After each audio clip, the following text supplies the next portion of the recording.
Hello, and welcome to another episode of Jump Point. We all good?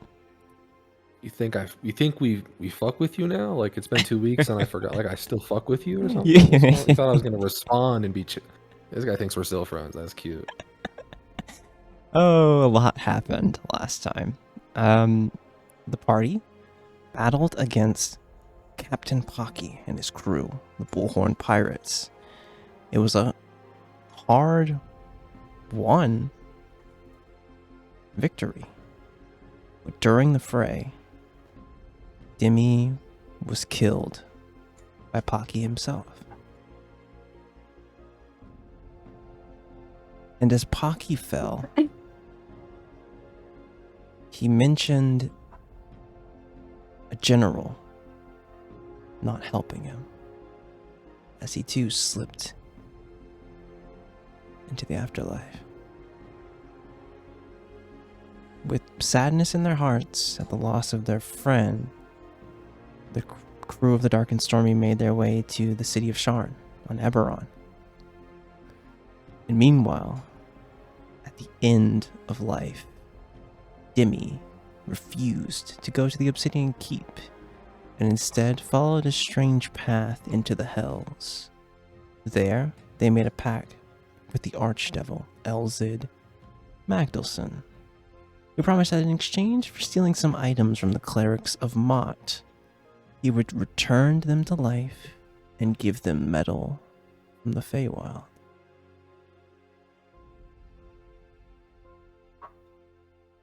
As we move toward the city of Towers, here as the crew has been left in high towers, or highest towers. Giles and Nabaru have left to go find lodging here, as the rest of the group is somewhere within the dock here. The kind of ships moving in and out, spelljemming ships and regular just sky ships in their burning rings of elemental energy. As you all are all sitting here, what do you all do?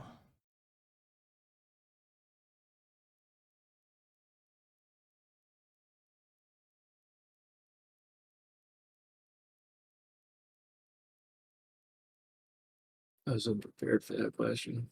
It's the question of the ages, truly. As you kind of can see the busyness of the dock around you, and just to be above table here, we can always just move through the things here and just say you guys have gotten lodging and go from there. But if you want to play out moment to moment here, that's totally up to you all. But you are within a new place. Probably for some of you, the largest city you've been in. The skyport here is busy.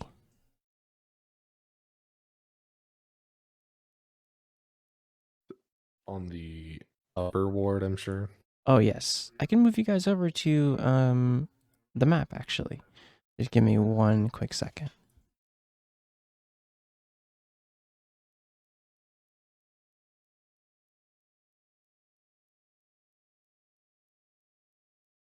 We are in Upper Central, in the central plateau of Sharn, in Highest Towers, a civic district, but it's essentially where Larendar Tower is, and the port for all of like sky travel and spelljammers. One of the main ways of getting into the city of Towers.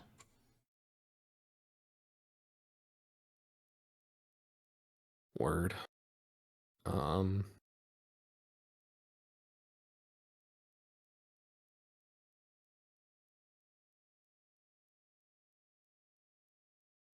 I mean, I guess I'll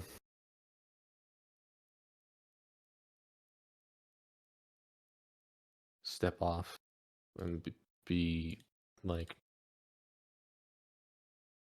do you guys need help finding a place to stay? I'd say we could all stay at my place, but I don't think it's big enough for that.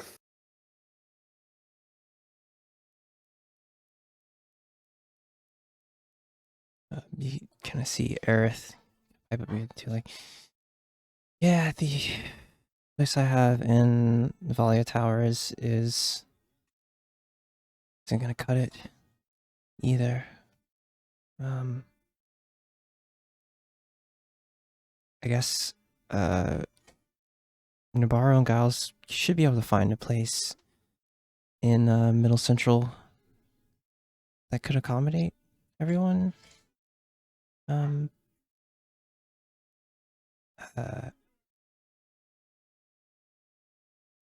but I mean, I think you see Aerith kind of look over toward Feliamore, who, once again, you see Grace on her lap. And you see her just looking very, like, listless here. Her hair is pure snow white. Which it usually isn't that color.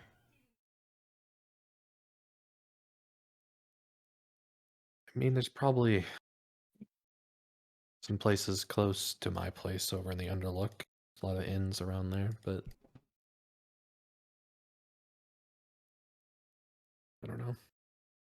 Just Looks at his feet.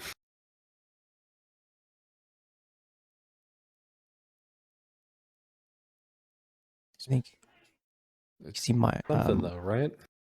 As I just look out over the city now. as you look over out at the A lot city. bigger than Brawl. Oh yeah.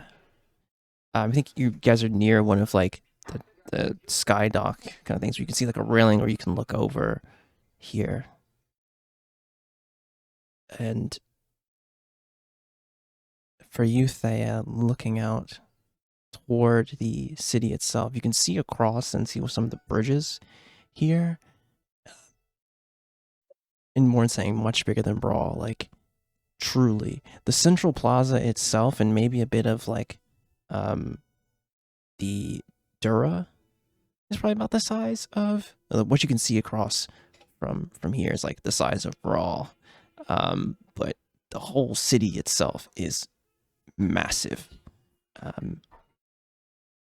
It's truly a marvel to see how many people could be in this place.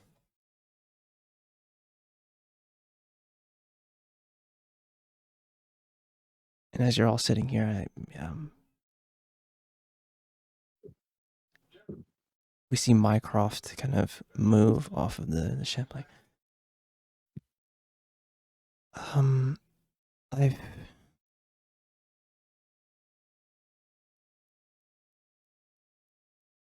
performed some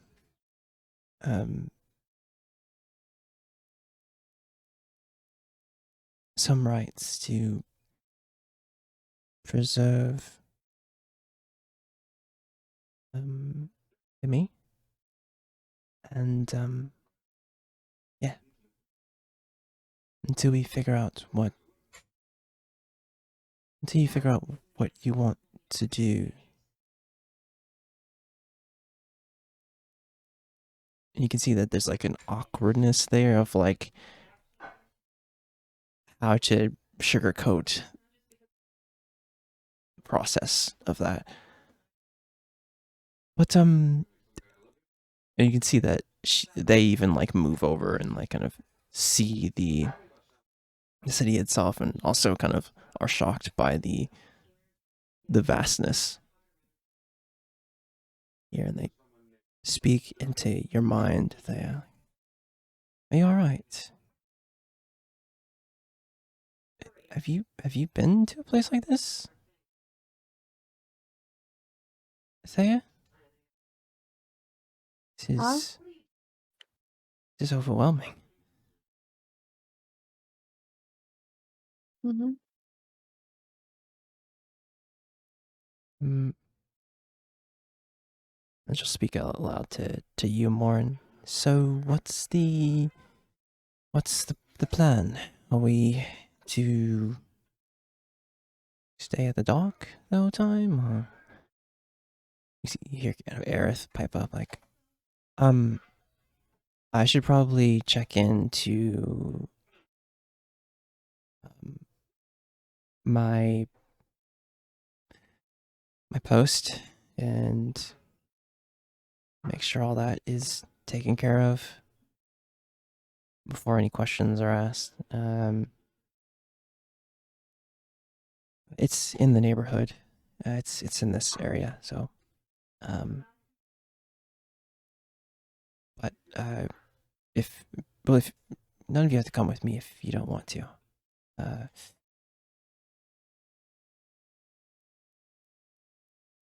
But I think all of you noticed that, there's a strangeness here. It's only been a day. Y'all are still processing a lot.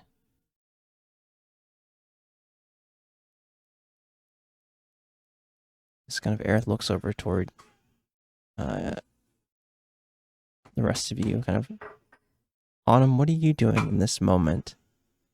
There's like a strangeness here.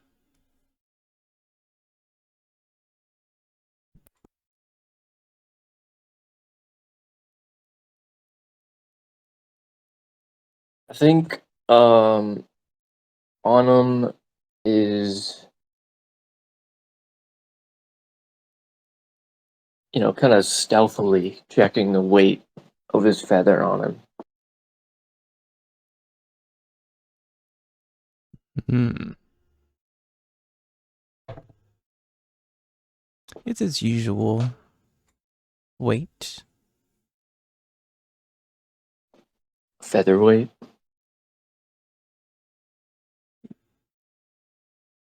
Yes.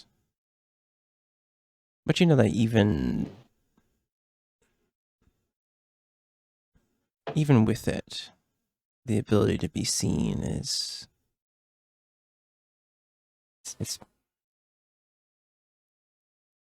it's working as intended.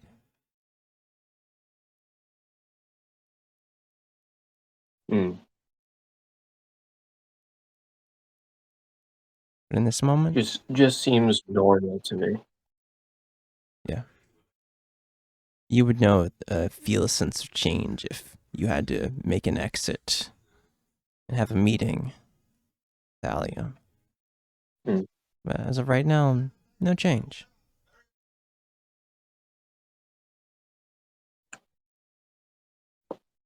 Mm.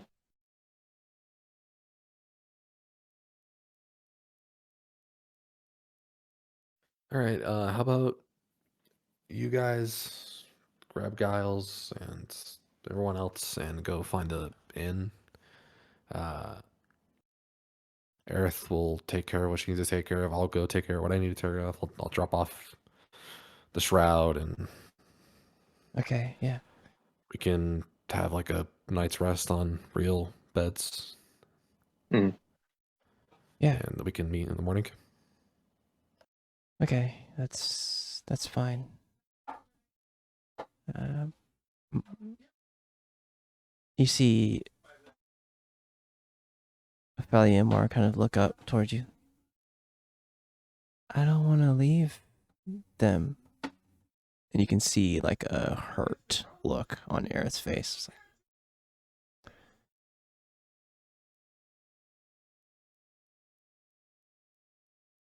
and Minecraft kind of pipes up. What if Miss Astafel, if if there's, I can always stay here, to keep them company, if that is what you wish. I'm sure Navarro would um, want to, want your company.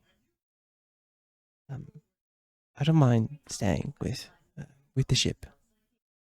That's all right.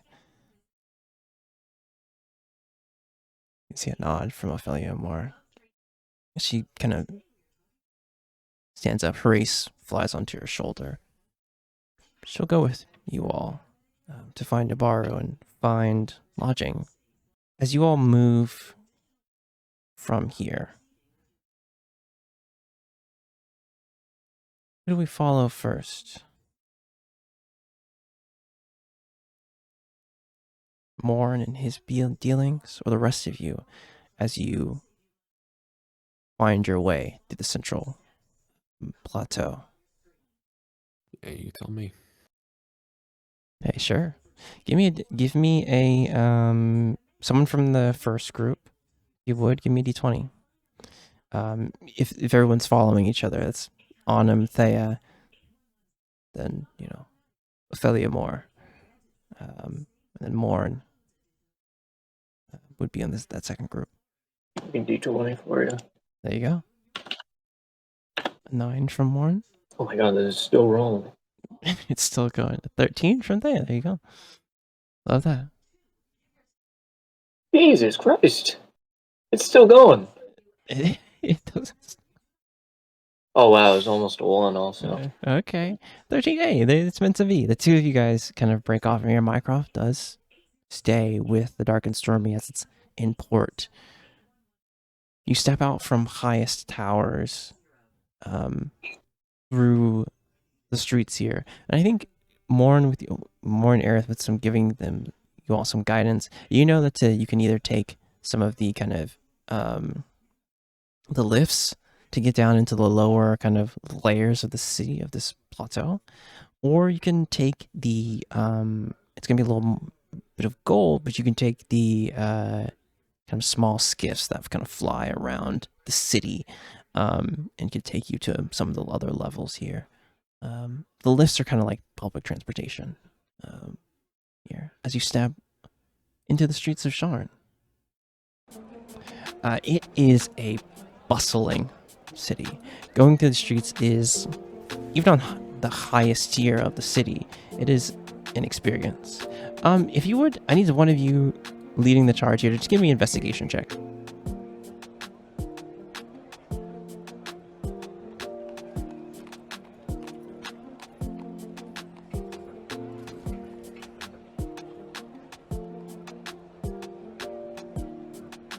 That'd be Thea and Anna. Wait, what am I rolling, sorry? An investigation check as you're going through the city of Sharn, just on the upper levels of Central Plateau. In my head for a minute there, I was like, oh, he's talking to the other group, which would Nope. be Giles and Demi. No. Listen, 20 is quite good. I think you've been in a major city, and this whole section of Central feels like Brawl. You're able to kind of follow the flow of people here, and you can see toward the edges of Mithril Towers, actually. You go through Mithril Towers, you go through all the way to Platinum Heights, and find some lifts that can take you down to the next level of the city. You can get some kind of advice on the streets. There's a orc gentleman who's like, oh yeah, you can take the lifts. They're only like the silver to get through. Just to it'll take you down to the Middle Central. Good luck. Kind of goes about his way. Easily you follow toward this kind of almost like station area. You can see that there's a series of lifts kind of moving up and down, going toward the other places here. I think you easily lead Ophelia Moore and Autumn to the lifts here. And just deposit 1 silver from your sheets, and you can travel on down. You kind of see the lift operator like, Everyone get on, all aboard. Where are you all headed? Going down. Just makes a quick little joke. You see a human man, kind of tan skin, it's a series of contraptions. You first feel that initial lurch of the lift, seeing that there's like multiple kind of seats and everything within this kind of almost like vertical train car. You all move down to the middle district here, Middle Central.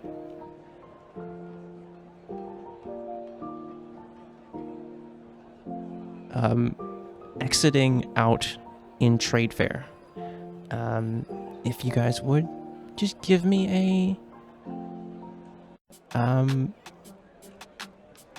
investigation check as you're here within the city here. Also, one of you roll me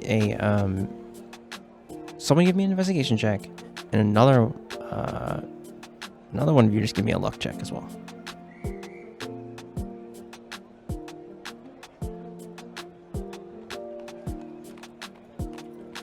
Your choice on who makes those rolls.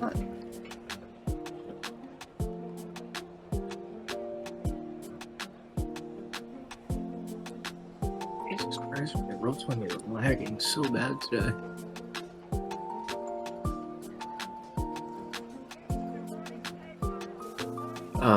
Here, I'll roll the investigation. Nope, it just crashed. Okay. Let's go. Let me try to get that going again. Anybody got technical difficulties on your bingo sheet? Yeah, right. I think I do actually. Yep. There you go. No.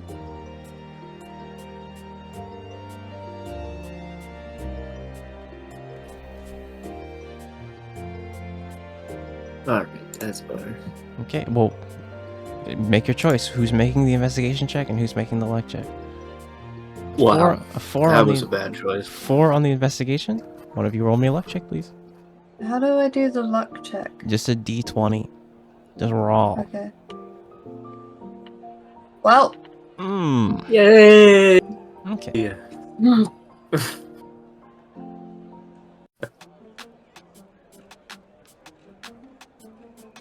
Noted. Uh-oh. Okay, yeah. I think there's a bit of like you go and the trade fair is a busy market section. You walk past some shops and stalls and things. A lot of people going about their business, and you can kind of just get a bit lost in here. You probably would have to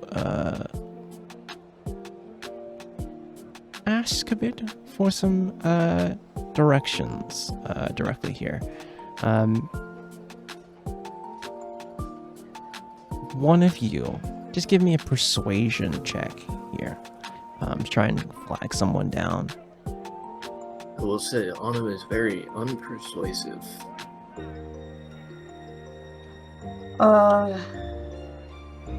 So is Thea. Oh no. Wait, wait. There's always Yeah, a well, natural 6? Okay. Alright. Anna, we believe.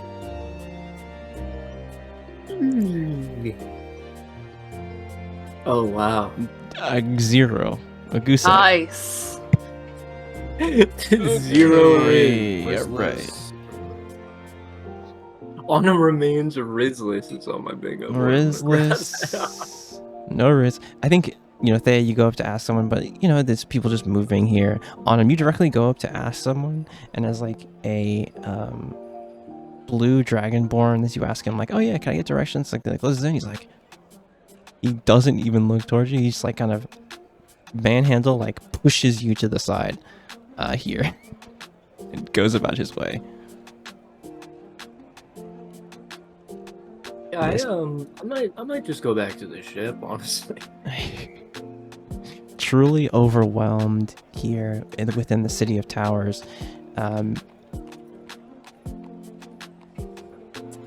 didn't catch the right person here. I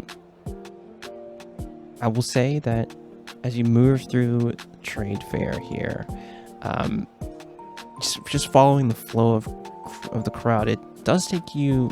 You do get to an inn eventually. It just takes you a lot longer than you would have wanted to.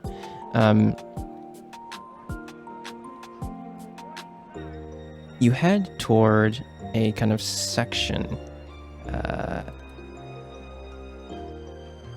Actually, let me see.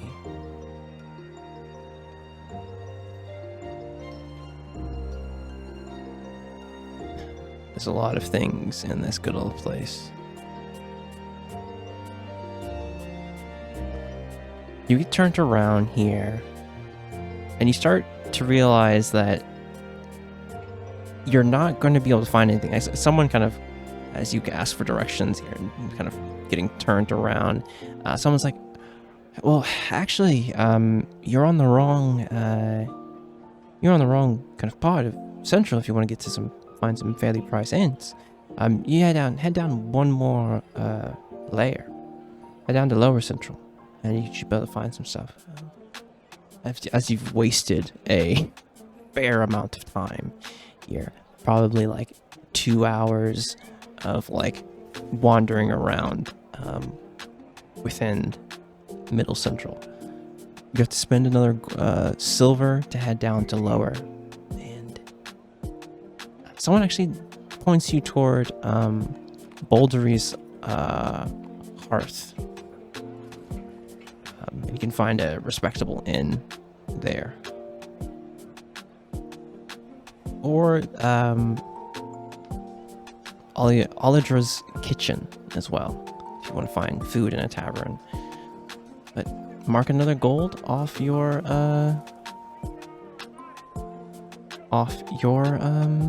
sheets as you take the lift, public transportation, down to the lowest section of Central.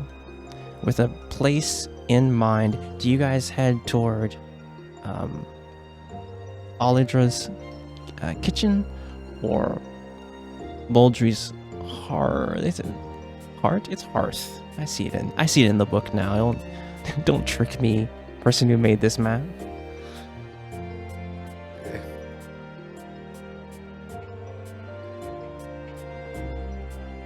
Your choice. Olidra's Kitchen has a number of taverns, restaurants, modest to comfortable quality. But Boldry's Hearth is primarily, I think, for inns with the same kind of quality, modest to comfortable. Definitely up to you all. What catches your eye within the city?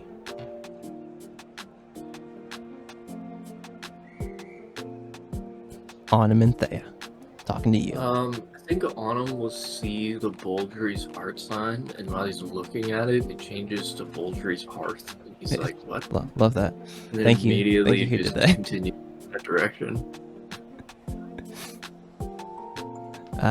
Head toward Bouldery's Hearth.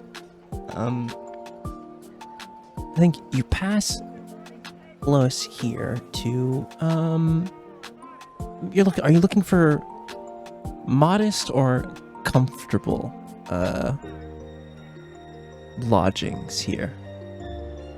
I think modest. Modest? Okay.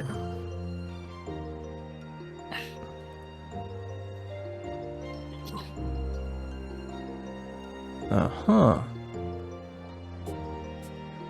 Okay. You turn the corner here. You're looking for modest and searching out. Autumn, you've been to a lot of different types of places with your time on Kryn. You're pretty good at finding something nice. As you turn the corner, you find the Drunken Pirate. It looks all right from the outside. You see that it's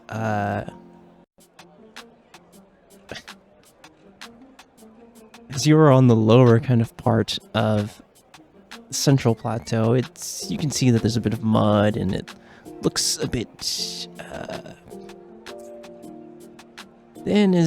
looks like the wood for the building is very storied here. It looks like it's well worn. As you kind of look toward the inn itself. But the drunken pirate seems to have what you're looking for.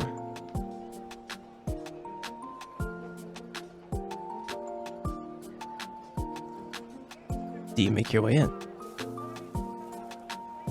Let's see. Yeah, I think, I don't know. Thea, what do you think about this place?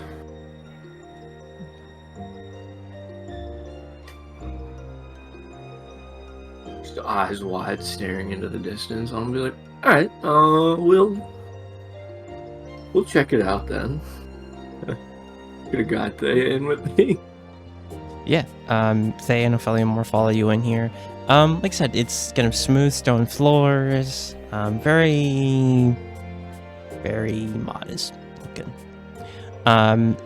You see the innkeeper kind of sees you as a short kind of female dwarf, with kind of long, brown hair. Kind of sees like, oh, hello, welcome to the Drunken Pirate. How can I help you today?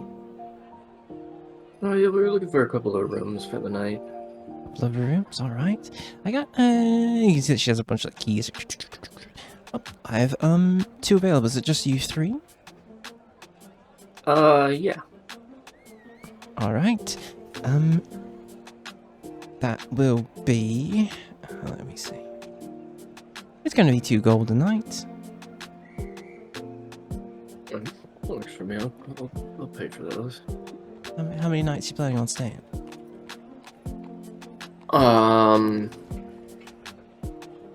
Just one, right? Above board? You don't know. No, I don't know. I say, you know what? I'll purchase 2 nights up front, just to be safe. Well, and how many rooms you get in there, sir? You said you had 2 rooms available? Yes, I do. 2 rooms available. Yeah, I'll take both rooms. All right. She kind of hands you the keys. It's like, oh, enjoy your stay at the Drunken Pirate. Thank you very much. I'll give one of the keys to Ophelia Moore, It's like, oh, and thank you. then I'll Thank you, give Anna. the other key to Thea.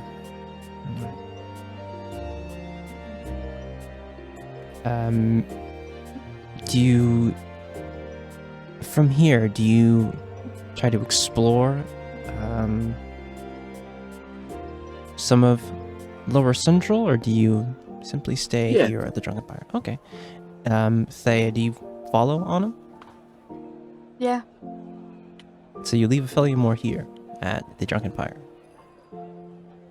I mean, I think we would wait for them to get settled and then kind of see if they wanted to stay or come with us.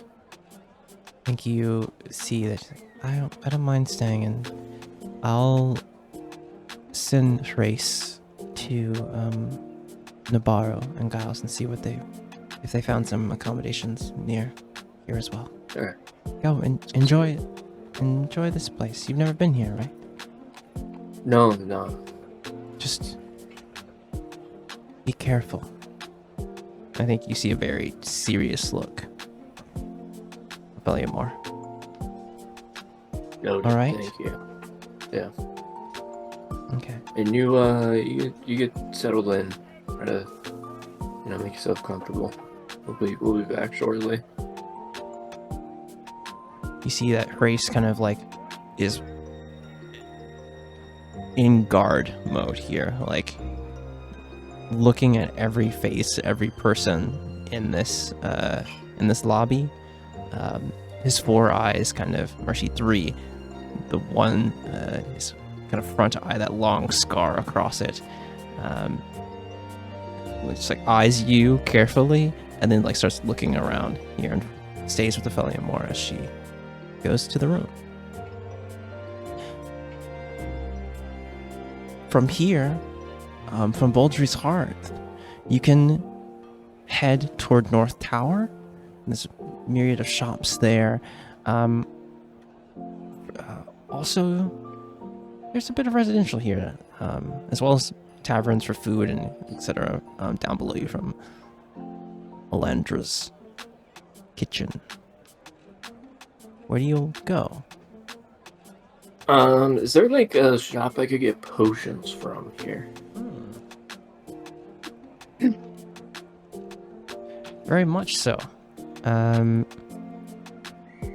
can head toward either Granite Halls or let me check.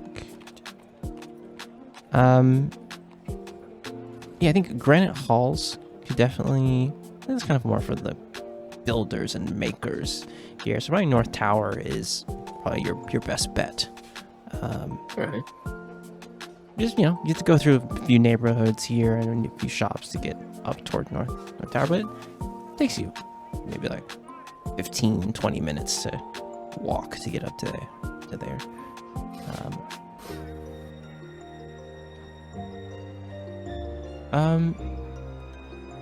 Let me see.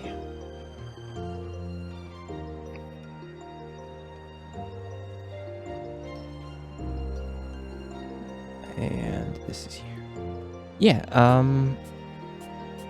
as you make your way past here, and you're looking specifically for a kind of alchemist or potion shop here. Yeah.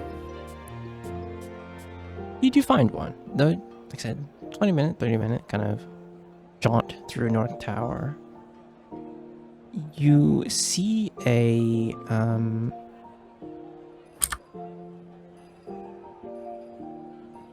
kind of humble building here. They're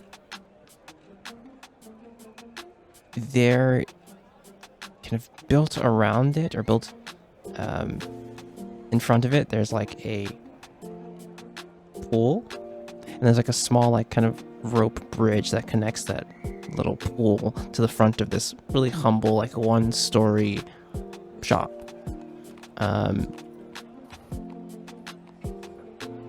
Do you make your way across?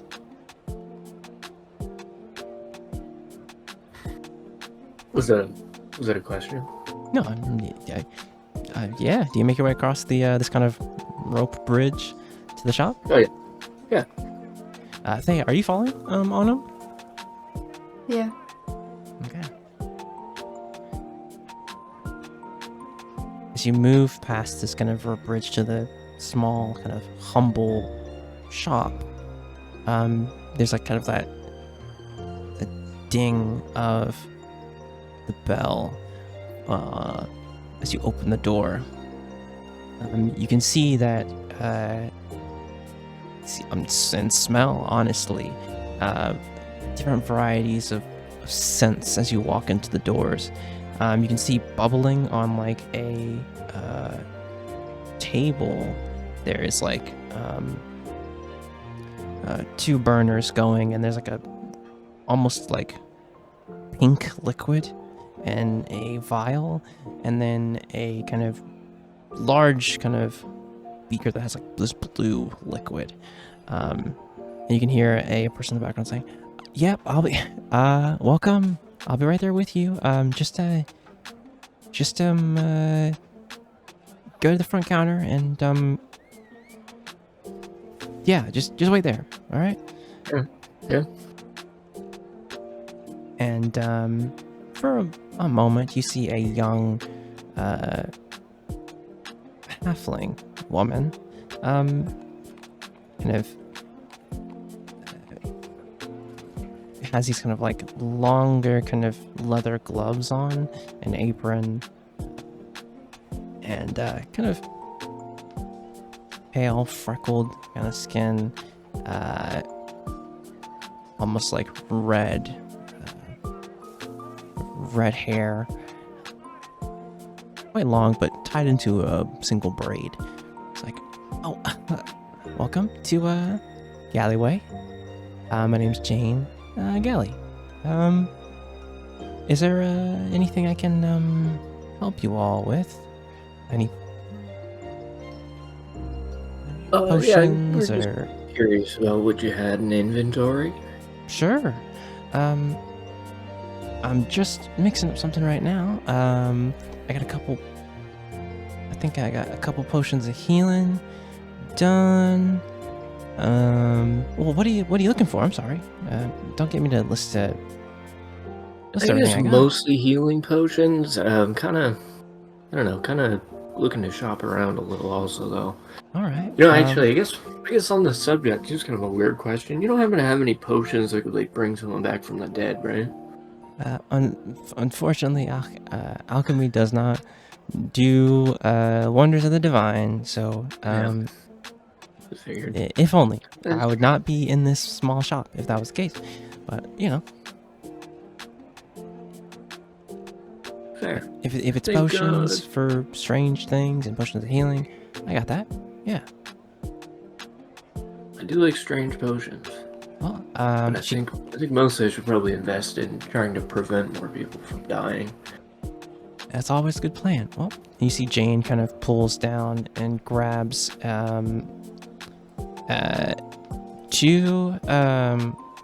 brings up two potions. She brings one, it's like a capped, it's contained in like a tapered flask, like a crystal flask, honestly.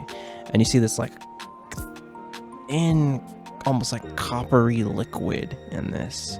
And this one, she's like, I got this, and I got this. And she brings up another potion out. It's this like smoky, almost ruby mixture. Also within like a, this one's almost in like a traditional kind of bottle. So I got this one as well. And okay, what else I got?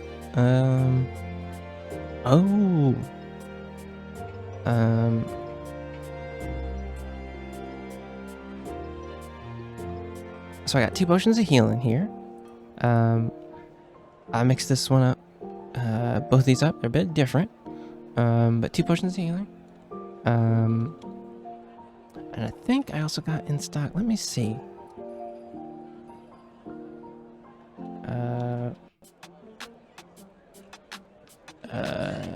Okay. And you see that she kind of looks underneath the rock, like, oh, I got this one.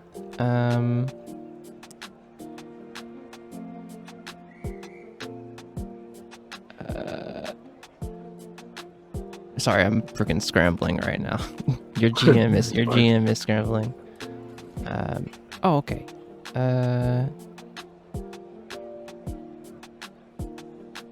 I got this. She pulls out a clear tincture and a porcelain file, and then she pulls out a kind of ruby tincture as well. These are potions of hill giant strength. You see that they have like a rune on the actual like seal. And then I got this one's actually nice. Pulls out a kind of watery potion that's like this watery sapphire ichor in it.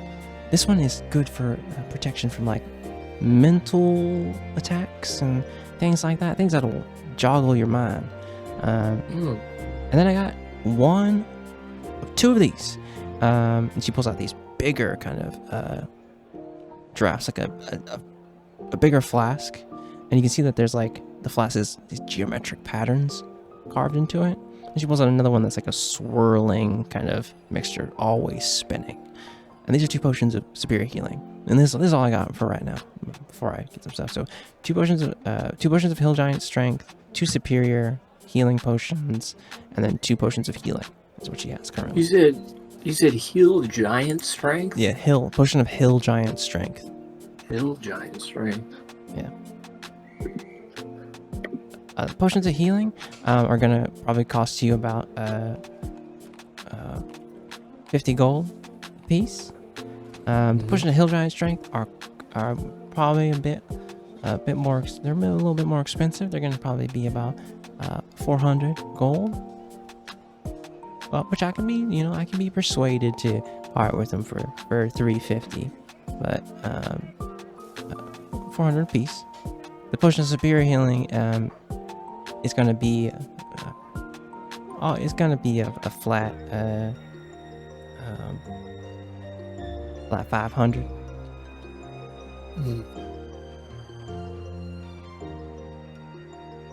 And what was it? You said. Actually, Was I'm there sorry. was Is a this potion of, superior spirit healing? Superior healing. I Superior healing. don't give me Okay, the I line. misheard you, It's sorry. gonna be a bit more than that. I forgot this is the tier above greater. Yeah, it's gonna probably be like 800. Okay.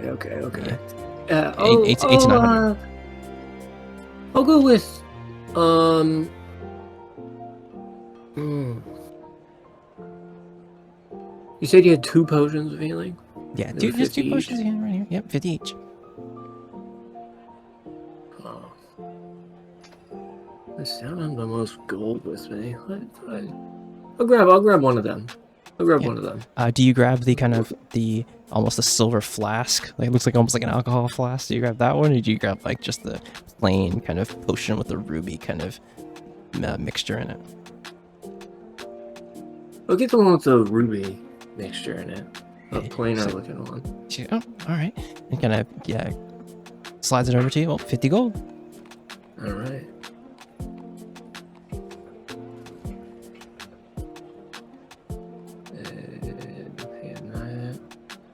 Yep, just grab a potion of healing, put that in your inventory. She's like, "Yep, thanks for shopping at Galleyway. If there's anything else you need, just let me know." Alright. Well, thank you very much. No problem. Hope you have a Hope to good see you again. afternoon. Thanks. You see that Jane kind of like adjusts things like he kind of heads over to the one burner. As you can see, it's kind of already smoking this like pink gas. Oh, let me go turn that off. Runs over as you guys exit Galleyway.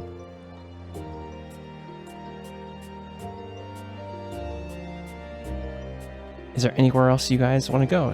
Hey, is there anything that catches your eye? Anything that you want to do here as you're within this new place? Not really. I'm not. There's kind of just honestly just wandering around, not really paying attention to much. Yeah, I think we hear like bits of conversation as you guys move through the streets. Just like, you hear about that lightning rail accident? Yeah, terrible.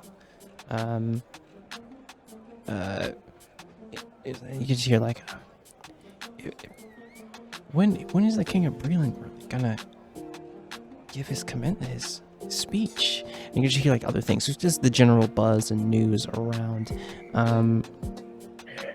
the city. As we move over. Actually. Sure, go ahead. Oh, no, sorry. No, go ahead. I was gonna say, while we're in North Tower, is there like a pawn shop around? Like a pawn shop? Yeah, I think so. Yeah. Actually, yep. I'm sorry, Granite Hill's for the makers. You can probably find a pawn shop here. Yeah. I wanna see if maybe the people at the pawn shop would know about an item I have in my inventory. Sure, yeah. Let me see.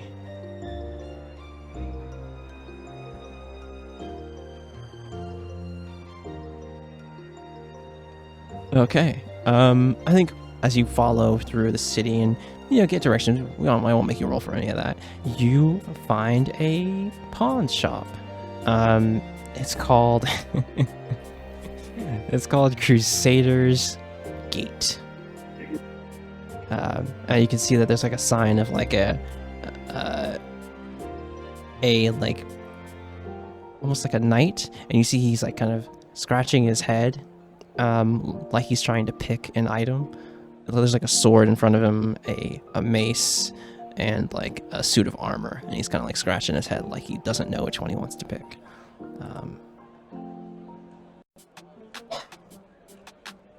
But you can head in. Okay.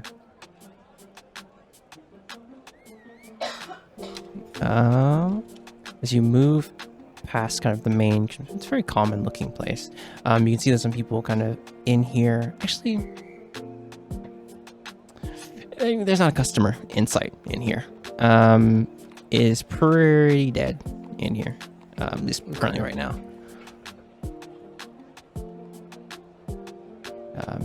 You see in front there's a thin human man, dark skin.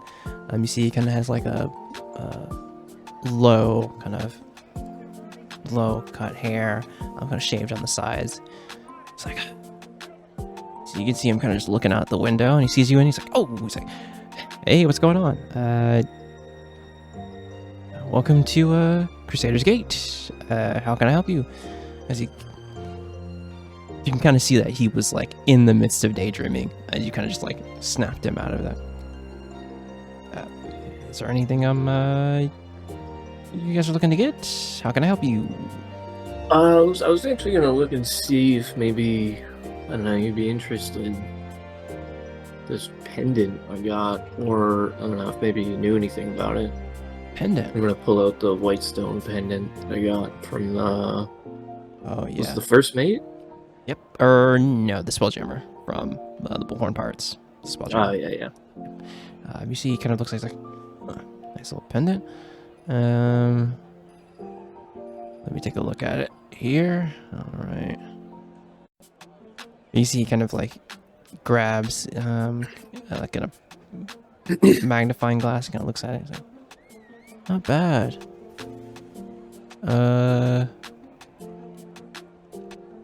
Oh, what are you looking to like part with this or what? No, I mean, I don't really know. It's kind of, I don't know, it was something that just kind of caught my eye, and I was kind of interested to see like what it was, you know, before I settled on selling it or not. Well, let me see here, and you can see he kind of like, cast a spell in front of you, and you see that the magnifying glass kind of glows like a blue for a moment as he kind of casts detect magic to look at this gem. Huh. Alright. Well, nothing magical about it, but let me see. I can probably...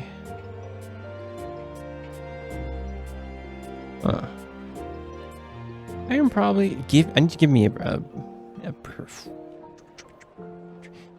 I can give you about a 15 gold for it. If you're willing, if you want to trade that in, or I can do some kind of in-store credit for something.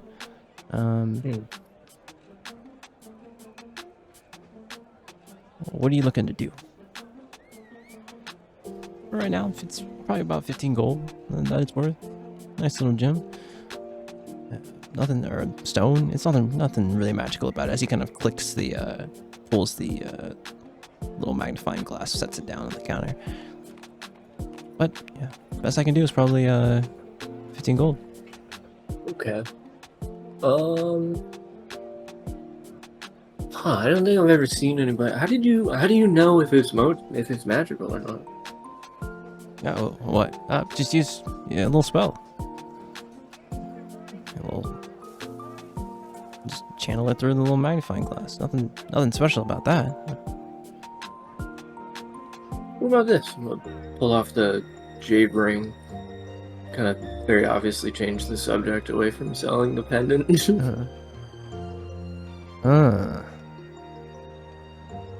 think you want me to take a look at it?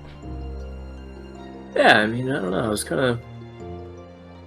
It felt a little magical to me. I don't know if it was or not. But... I mean, I can take a look.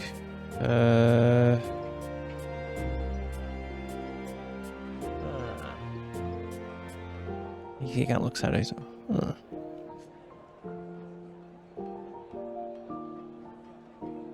Well,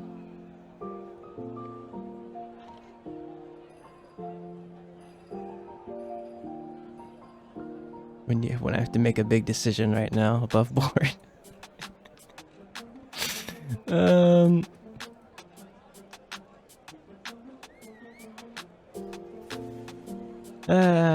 mean, it should be fine. It should be all right. It should be okay. What we have here is a ring of. Oh, he's like, okay. So this is nice. Probably what you didn't notice about this is there's Tirsu on this thing, and it kind of shows you like the inlay of the ring. There, in fact, is Githyanki runes on the inside of the, or Githyanki language on the inside of the band of the ring. Probably some Githzerai or Githyanki made this a long time ago, or how'd you come by it? Oh god, actually I don't remember. Give me a history check. Somebody found it. I don't know if Autumn found it though. You know, it's funny how you remember things.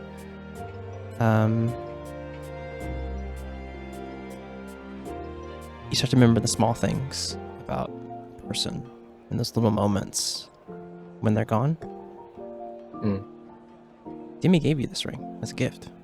Right. Did you have that realization? He's like, yeah, where'd you come by this? Close friend of mine gave it to me a while ago. Okay. You trying to part with this? No, definitely not. Well, it is magical. I'm gonna say that it's it's enchanted by probably, like I said, a Githyanki or Githzerai. I'm not sure on which. It's not really my purview, but it has a protection from kind of psychic attack. Probably someone wears it, you know how they are about, Sirlons and Illithids and all that stuff. Protection from things like that, I guess. But not really. But definitely something to, a little thing. If you're wanting to part ways with it, I could offer you a sizable amount for it. Probably like. I think I'd be more inclined to part with the pendant, to be honest. I don't know if you're still interested in that. Huh. You can see, you see him holding on to the ring, a bit tight, and he's like, "Fair enough." And gives you the ring back. I'll pass over the pendant at the same exchange of hands. Yeah, 15 gold still stands for this pendant. Just a nice little trinket. For me. Yeah. All right. Well, let me just drop it. Do you want store credit or do you want actual gold? I'll go with actual gold. All right. You can see a little look on his face, and kind of like quickly, you see his hands move very fast as he kind of grabs the pendant, and kind of goes into his drawer. You see, kind of looks like it has like his cash box essentially. Draws a rune quickly on it, and you hear it open, click open, opens up, counts out 15 gold for you. He's like, all right, there you go. Pleasure doing business with you. You as well. If you have anyone else interested in getting rid of anything or holding something for collateral or something, I'd be more than happy help you. All right, sounds good to me. Thank you very much. No problem. As you walk out of the Crusader's Gate, back Okay, wait, just above table, because now I'm confused. Is the green scale earrings different than the jade ring? Yes, it is. You have a ring of psychic. You have a ring of psychic protection. Ring of Oh, psychic okay. resistance in your hand. And the earrings is like charisma checks or something like that. Yeah, charisma checks, and it's a dragon touched or dragon. Oh yeah. It is my brain, not a vessel. It is not dragon touch focus. Is it? No. It's one of the dragon items from Fizbins. Just give me one moment. Oh, okay.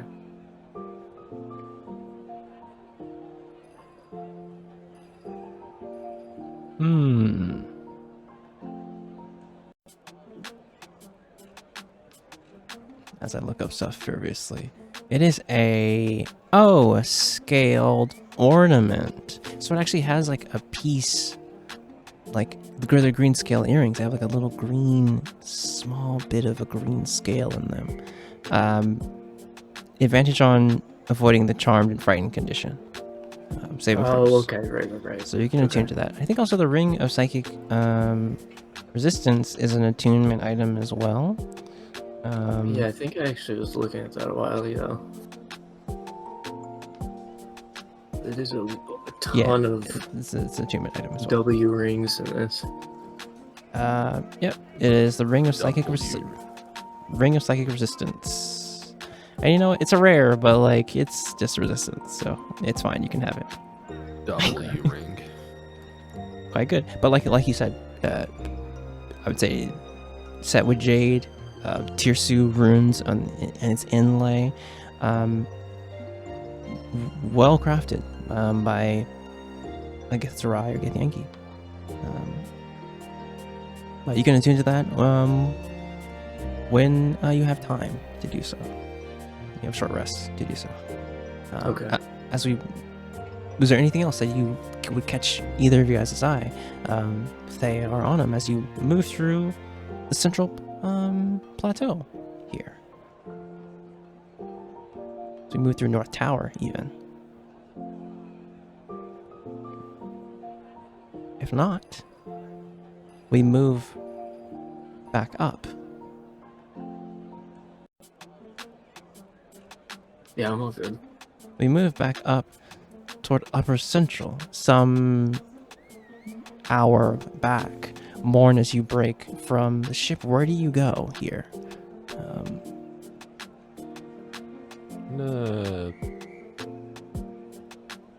Either head down now or move down to the southern tower and then go down. I'm just making my way to Casson Bridge. Casson Bridge, okay. Heading to Dura, right? Do you take one of the bridges, or do you take one of like the sky skiffs to get over to Dura quickly?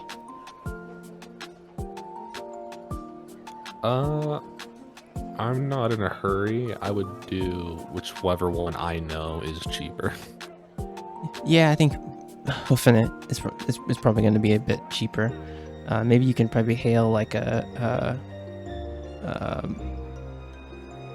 quick carriage ride, or you can hail maybe like someone on like a vehicle to move you over, like this like one-wheeled kind of almost like motorcycle type vehicle can maybe move you over.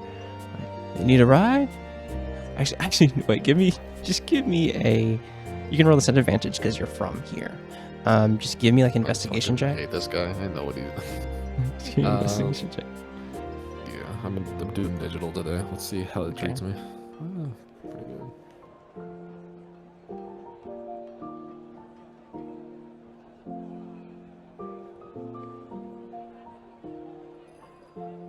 Oh, 20? Yeah, great. I think you see a drow. Man, he has like kind of goggles on his head, white hair tied back. You see that he's on like a spider, like a giant spider. But he's like next to it, kind of leaning against it, kind of, feeds it a little something. It's like quickly like wraps it up. It's like, you need a ride?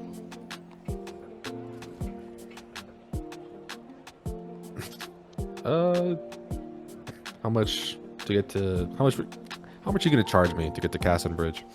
Castle Bridge. All right, it's over in Dura. He's like, from here. He's like,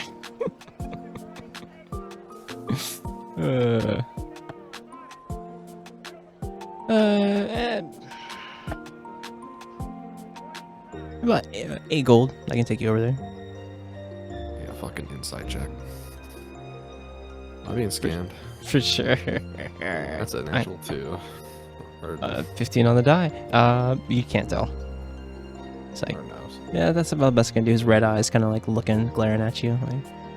Like, 8 gold. I can take you over there.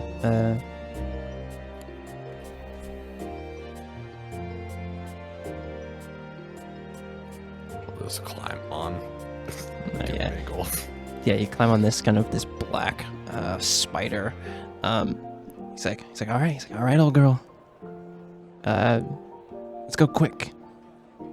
And you see it kind of like first, kind of gets up, like starts like moving through toward the bridge. It's like, you want me to take some quick routes, or just take safe routes?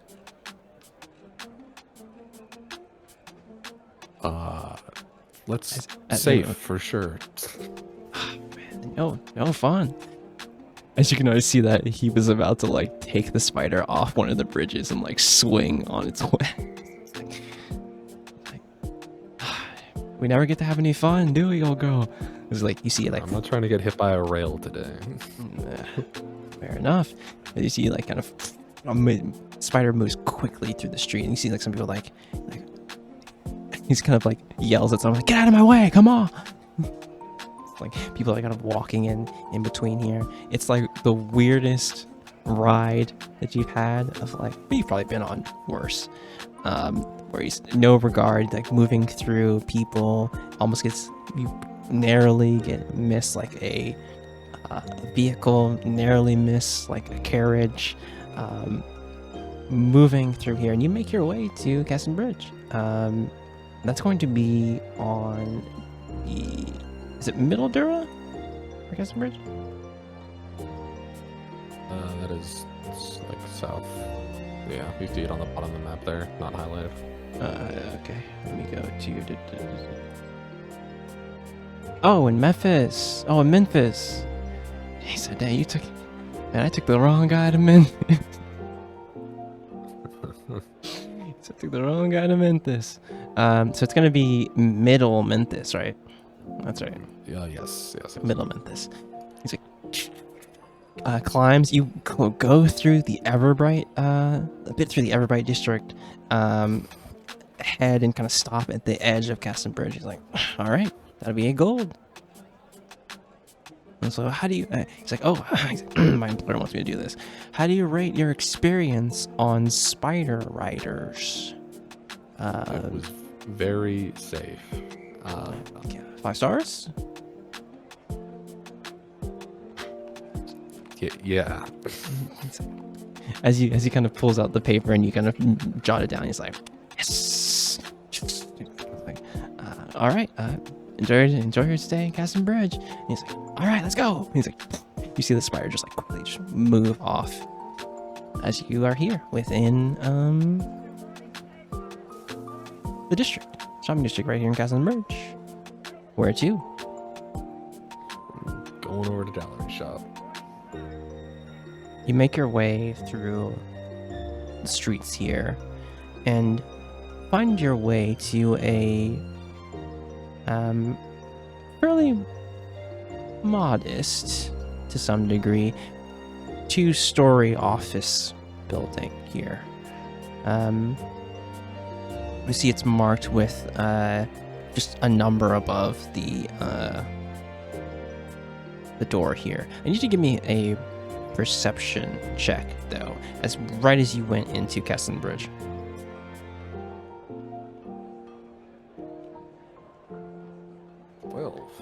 12? Okay.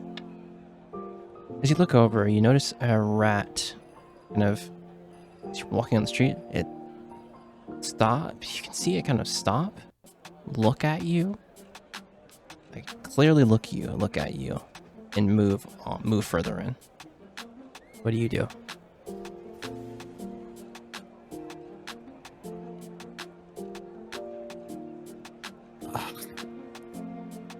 I'm gonna ignore it and keep going. As you move further toward the office building, through the streets here of Castle Bridge, I'll say this: the 13, the 12 will catch this other one. You see another rat, a different one. It has like a white shock of fur on its body. Looks toward you, acknowledges you, and then scurries further.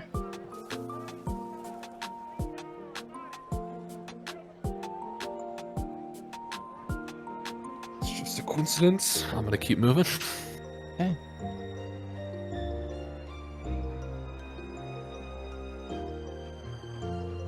As you head toward the office, you see a third rat. This one is like probably like a block away from you getting toward Ferg's office. This one has like an X mark on it of white fur, like on its head, like a cross on its head.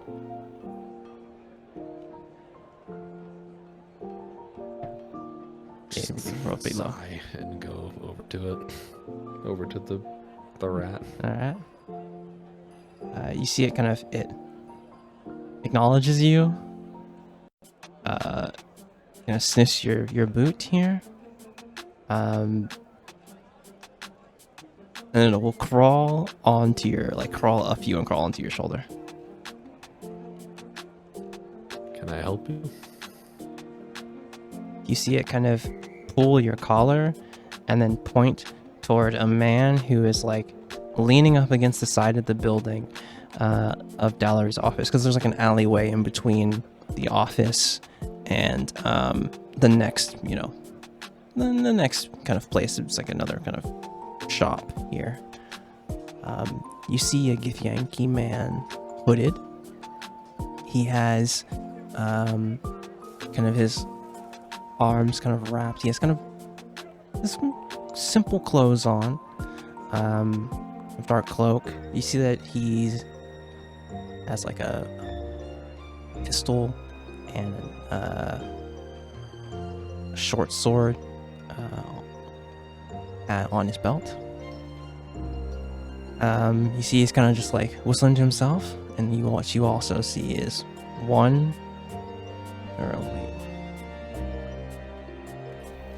two other rats. The ones you saw before, the one that just looked regular, the one that had a small line of white fur, move toward him and crawl kind of into his hands. He kind of like, "Good work." You see his kind of bluish eyes look up toward you. "Good of you to come back, Morn.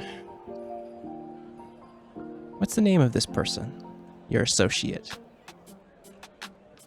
Who works with Ferg." This guy had 2 weeks to ask me this question.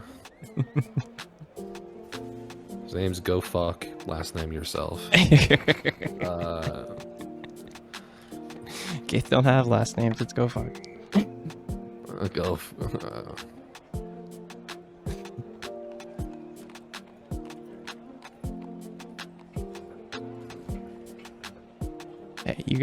Hey, I rolled for it. That's what I...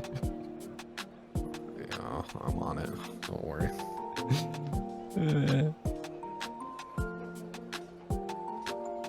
It's definitely been some time. More, you know this person pretty well, and even though the rats, it was just like,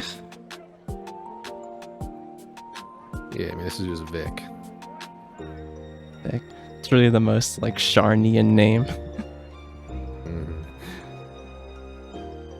You see Vic kind of like, it's like, you did all right, lads. But you kind of got yourself noticed as he kind of looks toward the two other rats, and they kind of like look at him, turn away from him, because you clearly saw them. They rolled a 5 and a 2 on there. I was like, he really wants me to go down this thread.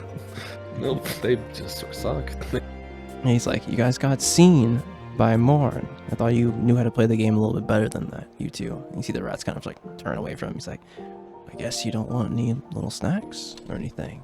And they both turn toward him again. Like, he's like, Jeez. All right, you two.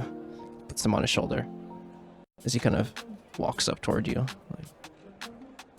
Like, good of you to come back. How was the job? A little more complicated than I thought, but it's finished. Dallarian? Yeah, the old man's in. We just had a little chat with him about some stuff. I might head back in. I had to pick up my lads. I pointed the one with the X fur. Like, Yeah. this one literally pointed you out. Cross. You gotta be a bit better than that. What if we're in like a dangerous situation? You're just gonna point me out? What if I'm hiding? And the rat just kind of shrugs. Because I walk in as it's being scolded. Yeah, I'm like kind of put Cross, takes Cross from you gingerly and also he crawls into his person. He kind of walks into the office with you. As you walk into this place, you see it is, a little bit busy here. Much like Gaspar's reclamations, there is a kind of clerk here in front. There's also it looks nice in here.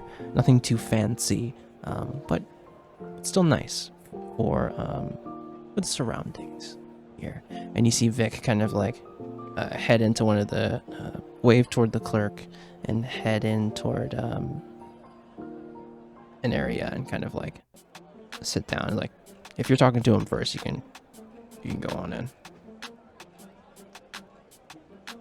Should be long. All right.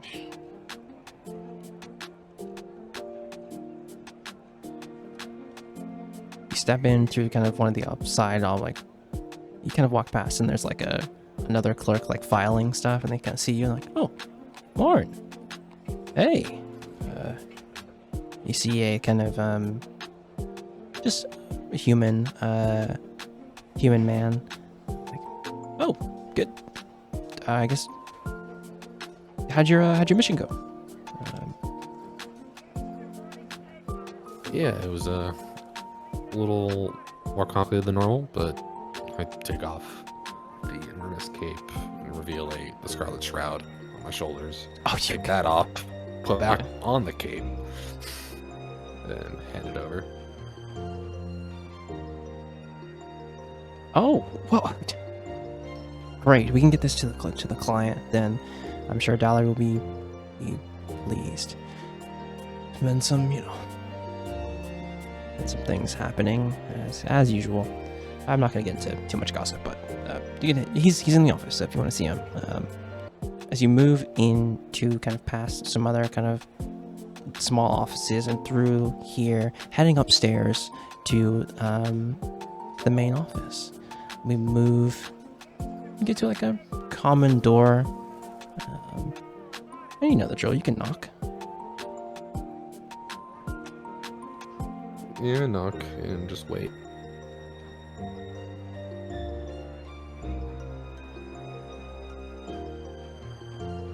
There's a stirring here. As you hear like you can come in. Is that whatever you have, just leave it on my desk if it's of importance. Push open the door. You see a goblin man sitting at a desk. He's probably in his late 40s. There's a bit of like kind of salt and pepper to his hair, kind of longer black hair, or longer hair in general. Kind of green skin, wearing fine-ish clothes for right now. Suspenders on his jacket. Sleeves rolled up a little bit here. He's kind of like actually on some paperwork, and as he kind of takes his glasses small kind of reading glasses on. He's like, well, look, it isn't morn. I trust your job went well. Sure did. Good. Any complications that I need? Any complications that I need to know about? Yeah. Oh. You see, kind of like his hands together on the desk, a serious look over, and his like kind of green eyes. You Shut the familiar door. with? Yeah, I shut the door behind me when I came in. Oh yeah. Walk over to the desk. Name Arliss or Ray mean anything to you? So you kind of take a seat in one of like the chairs in here, as he's in this like really nice, red backed, red bolstered chair. He's like, Arliss, I do not know, but Ray, I've heard his name in some circles, some of the noble circles from Brawl. A military man. Right. Yeah. The retired on Brawl, and yeah. The short of it is that he had it. Is not happy that he no longer has it.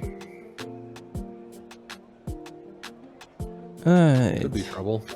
Could be. But one military man is no matter. If he was still with the SSA, that would be an issue. But manageable. As long as our client gets the Scarlet Shroud back, that will be fine. I trust you had time to see home. A little bit. You see his eyes narrow, as this person knows quite a bit about you. It's like, oh, so you visited?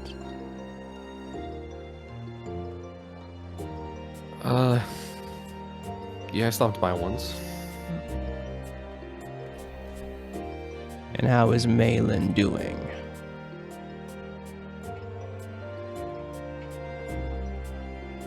Seems to be doing alright. Just kind of fidgeting in the chair. Well, if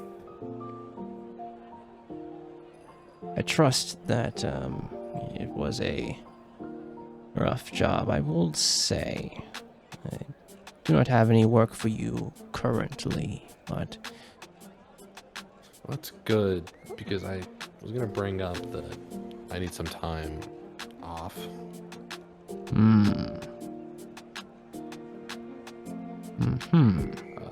You can see that he stopped working on stuff. He's like giving you his full attention here. While we were on Brawl, I went with Aerith to see her dad, and he was gone, and it basically, another long story, but he seems to be missing. And I'm gonna help her track him down. I see. Well, family matters are important. I would not want you stressed and losing focus on a job.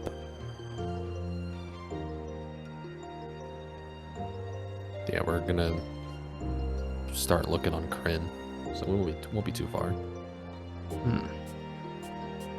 Well, sounds good to me. If anything comes up, I have ways to try and contact you. Well, while you're here in Sharn,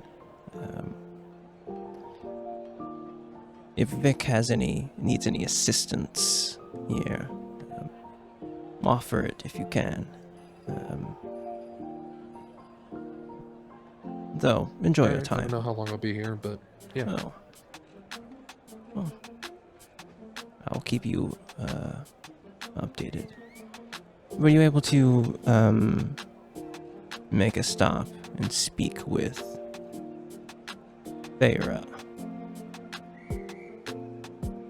I checked in when I first got there. She's doing well, I trust. As good as ever. I need to have another meeting with her, but I don't much feel like traveling to Brawl at this time. You can already see that he's again looking at his paperwork that he has to get through. He's like, I will let the client for the Scarlet Shroud know that they need to pick up their item. Enjoy your time off, and if Vic has need of you, or if I have need of you, I'll contact you. Alright. It's good to have you back, by the way. As you see him like soften from business here, as the Goblin Man kind of like, he kind of moved from the chair here. You see he's probably only like 3'6" or so, as he kind of moves toward the window here, looking out toward Casson Bridge. It's like, it's good to have you back.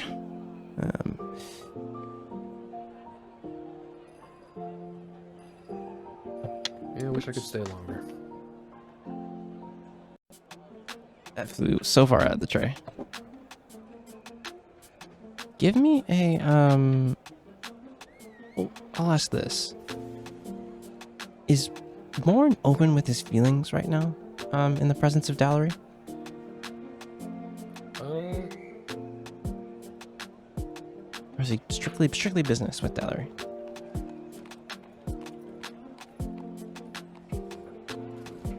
I think right now he's being business.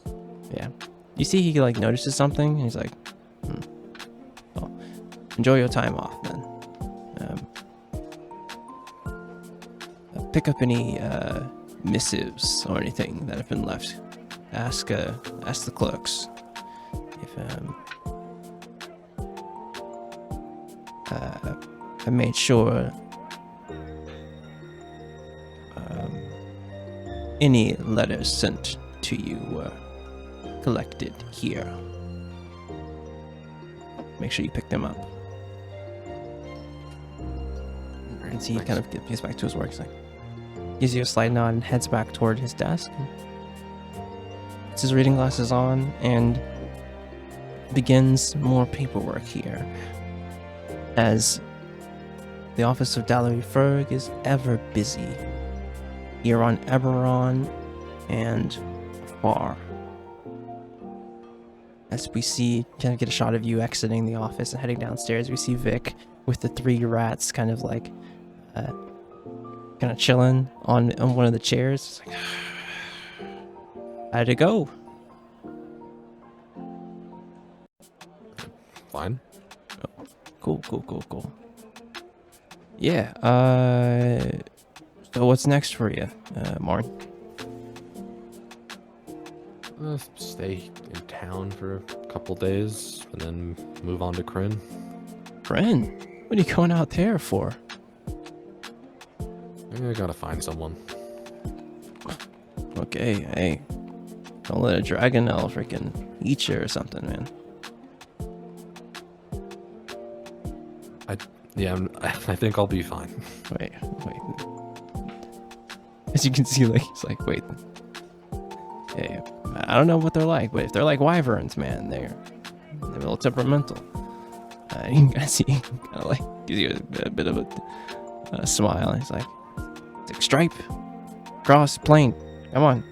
You can see that both the rats kind of like crawl into his person. He's like, let me go talk to Dallery and see what he wants me to frickin' do in this town. Of course, the only Gith I know is friends with rats and afraid of dragons. Like, I can hear you as he kind of walks up toward the stairs.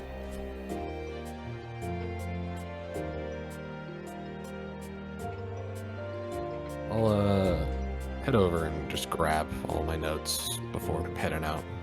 Yeah, you, the one clerk you talked to, the one human, kind of younger human's like, oh yeah, oh sure, I got you. It was all these, and there is like, you know, probably like 5 things. There's like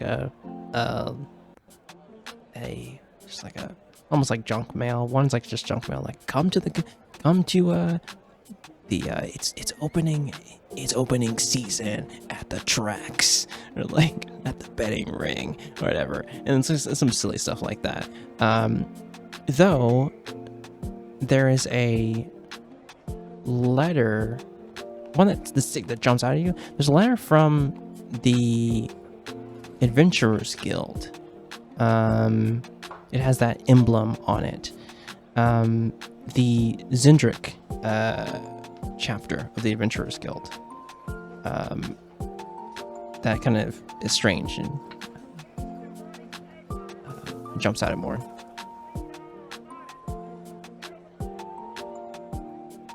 Alright, I'll keep that one and toss the junk mail. Yeah, talk to somebody. Well, I'll make sure that they know that you're in town. How long should I have mail go to your apartment, Morn, or should I still have it come here? You can send it for the next couple of days. I won't be here very long. Okay. All right. Well, good to have you back. Be safe out there. Go ahead and head out. Grabbing the letter. Is there anything else that Morn does as we kind of get a shot of Aerith moving into the SSA headquarters, reporting for duty, and explaining a situation to her CO. We cut. If there's anything else, if there isn't anything else from Morn, we can move to somewhere else. Yeah, no, I'm just heading back Yeah. to my place. We move toward Giles and Nabaru in Lower Central. Yes. In Baldry's Hearth. The two of you had, this is as we move hours back, probably like 2 hours back. The two of you went ahead of the group to find inns and lodging here. What were you looking for here? Were you looking for something like really within Lower Central? You can find something pretty modest or something really comfortable. What were you looking for here? How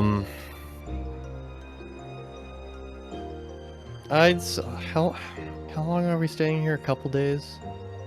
Nabaru kind of like, as you see him kind of scratch his horn that has those like 2 gold bands around. He's like, a couple days until we truly figure out what we're doing would be beneficial, but it is up to you. Well, I think we need at least a little bit of something to lift our crew's spirit. Let's try finding something a bit more on the comfortable side. What do you think? Very well. Let's head there.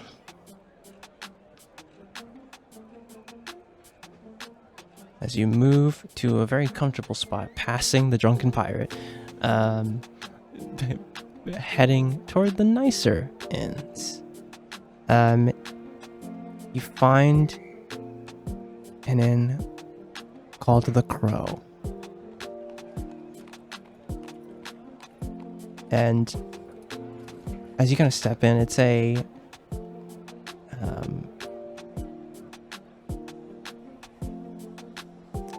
it's like brick, kind of beautiful, kind of almost like brick building, 3-story kind of brick building.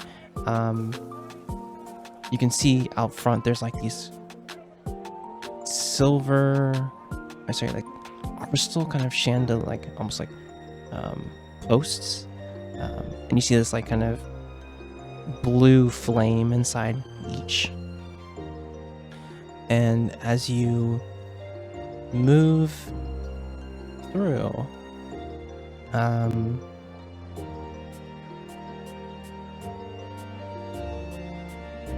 of find doors. What do you I think you see a human woman, probably like in her 30s, long black hair. She kind of like is handling 2 guests in the lobby. Like, okay, yep, just go to your room. Yep, and we'll make sure that everything's taken care of as well. And she kind of sees the 2 of you come in, like, oh, welcome to the Crow.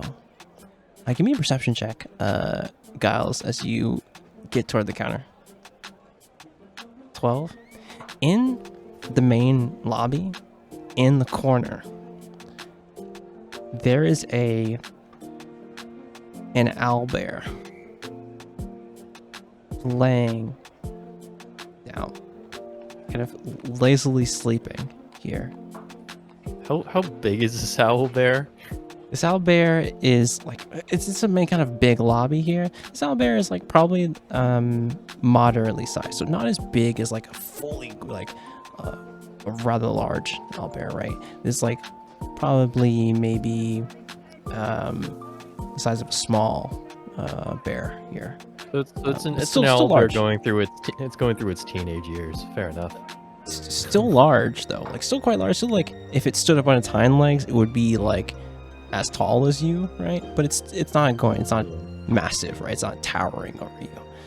But you just see it like kind of like lazily, yeah, its brown feathers kind of like moving a little bit as it's lazily kind of on like a fine bed here.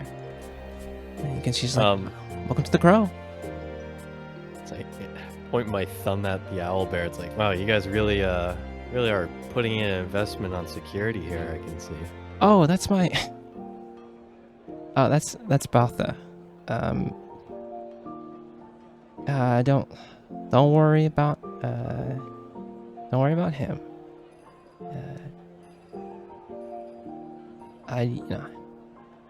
Well, I used to, that's my partner.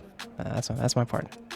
He protects. Well, as long as he's not gonna kill me or any one of my crew here, then that's. Well, I mean, that's if you fine don't start any trouble, you'll be fine. Fair enough.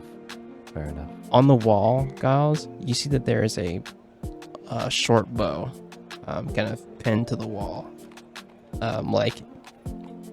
There's no dust on it, if that makes sense, right? Like it's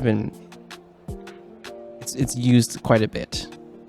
You see a short bow and a quiver kind of behind her. But yeah, welcome to the Crow. Would you do you need lodging? Just the 2 of you? Actually, no. I need I'm requesting lodging for my crewmates. So we'll need about 4 rooms. Three rooms, rooms? 4 rooms. Okay. All right. That is going to be 5 gold a night. For each of the rooms. And we do have vacancy, so we can accommodate you. So 5 rooms. Is that good? You see Navarro kind of like it's like that is fine. Don't worry, Navarro. If you need me to pay you back, I'll be more than happy to do so. You see him like pull out a pouch, like kind of pull out the gold for this. He's like slides it over. Good. All right. Well,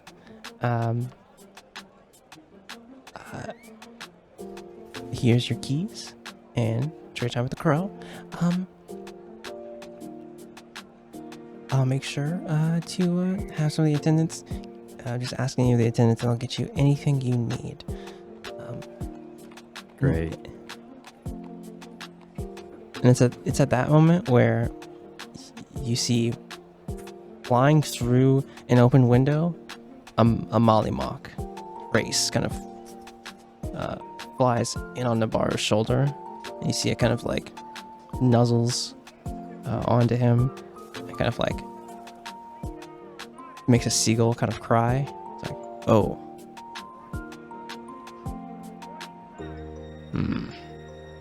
Interesting. It only makes one cry, and Nabaro like gets like a full sentence from that. It's like, huh. You got a friend to borrow? Race is just telling me that your friends have got a room nearby as well, another establishment. I can settle. I'll settle this here. Go have Race go with Giles and find the others. No, very well. Yeah, I'll sort of scoot my way out. Head back out. Has Giles ever been to Sharn before? Let me roll a history. Yeah, sure. Yes. Yes, I have. I think probably a stop. Captain Spria probably needed to stay here and check in with the SSA office on Sharn here. Yeah, I think probably around in this plateau more than anything, because this is where the main port is. So you're probably familiar with things in Central for sure. As you step out here, and Navarro's like, they said the drunken pirate was the inn if you find it. Very well. Trace. I'll relay anything back if there is anything. Very well. Trace, go with him. The bird kind of perches onto your shoulder and kind of like gives you a look. Give me animal handling real fast. Alright, let's see. This Giles' luck with birds is not good. Never. Mid. It's always been like Mid. this. You see Trace kind of looks at you, kind of like puffs his chest out, and kind of like his three eyes kind of like look towards you, kind of cocks his head. He seems, uncomfortable with you as he kind of stays on your shoulder, though, leading you out. It's okay. It's okay, Grace. Don't worry. It's like This won't be forever. as you move with Race toward the drunken pirate. And we'll say at this time, you head back and kind of ask for Ophelia Moore. Or Race will lead you toward Ophelia Moore, the room that they're staying in. Like, oh, Giles, sorry, lines got crossed a bit. We paid for a room here, for 2 nights. It was fairly cheap, but you're saying that Navarro got a place for somewhere else? Yeah, we were staying at the Crow, which is actually a bit nicer, a bit comfier, I figured. Yeah, as you look in, here we all might need it since we're all a bit beat and battered. yeah, this place is humble, for sure. But I can settle the rooms here. We'll need to contact Autumn and Thea. We should wait and have them come back. Wait That's till they fine. come back and then settle everything. That's fine. No worries, no rush. I mean, Okay. hopefully everyone here is a little bit on the fluid side of things, so we'll be all right. All right. Are you doing okay? Is everything hanging in there?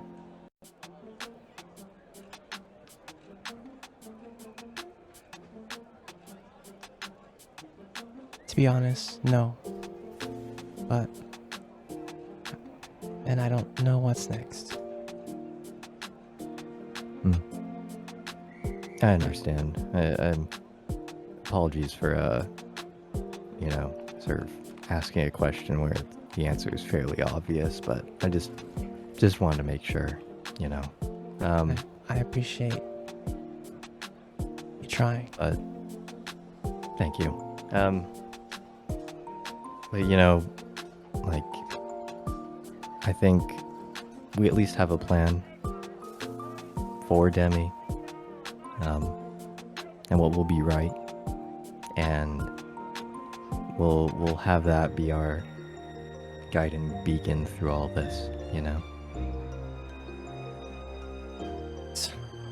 Well, let's wait in the lobby or in the main area for Thea and Autumn to come back.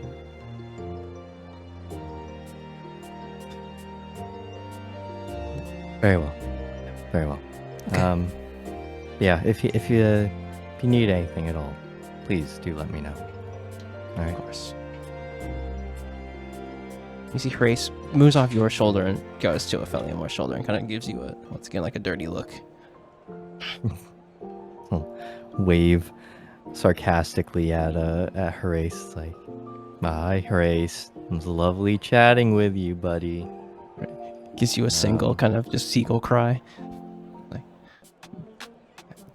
I think at this point, Giles is just sort of, I don't know, kind of a little bit beat, but at least with that 17 history check, he does recall a particular cafe that's not too far from the Drunken Sailor.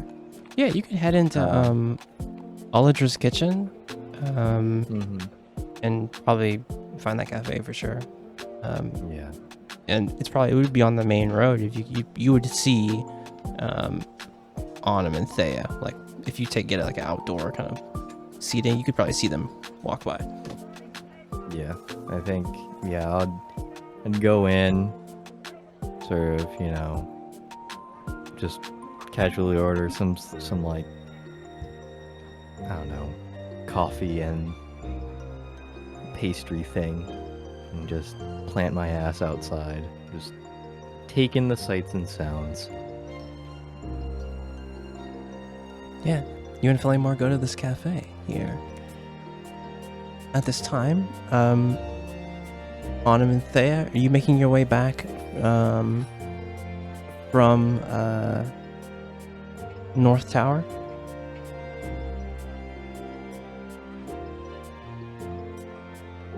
Yeah. For sure, yeah. Yeah, give me a perception check, the both of you, as you kind of walk back with items in hand, a bit of gold, toward Dragon Power. Autumn, if you would. Just a perception? Yeah, perception, yeah. Ooh. It's busy here at Bulgy's Hearth, and at the edge of kind of Bulgy's Hearth, there's a cafe, and you think you see Giles like across. I think Thea, you see Giles across the way. Autumn, you're kind of trying to not get lost within the city, it being your first time here. But Thea, you see Giles kind of in a Phillyamore at a table at a small cafe.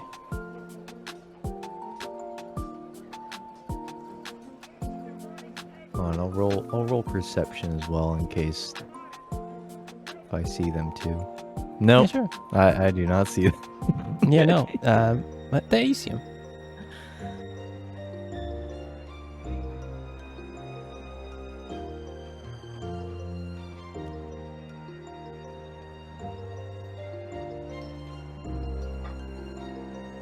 Do you head over? What is Thea gonna do?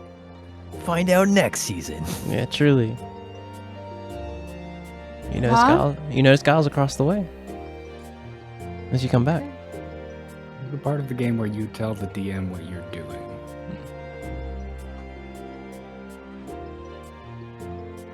Uh, Uh-huh. What? I don't know. I'm sorry. I don't know. Jeez. You're good. You see, after coming back from North Tower and observing everything here, I think what you do notice the most is you still see Ophelia Moore with snow white hair, and that's what probably triggers you seeing Giles as well. Seeing that she's not all the way there. I think even from this far away, about like 30 feet away, you notice that at the cafe. And you can head over to them here. I think the both of them just ordered a simple coffee here.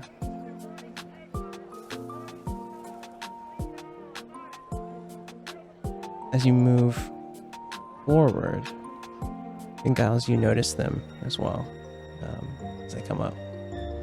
Yeah, I'll sort of raise my cup, sort of acknowledging or sort of like waving to them with the cup of coffee.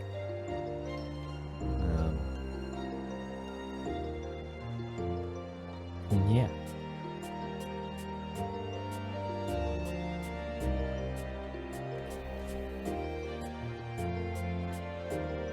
We'll sort of then go, sort of mentions like, glad to see you two are roaming about. Where have you guys been?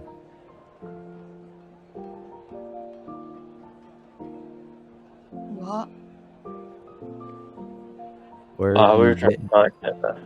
to find some lodging, and then I was looking for potions, and then we found a pawn shop on the way back. So Oh, it's a little busy, but you know. nice. Nice.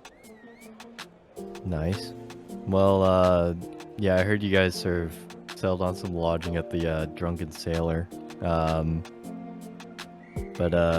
no sweat, because I've sorted us out some rooms over at the much nicer, much fancier, and much more well-needed rested rooms over at the Crow. So we can finally get some actual proper rest and actually sort of try to distract ourselves from all the horrible things that have happened. Yeah. You get rooms for everyone? Yeah. Oh, very nice. Thank you. Did you get just on the Ophelia Moore? She's still at the Drunken Sailor. No, she's Or here. She's here with you right now. Yeah, meanwhile. Yeah, she's here with you right now. oh, Bar- she. Oh, okay. Okay, yeah, okay. she's with Giles. Well, I settled up everything at the drunken pirate. Here's your gold back, and gives it to you on him. Very nice. Let's head over to the inn, and is Nabarro there? Nabarro's there waiting, correct? Yeah, Nabarro's there. Okay. Also, everyone thank Nabarro for actually covering the rooms and stuff for now. I'll be sure to pay him back after after we get paid. But Yeah. shoutouts to Nabarro. The rest of you can move from here to the Crow and get some much needed rest. Is there anything else that you guys do along the way here? As we move.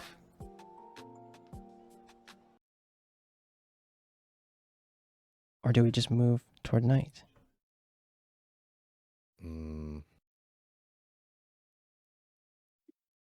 I'm good. Okay. What's the stats on everyone else? Everyone else, is there anything else? The city is open to you even in the following days as well. If rest is what the crew needs, then truly you can make your way there.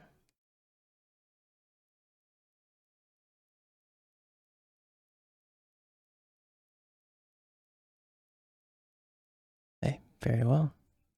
You all move back toward the Crow, seeing the nice 3-story establishment, noticing the owlbear in the corner, and the woman who owns this place. Gives you a nod again, like, oh, sorry, before. My name is Eli.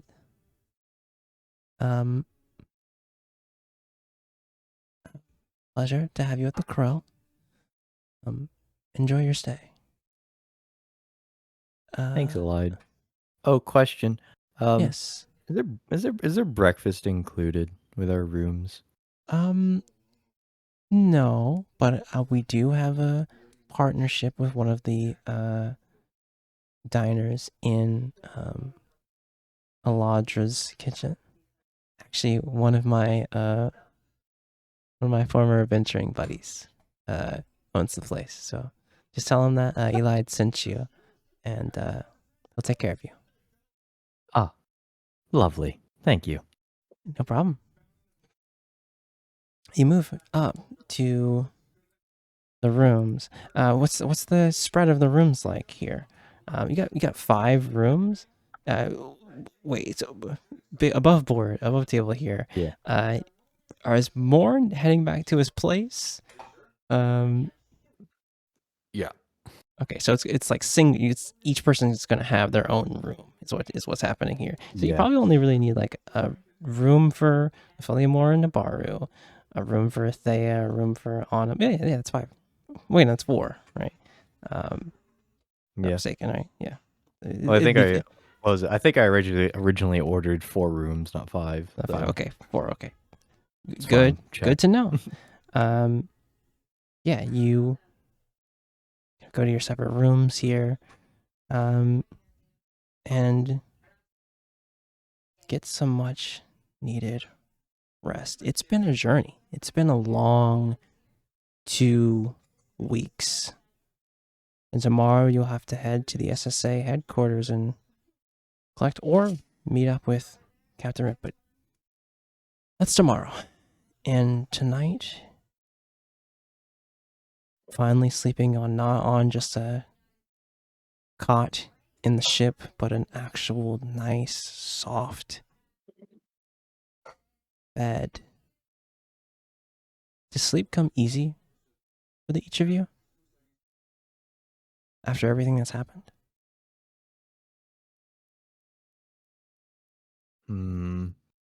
I think for Giles, it's like I think he's trying his best to like get his mind off of anything. But at least for the time being, I think after like a couple hours of like just being like a little bit restless, I think he finally like falls asleep. Yeah. You kind of set BB and Kettle. Did they follow you, or did you leave them near the ship with Micro? Just to get you up to speed, Ian. Mycroft stayed with the ship with Demi's body. Morn and Aerith kind of went their separate ways, but they live here. Yeah. Leaving the rest of you guys to take yourself to Lower Central here. Do you have BB and Willow and Kettle come with you, or what's that like? Yeah, I think I basically have everyone sort of just come with, Okay, yeah. sort of let them sort of actually technically a lore adjacent sort of way to describe this is that I've sort of did routine maintenance on Kettle and BB's sort of joints, and sort of putting them on like a bit of a lengthy walk helps sort of settle in those newly repaired joints. So yeah, they did take a beating in the fight, mostly Kettle. Yes, as Kettle kind of sets in a corner and kind of sets his head down, still being watchful here, but going to like a rest mode. BB kind of settling in the corner. Willow staying close to your side, feeling your emotions here, knowing that it's a restless night for you. You head off to sleep. Does rest find Thea easy? With her first day in Sharn after experiencing, honestly, a rough 2 weeks.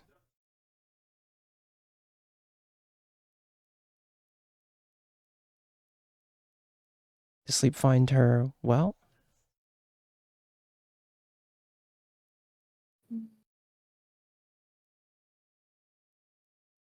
You are talking to me, right? Yes, I am. Yeah. No. You try and lay down kind of armor and shield and sword sitting near a desk and trying to get comfortable here. This is your first time. You slept in the ship and you're with your friends, but I think it really sets in that you're in a new place. Not far from home, far from Brawl, in a place vast and bigger than Brawl. That feeling of missing your family, homesickness creeps in as you lay here. It's a struggle. But sleep does come.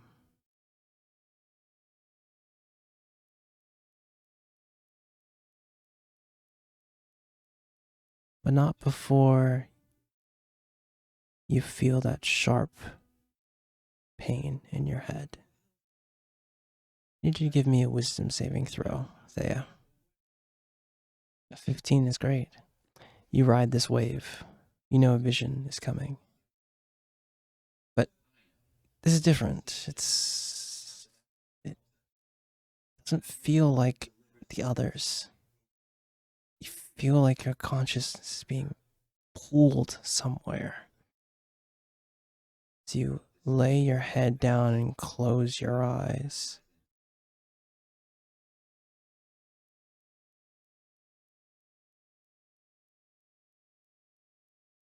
you open them again.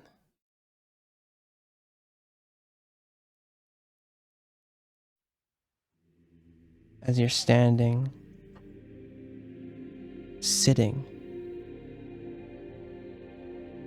on that marble structure. As you open your eyes, around you is a sea of stars. And near that, you see in the distance a full moon. Almost looks blue from where you're standing. The light of the stars reflecting off of it. You've been here before. As you wait, you see a stranger outlined in brilliant starlight. And you hear her voice again. You're safe.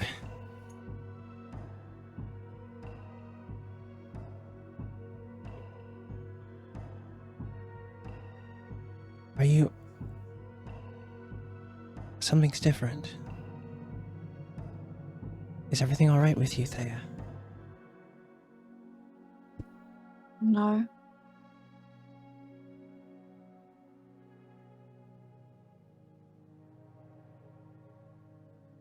You see, like, they're only an outline, a silhouette of stars.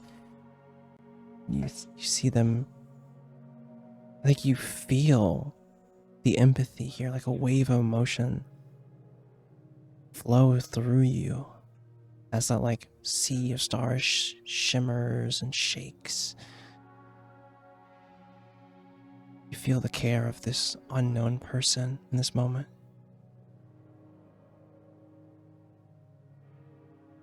Things will be okay, Thea. You're strong. Stronger than you know. And you see the stars shake again. And you see the stranger look back. I know. Remember, Thea. I only have a little bit of time. Remember, Thea, you need to go to Amaset. You can't let him get it. No matter what you're feeling, you can't let him have it. You need to go there. You see the stars. Okay. They're shake again. I have to go. You're strong, you'll be fine.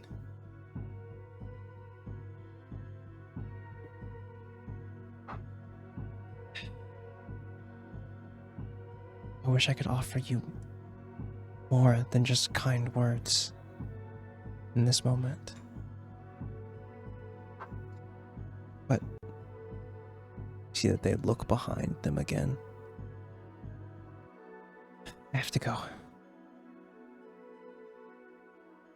And you see their form be pulled back into the stars. As you slip back into slumber.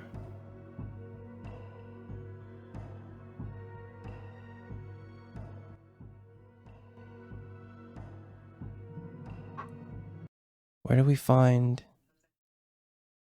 Autumn in this room, this nice room? Honestly, maybe nicer than he's ever been in.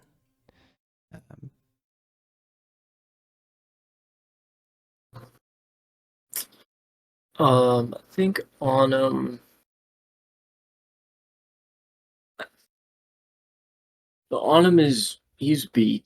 It's been a very long few days, and it's not really. He hasn't really felt it up until now. Where he's in this nice room. He can't. Yeah, but I was gonna say he can't remember the last time he's been in a room that nice, but it's probably the nicest room he has been in. Yeah. And it's like this overwhelming feeling of relaxing finally. And he climbs into bed. It probably falls asleep pretty quickly with everything going on, but I think he's kind of jolted awake by a bad dream, a Yeah, couple times in the first couple hours. I think the first time you lay your head, you see Dimmy falling on the ground, you see Morin down, you see Thea down, you kind of have that fear again, quickly force yourself back up and look at the nice room again and kind of that you're okay in this space. Kind of lay your head back on the fine bed and pillows, kind of just up staring at the ceiling.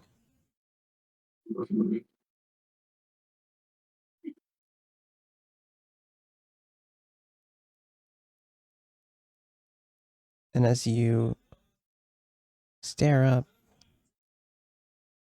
you notice your book on the nightstand.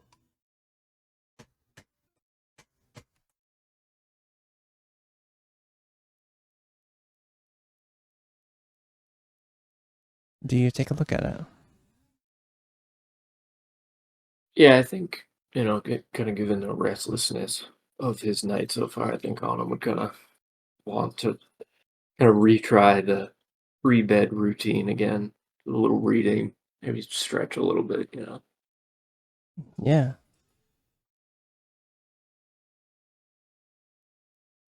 You move toward the book here.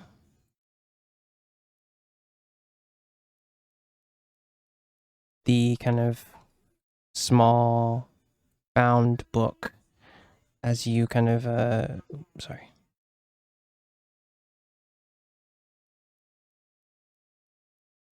I'm looking for stuff. Don't mind me, your GM.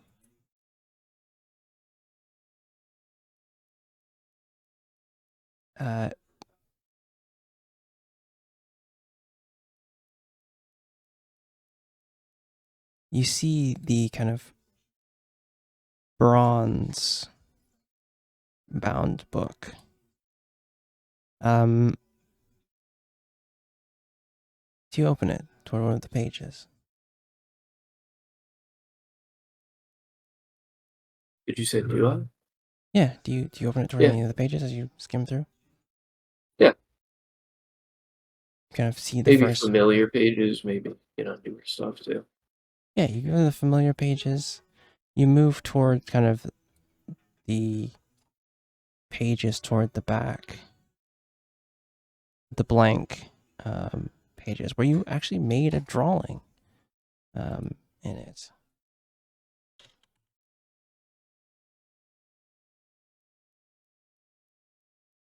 You see the letter, the note, signed with an R. That brass kind of filigree on it. And I think you see the last line of being curious, being on the right track to knowledge. As you've drawn this stuff and can look back at it again,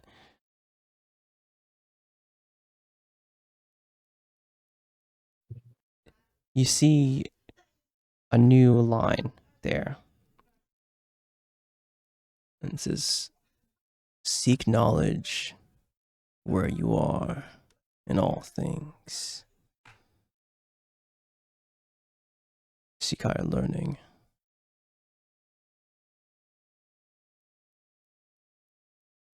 As it's almost like a PS here. There's no other extra like signature here. It's written in Draconic.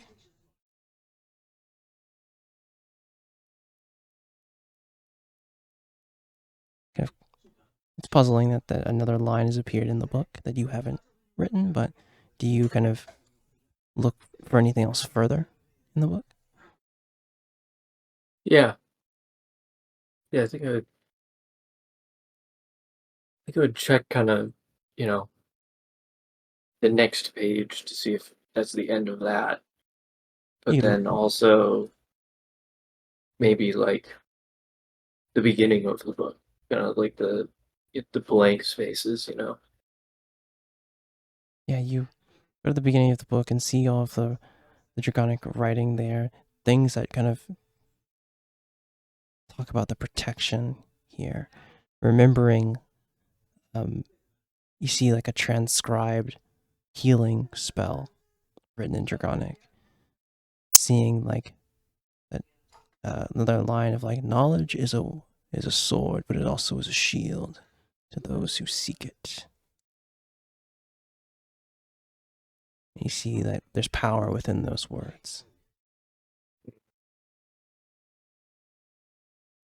And as you kind of calmly shut the book and think on seeking here, and lull yourself back into sleep. As we move toward an apartment in Lower Dura? Or middle Dura, right? Middle Dura. The Underlook. Yes. Morn, as you open the door, describe to me what we see. Your home. Yeah, just open the door and like dust just knocked up from the floor. It is like peak male living space. There's like it's like a one bedroom. So there's off in the corner, there's a room, but the actual living space of the kitchen and stuff is all one shared space. Open floor plan. Yeah. done nothing with it. There's just a table with a chair, like a couple chairs, and like a deck of cards on it, and that's like all that's in here.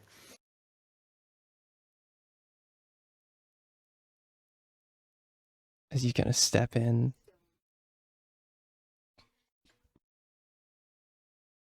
back home again.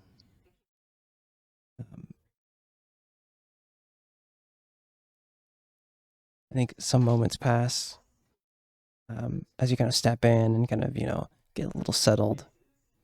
You hear a knock on the door. Yeah, I was probably just throwing my jacket over one of the chairs. I'll go back to the door, pull it open. You see Aerith. Kind of looking a bit annoyed. Hey, what's going on? Dropped off the shroud. I just got back. How'd things go? Not bad. I still have to make a decision. I requested more leave and just explained the situation to my CO about my dad. She kind of steps in into the space and kind of sits down at the table. I mean, I'll take it one step at a time. I don't know if I want to fully discharge yet. I mean, but I need to find him. I think that's more important than making that decision right now. And after everything with Demi, I don't know if I want to make a big decision yet. Did you let Dallery know that you need some time off? Yeah, he understands. Good. I think it also worked out that he didn't have a job for me, but either way, we're good on my end. Good. So they didn't give you a clear answer, or they said no? They told me to issue the leave in again, so I have to go do some paperwork. Okay. When we probably go back to get the bounty, we'll do the paperwork then. It was a bit of a check-in, and then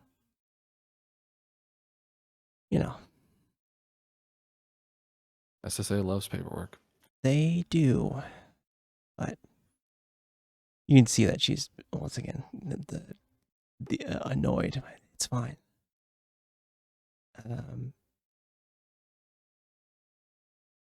I would, as much as I would want to be on a ship and serving in that way, this is where they have assigned me for now, and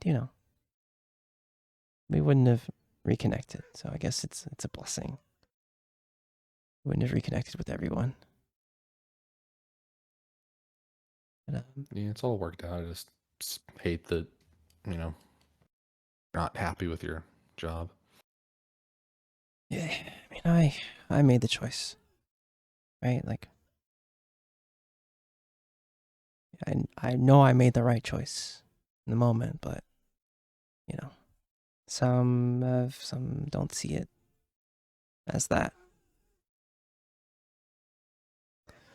You were saying that, with all this stuff with Demi, of you're not trying to make any kind of rash decisions. Yeah. At the same time, I think that it's become pretty clear that family and people you care about, they're more important. Yeah. I mean, do you think I should discharge or just We'll have to cross that bridge when we get there. Hopefully they just give you leave. leave? Yeah. We don't have to worry about it, but I mean, if they don't, I mean, I'm leaving anyway. Like, I'd rather I could just get some, just do it or do a discharge and have it not be like a desertion or dishonorable discharge kind of thing. But I mean, I'm leaving regardless, right? You know, they need another spelljammer on Dark and Stormy, and like we need to figure out where my dad went on Kren, what he's doing, and what he's getting into, and where he is. I'm sure he's fine. I think he's probably just doing some fucking secret shit. Yeah, I mean, they were pretty weird about it, about not wanting to give us any info, so. Yeah, so I don't know. Maybe it makes me believe that he's probably fine, but I don't know. Yeah. Well, I guess we'll take it a day at a time, and then, you know, figure it out from here. Are you okay? Yeah, I don't. Yeah, no, but you know, just not thinking about it. Yeah, trying to figure out the next step forward. I feel like if I stop moving, I'm just gonna fall apart. That makes sense? Yeah, it does. I'm glad that I have things to do while we're here. Yeah. A meeting, I think today or tomorrow. I can't remember. I have to check my room. Oh, the room? But the board? What's not this again, Warren? Anyway, you see that she looks and it's like, probably. what's that? Did you just above Joe? Did you put the letters down on the counter or something on the table? Yeah, they would have. I guess they would have been in my jacket, and I would have put them on the table before like, putting the jacket. She reaches over. She's like, "What's that? Adventuring Guild? Did you apply there? Doesn't seem like you." No. Everything else was junk. I figured I might as well take a look at this. It's probably also junk. Cendric? You mind if I open it? Yeah, go ahead. If it's junk, just toss it. For sure. You see, she kind of like rips it open real fast. She pulls out a letter.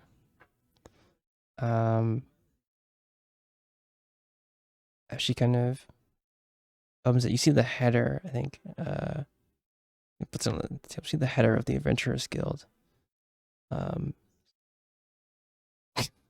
She has like a smile on her face, like a little bit of a laugh. It's from Temperance. What? I don't know how she found. She kind of has like just a smile. She's like,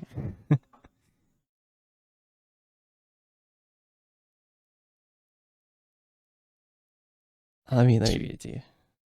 Okay. And she's like, here. She gives it over to you. It's like, the first line's like, hey there, Morn.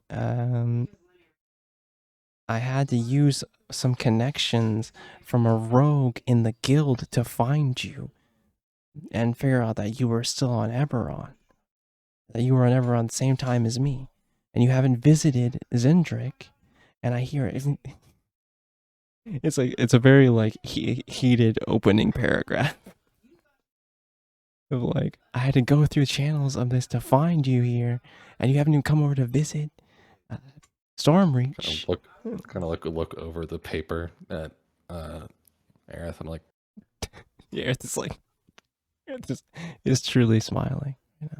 Does she think like we were super close? Yeah, let's go back to reading. There's a whole sea in between us and there. Like, it's like, hope you're well. Come visit Stormreach, or if anything, if you can send a sending, do so. I'm working for the Adventuring Guild here in Stormreach, and you know, it'd be good to see. It'd be good to see you catch up. I don't know. I was just thinking about you all, and glad you're landed on your feet. And it's just like, P.S. My rogue friend told me that you and Aerith are living together. What's that about? What is that about? It's like also like PSS. I promise not to use have my rogue friend spy on you again. I'm sorry. Okay. See Aerith grabs it back. Oh, so I'm glad she's all right, but I didn't think that she would be in the adventuring guild kind of type, but it would be nice to see her at some point. But I don't know. There's a lot happening right now. I guess I can maybe try and find the Mages Guild here and have someone send a sending or something. It's so classic, dude. Of you never visit, bitch. You found me. Yeah, you come visit. Yeah. Honestly, I might convince her to come through to Sharn. Honestly, I wonder if the Mages Guild has any teleportation circles. Because message, not sending. Yeah, I don't. I'd have to talk to the mage or to send a message for us. But I'm glad she's all right.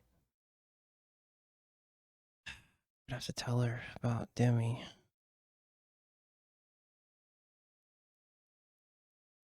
One step at a time, I guess. One step at a time. Well, I'm gonna head to bed, but don't stay up too long. All right. Yeah, I'm just gonna double check stuff and I'll head in. Okay. And as we open the door, through the door? What does that look like for as Morn looks through the door of the kind of the bedroom here?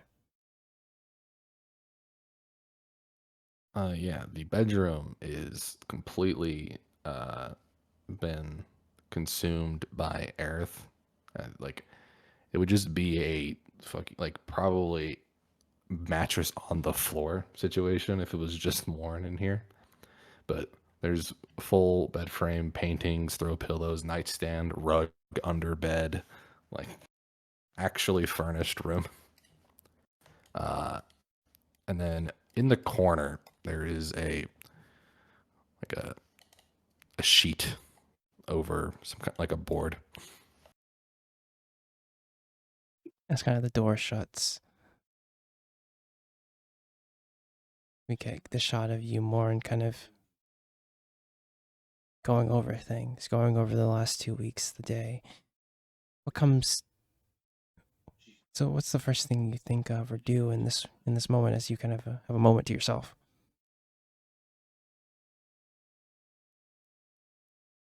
I start just running through everything that's happened and quickly decide that that's a bad idea to follow that train of thought. And so I just go over to the board and take off the sheets and try to look for when my meeting is supposed to be. 2 days. You're supposed to meet with the contact. He's giving you a location. Where would, honestly?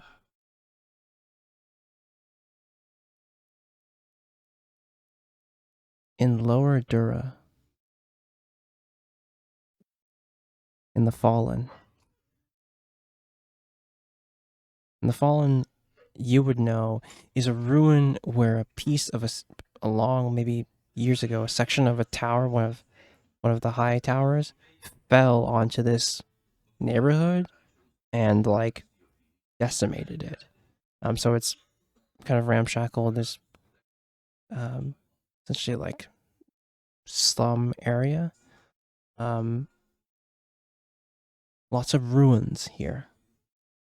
Perfect spot to meet discreetly.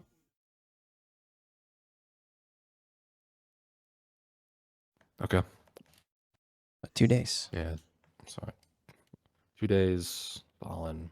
Nod to myself and just look back towards the name at the center of the board, and just cover it back up with the sheet and head to bed.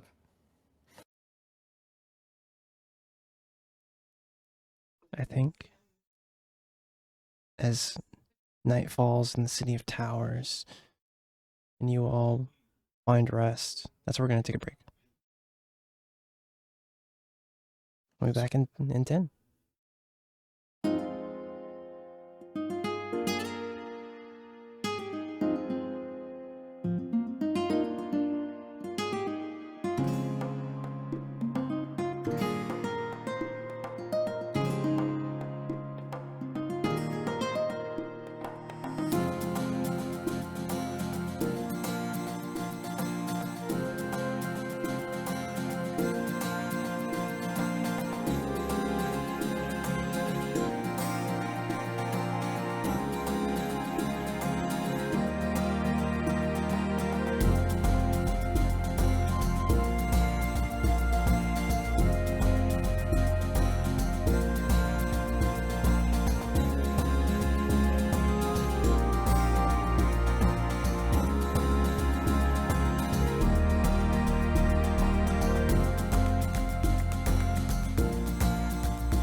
All right, all right. Y'all back? No. Damn. No. I don't know about Grady. Jazz went to charge her headphones because they're fucking dying. Okay. Cool. Well, hey. We I return. am here.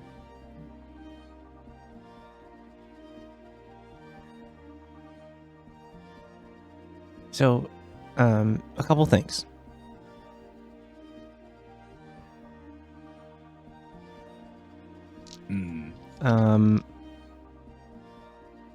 As we move forward here, Yes.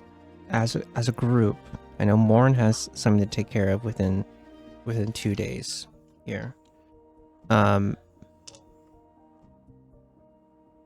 are you all getting into in these next few days? Because we can play them out day by day here, but obviously, I think there needs to be a conversation about what's next with all of you. Yeah. And we can have the space for that to happen. But let me know what you all want to get done within Sharn. There's a vast myriad of things to get into here, things to check up on, things to do. I did a little bit of shopping here with, Autumn and Thea, but, we can get into that as well. So I'm just saying that the floor is yours here. But if we don't want to do it day by day here, we can, move forward here and take care of scenes that happen within, the stint of time. I'm definitely talking to Captain Rip today. Okay, That's yeah, for for sure. sure. We have to get through that. That makes sense. I'm trying to get money, get paid. Yep. That's true. Gotta give the fatty The stacks, ARP baby. the goat. You're a real one. Except I need my money. Yes. Sure, yeah. Of course, checking the SSA, Aerith has to get, I'm gonna roll for it and see if they give her a leave. But As God intended. yeah, truly. Okay, so we'll take care of that now then. I think that's a good central meeting spot anyway for all of you. I think, Giles, you stressed that, right? That you were going to take care of that next Yeah. day, right? Yep. Okay. So then we move toward Upper Central at Highest Tower, but near Larendar Tower toward the SSA HQ here in Sharn. You see on the outside the building the flag that has the blue flag that has 7 stars on it, kind of flowing in the wind as you see sky ships and spelljammers moving through here as they dock and exit from Highest Towers. As you guys are outside here, do you head in to the building here as you guys have all kind of convened here? Save Nabaru and Opheliamore, who were staying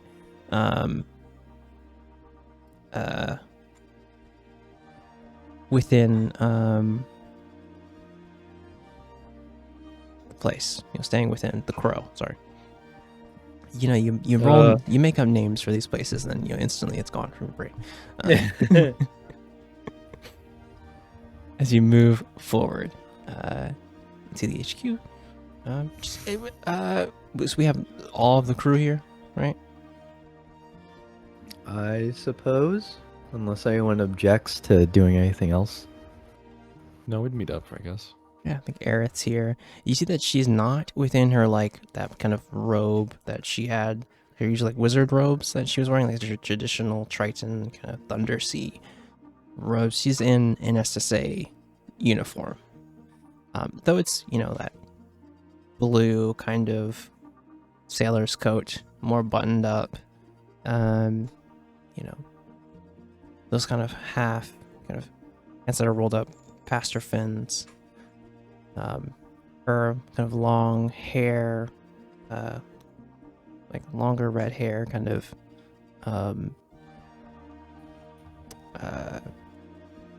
just let down. She has that blue bandana tied around her arm. Wait, it's just standard issue uniform, right? Nothing special. Yeah, standard issue uniform, like Soul Gemmer's Okay. uniform. Yeah. Gotcha. She's like, hey, I can take you guys to the person that be dealing with bounty things. Maybe Captain Rip's already here. But I'll lead you guys in. I'm gonna sort of jokingly, like, sort of salute, stand up straight. It's like, aye, aye. You see her like yellow eyes kind of dart toward you, like, okay. Yeah, like she's gonna like mess with one of her fins. Sort of give her a jab in the rib with my elbow. It's like, hey, listen, I had to do the same shit. I get it. Just a little bit of banter, you know. Yeah.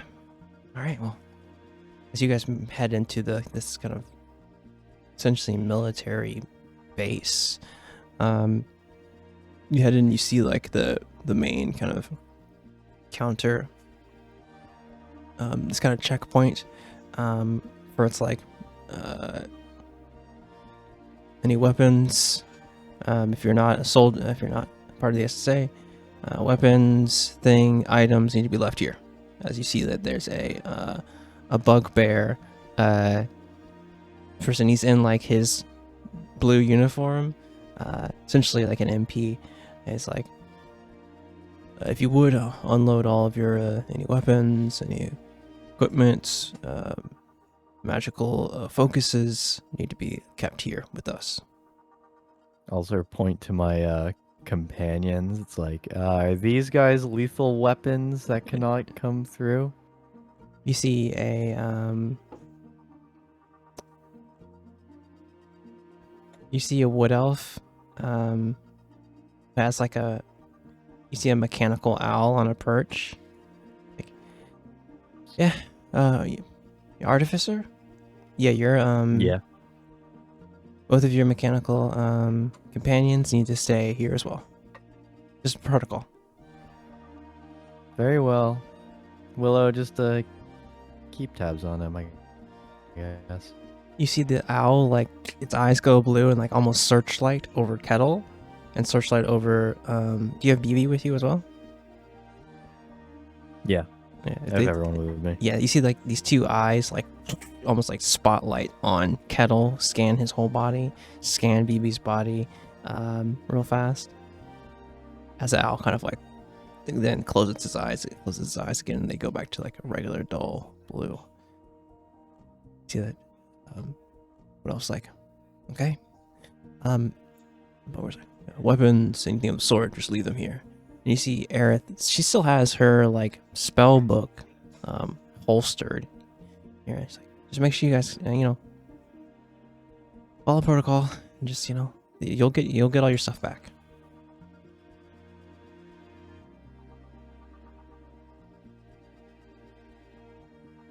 Do you all leave your things here?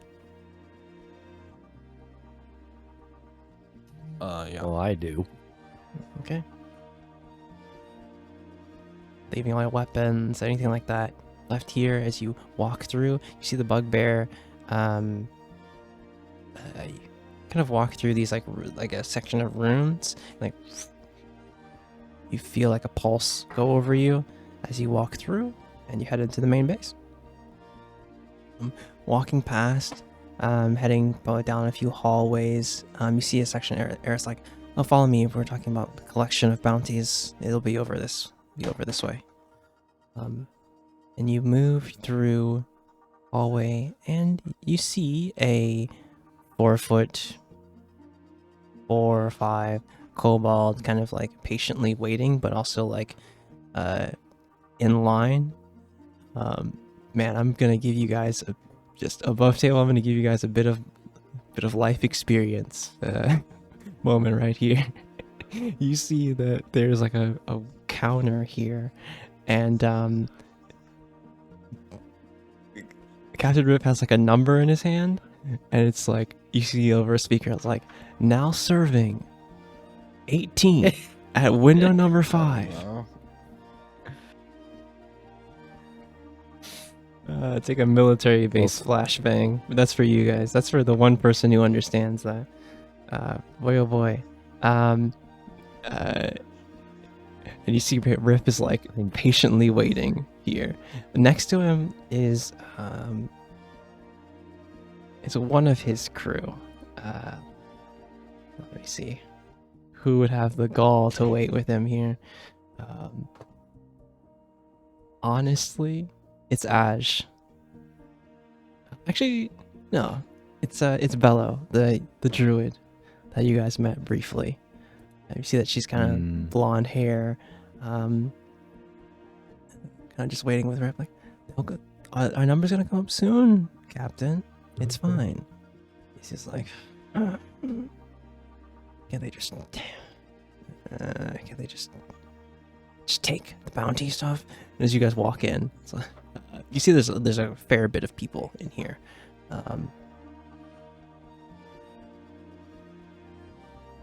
I'll talk to Aerith, so it's like, so are we grabbing tickets, or what are we doing here? I can see what I can do.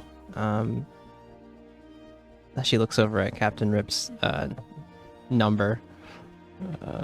I'll see what I can do. Let me see. I'll talk to one of the people behind the counter. For you guys, just give me a second. As she kind of heads forward. I'll serve also, like in that moment, see Captain Rip patiently waiting with the ticket in his hand. sort of head on over to him, just be like, quite the contrast from a couple days ago there, eh, Rip? He looks up to you, he's like, well, these sometimes you have to follow protocol if you want to play by the book, so to speak. Of course, like, always gotta play by the book somewhere. But it's good to see you all here, guys. Yeah, we're trying to stay afloat. How are you doing? How are you and your crew doing? Pretty well. Recovering from whatever damage the All-She Road took, and nursing our wounds. Isn't that right, Bella? And you do see that she does have like,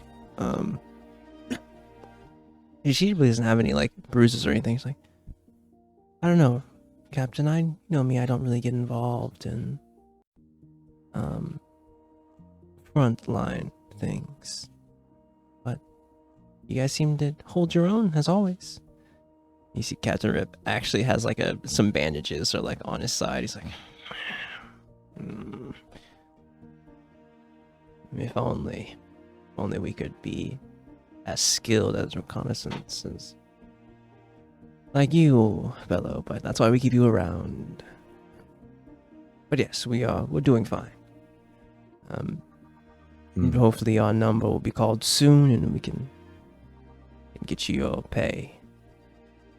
And Yeah. Well, what was it? Aerith over there is gonna try to pull some strings for us to make sure that an SSA your number is member. definitely getting called soon. Yes. I didn't think you had one of them on your ship. Strange. Yeah. Well, she was sort of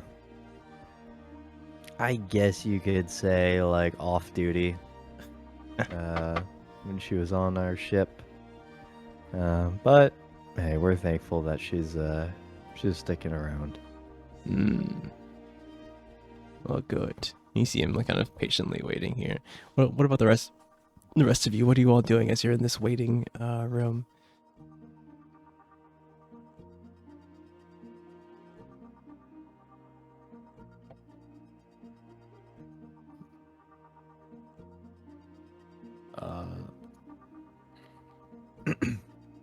I'm Yeah, I don't think I'm really doing much. Just waiting, especially. Yeah, Yeah. I think you see kind of Aerith talking to a tiefling, kind of this like, almost like bluish, skin tiefling. He's like talking to him, like, yeah, they're conversing back and forth. And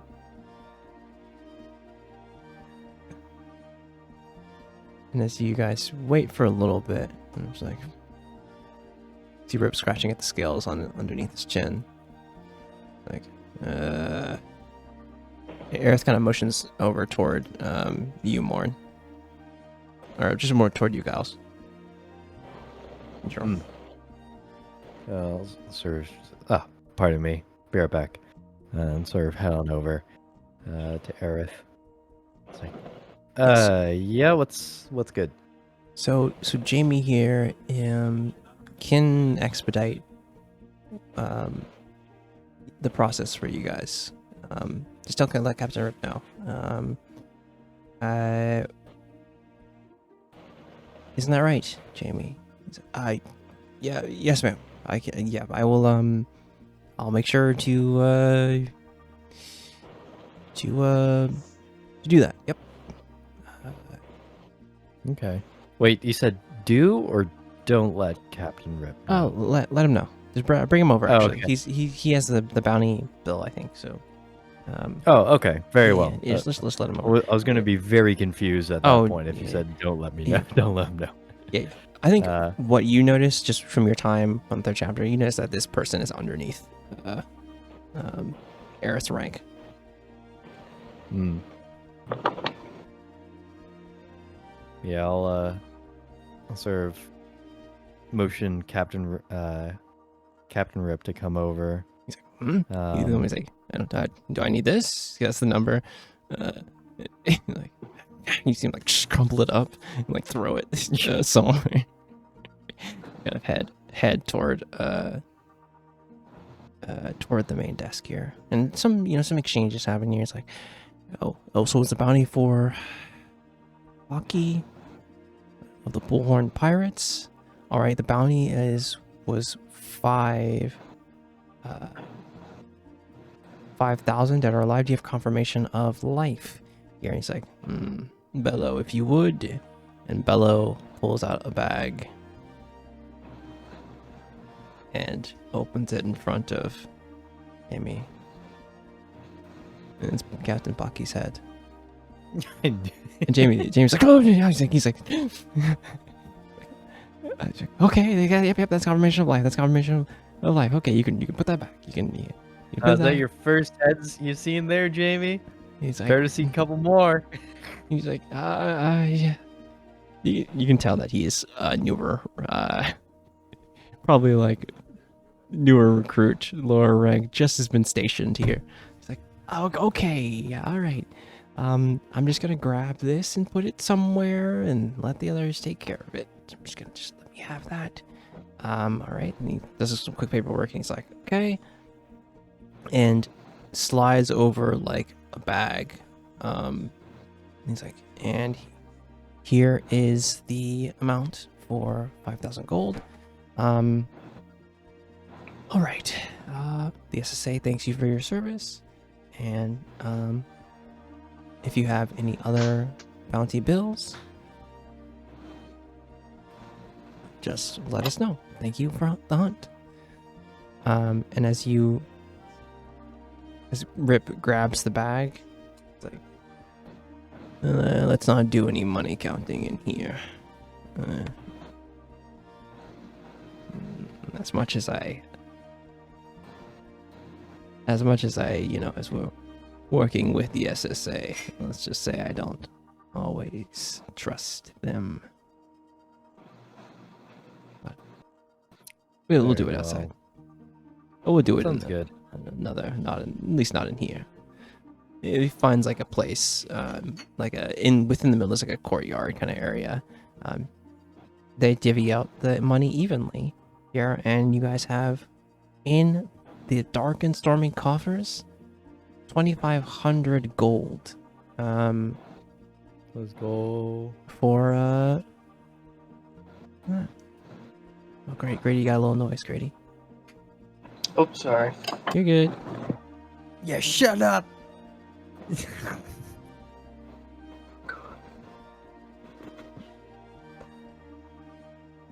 Yeah, divvying out the money evening, 2,500 gold. However you guys want to record that for your, like, the ship's coffers, that is up to you guys.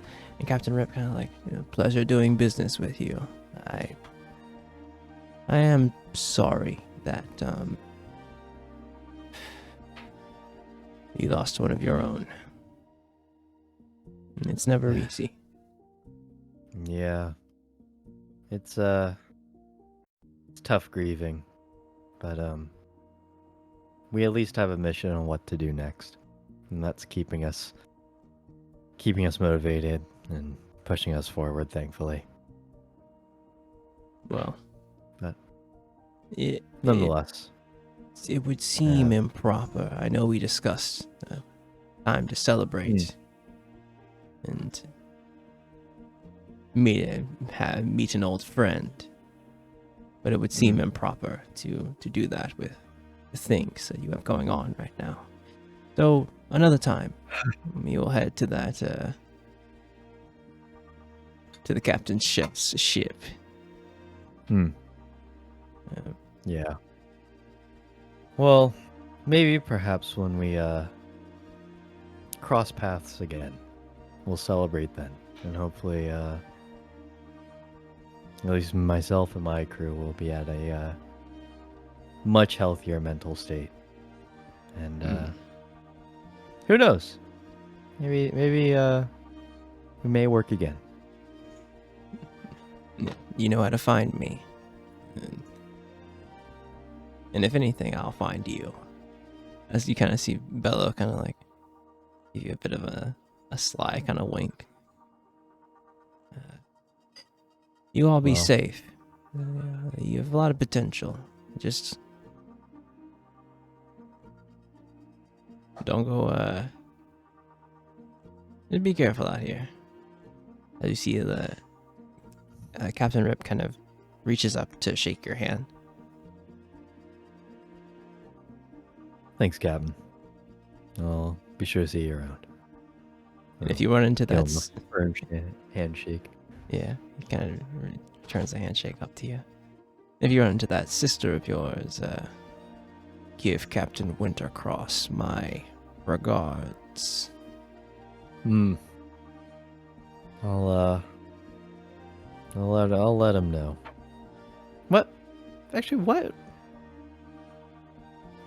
have you what adventures have you done gone about with my sister? I'm just curious. You see him kind of give a smile. It's like, oh, none yet.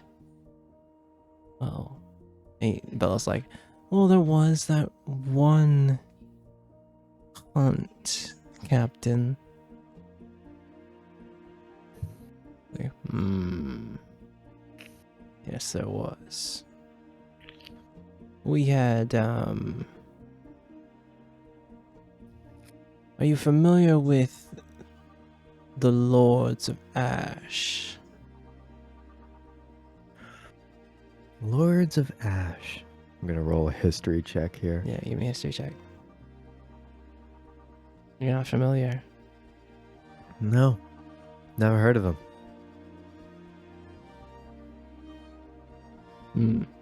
Let's just say we had a run-in with one of them. Didn't go quite as planned, but your sister and that flaming bird of yours proved to be quite formidable. Yeah. Trinity does love that bird. Well, until next time, Captain Balcon. Indeed. Gives you a bit of a bow, and you see the kobold, the red-scaled kobold, move out of the base, grabbing his weapons. This Bello actually grabbing no weapons at all. Heads out toward the streets of Sharn. Morn,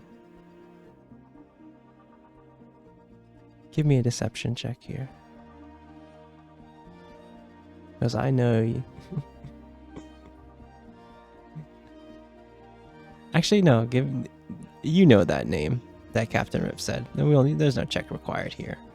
You know. I think you know full well what he was mentioning. Do you just internalize that?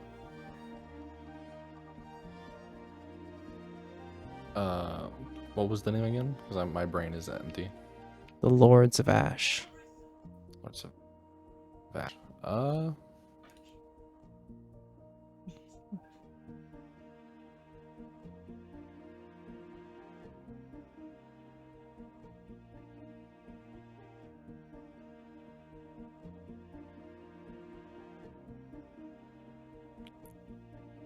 Well, I don't see his name in my notes, so. Morn, Skill issue. you would know that that's a name from your past. Not just a one person. It's a group of individuals. Their reputation precedes them in the circles you used to be in. Fearsome This is why they're not captains. in my notes. Yeah.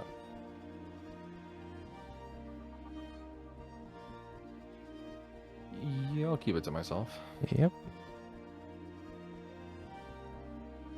And as you guys are here within the base, Aerith's like, I gotta take care of something real fast.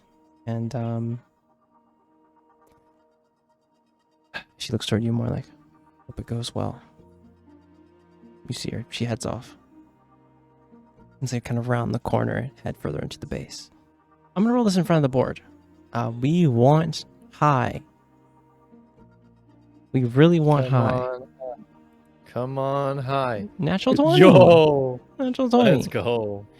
She returns some moments later with a signed kind of paperwork of requesting to giving her whatever amount of leave that she needs with this family event that is happening. Understanding here that, you know, it's a family matter. You know, it's very important. So she doesn't have to report in until it is resolved. Which is, you know, a grace period of like a couple months or whatever.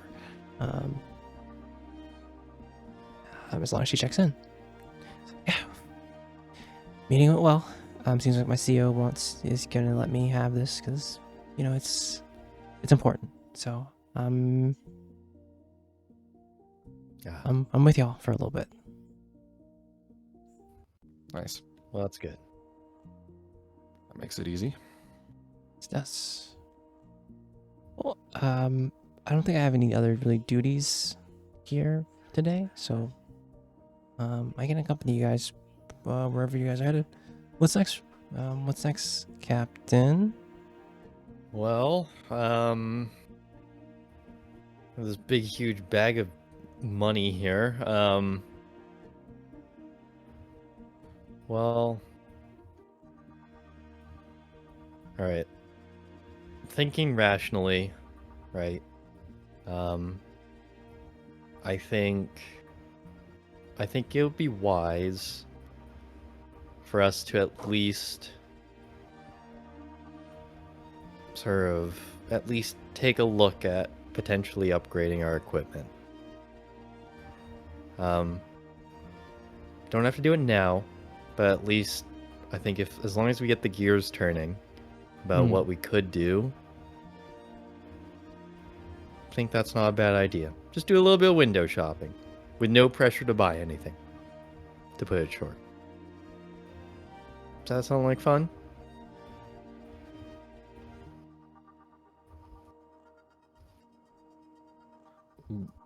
What do you have in mind in terms of upgrades? Well, maybe we could try to find some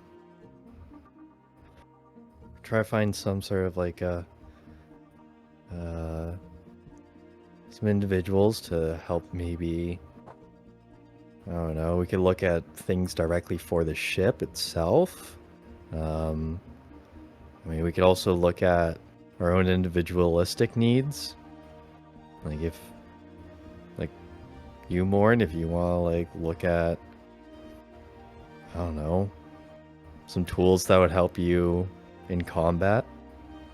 That's not a bad idea. I know I need to do that. Same goes for everyone else here. You know, I think at least in a more democratic manner,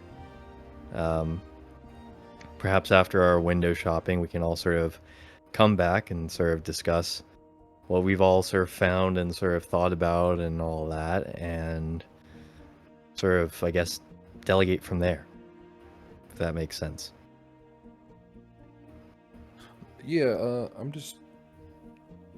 Okay. I just am trying to think about what shops you'd be looking for. Well, I kind of know my way around from the last time I was here, but, I mean, Before you came here. I guess you've been technically living here longer than I've sort of know about the lay of the land. So, I mean, if you have any ideas on where we should sort of start looking and all that.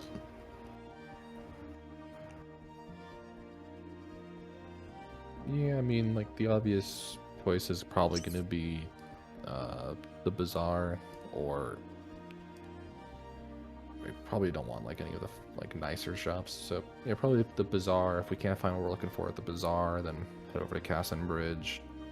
If we can't find anything in Cassin Bridge, Okay. I mean, there's a few other marketplaces like Tavix Market, but probably bazaar is what we're looking for. Yeah. All right.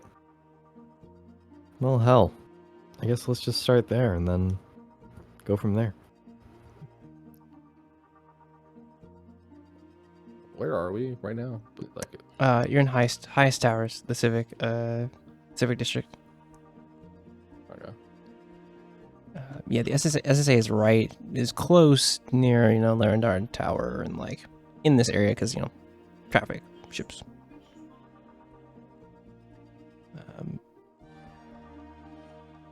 Sure, give me 1 second. Went to the bazaar. Yeah, I mean, we just head down and across the way.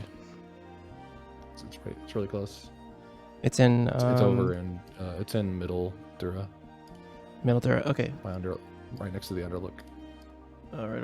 Middle Dura. Boop. You guys can. Oh yeah, that's right. You guys can head over here to the bazaar. We just head down and then over one, or Yeah. over and then down, probably more likely.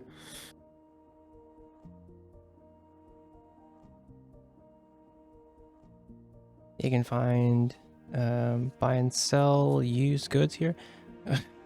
There's a possibility of stolen goods. We love Eberron, by the way. Well, It's hey, a high possibility. high possibility. It says it right there in the book. Hey, it's fine though. It's okay. Surely, Middle Dura. Yeah, this is close to Yeah, Morn's. as we head down and into the bazaar, just be like, keep an eye on your pockets. Yep. Very smart. Another day. You're right here in Sharn.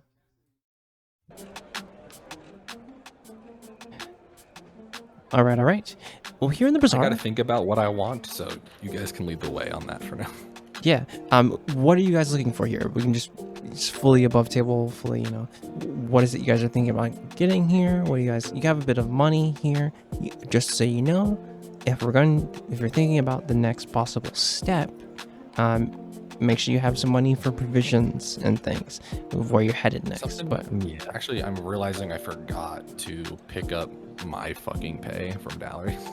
oh yeah, we didn't roll for that. Oh my That's We right. could probably Yeah, just say from that Sharn. that was in the papers and I picked it up. Yeah, Just it roll was. for it. Yeah, it was. And this was I'm sure this is just like a monthly thing.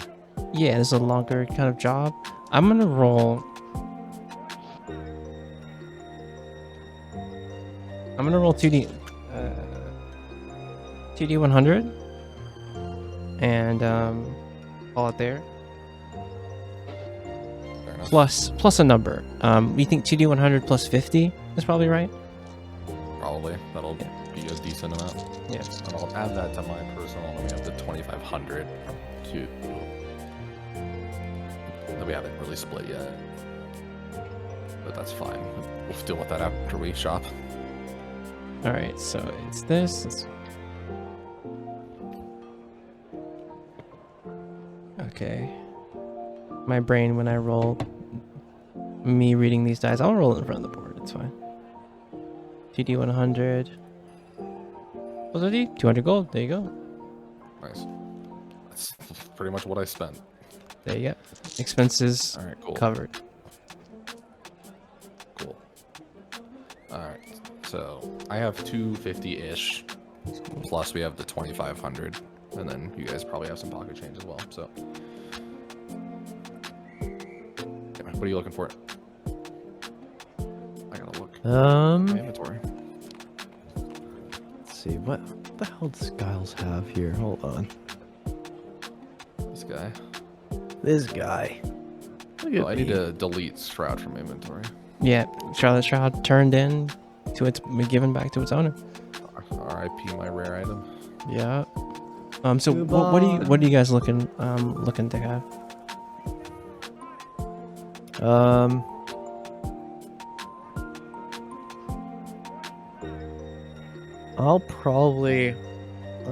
I'm probably heading to like a gunsmith or something. I'm just sort of checking out what wares they have. Sure. Yeah, give me a moment.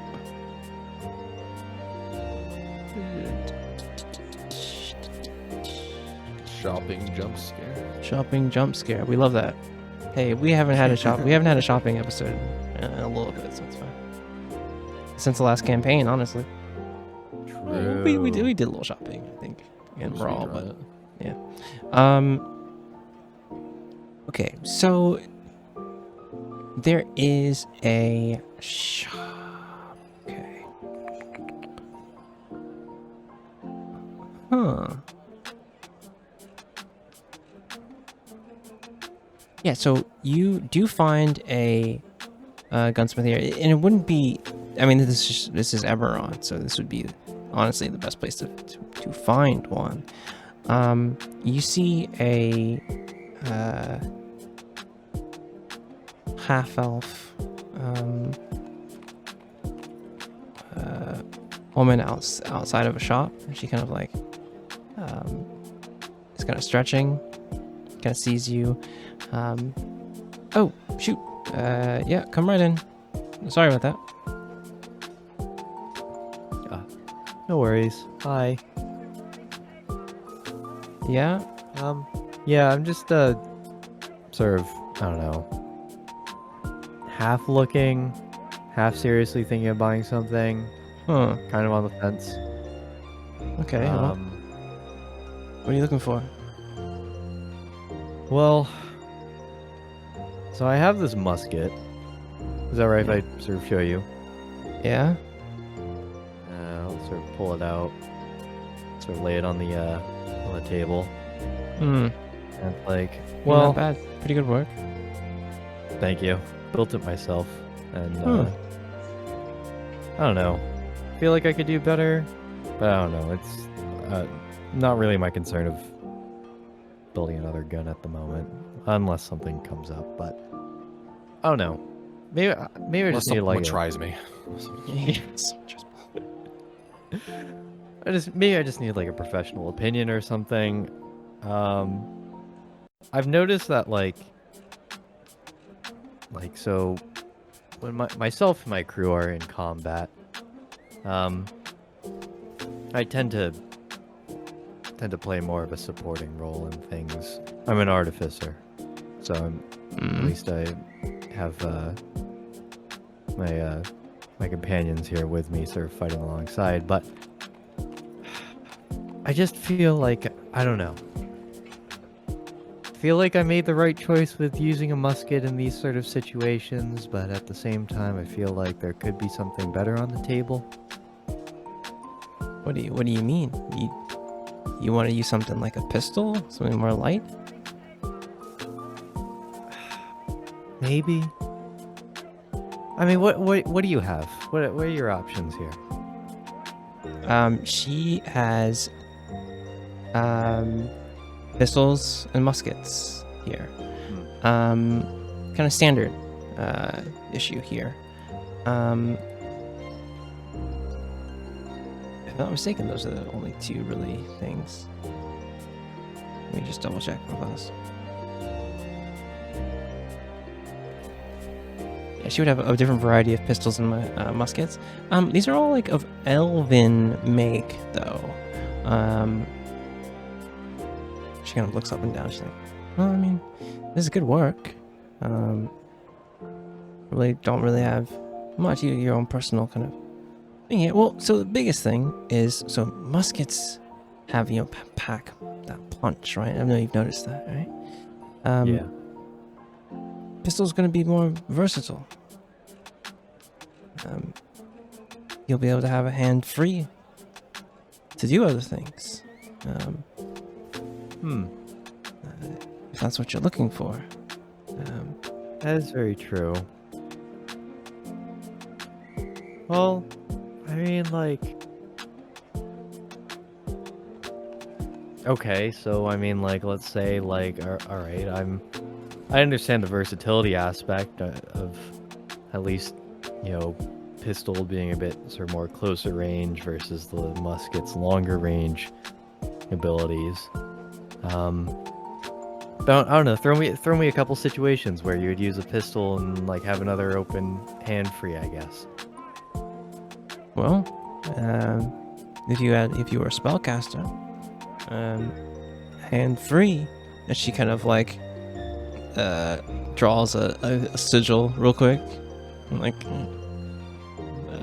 just in the air, and like then cast it and cast elementalism, and just you see a puff of just a gush of wind, gust of wind here. It's like freehand if you're spellcasting is always good if you need to use your components. If you're a close range and you have kind of the skills to do so, pistol and dagger in hand is quite formidable.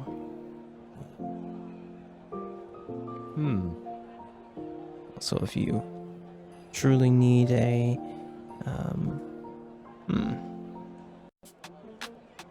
need to access some other items,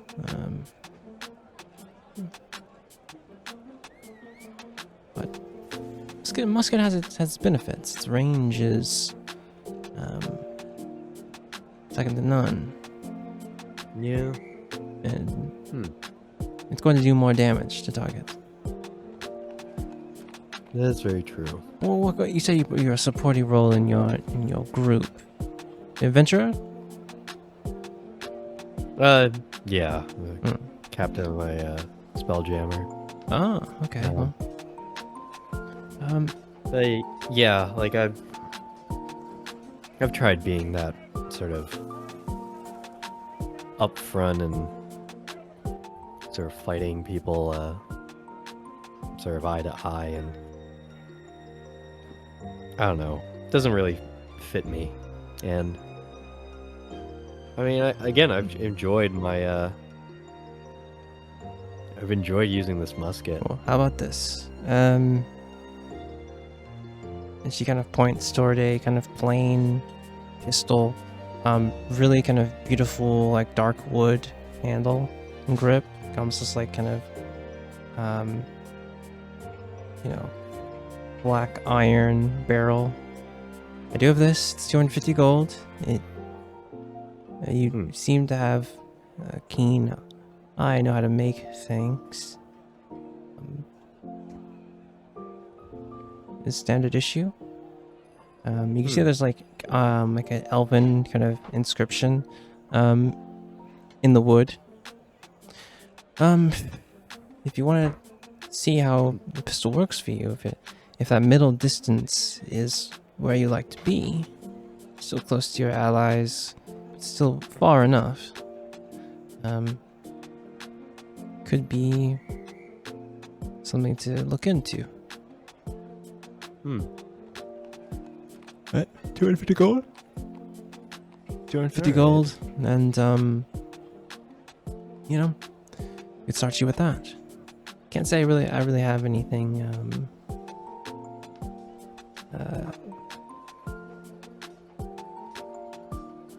of a enchanted variety here, but yeah, just make That's you know, fine. some things like that. But All I would say right. Well, give it a try. I'll definitely think about this. Are you going to be here perhaps later this afternoon or tomorrow? Yeah, yeah, I'll be here. Okay.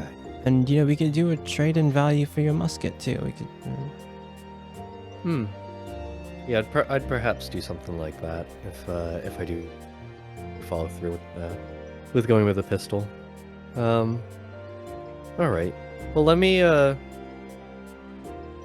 least at the earliest I'll come back in a couple hours or so. I just need to discuss with my crew members and stuff, see what their plans are and all that. And if you see me, you see me. If not, well, farewell.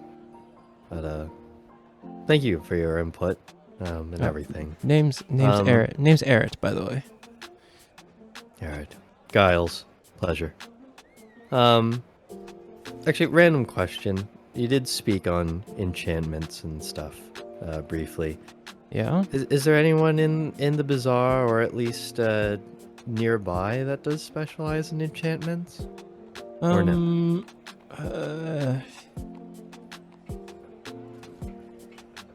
Not too sure on from the firearm variety.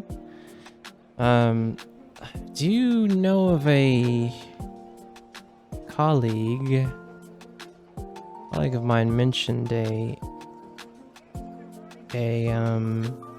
person who did that, but they're not here. They travel around. What was his name? Oh, what was his name? Okay. Oh, Martin.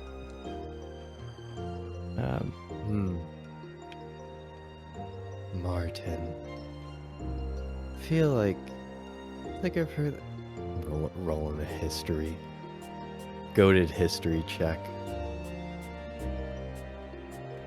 Name's familiar, yeah, Yeah, but common name. true. He's very, very familiar. Yeah, I think my one of my friends was talking about a guy Martin, who works on stuff like that. But I don't know if he's in Sharn or not. I say if you run across him, ask around. You know this community of. You seem like you're good with your way around a firearm. Sometimes these smithing communities are pretty tight knit. So if you ask around, wherever you're traveling, they might be able to help you out. Very well. Well, thank you. Thank you for the insight anyway. Yeah, if you ever find yourself in the bazaar, come back to Unicorn's Arsenal. We got you. Sounds good. And Eric will let you go. Is anyone else? Where's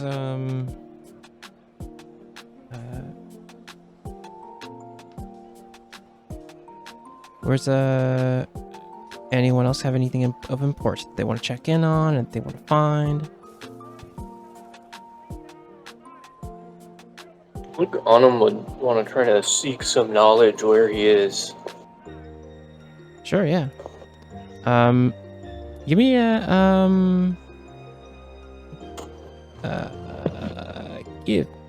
a investigation check. Seek some knowledge. Seek. Kind of base. Kind of base. I think you ask around in the bazaar and they're like, if you want to get knowledge, just like books or something like that. Yeah. Well, son, you might find you see like an I'm older. more interested in drop shipping. Yeah. You see an older herbal man, kind of like, well, if you want to really I mean, no better place than Morgrave University. That's not on this plateau though.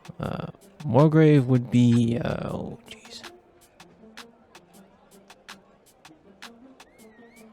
Yeah, I mean, I'm pretty sure that's the southern plateau. Yeah, it is.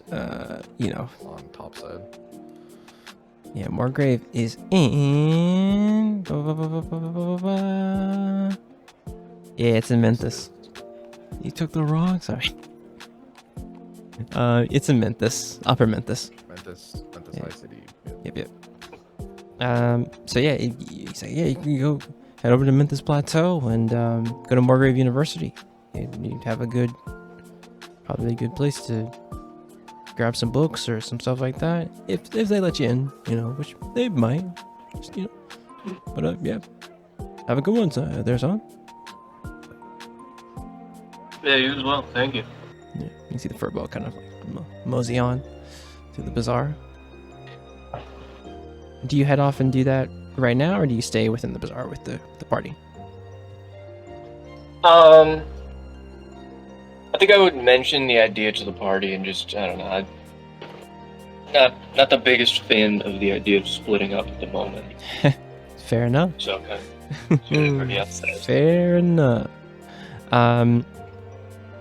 Anyone else want to take care of anything here in the bazaar? And if it's something really like of import, you know, we'll role play it out. But if it's something like, you know, you just want to grab a few, like, you know, potions or like whatever items, particular things that you think you would need, now's the time to do so while you have that fire, that money in your pocket. It's burning a hole. Oh yeah, I don't have any potions. These are earths. I'll buy 2 really quick. Yeah. Of other stuff, but yeah, I think same stuff applies. Actually, I'm gonna roll just a smaller potion shop here, real fast, and we'll see what we get. Yeah, so put regular potions of healing. Okay, you find one in the bazaar there. He had dwarven shop owner. He has 1, 2, 3, 4 regular healing potions, 50 apiece. He has a potion of psychic resistance, a potion of thunder resistance, and then 1 greater healing potion here as well. how much is the greater? The greater is going to be 200. Yeah, I'll just buy 2 regular potions of Two healing. regulars. Okay. Yeah, he hands over like this smoky golden like serum in a silver bottle, and then another same kind of smoky serum in a bronze flask. Like, there you go. Mix them up myself. Yep. There you go. 2 potions of healing. Anything anyone else wants to grab while you're in the bazaar? Lots of different things within this place, and you know, at a fair price.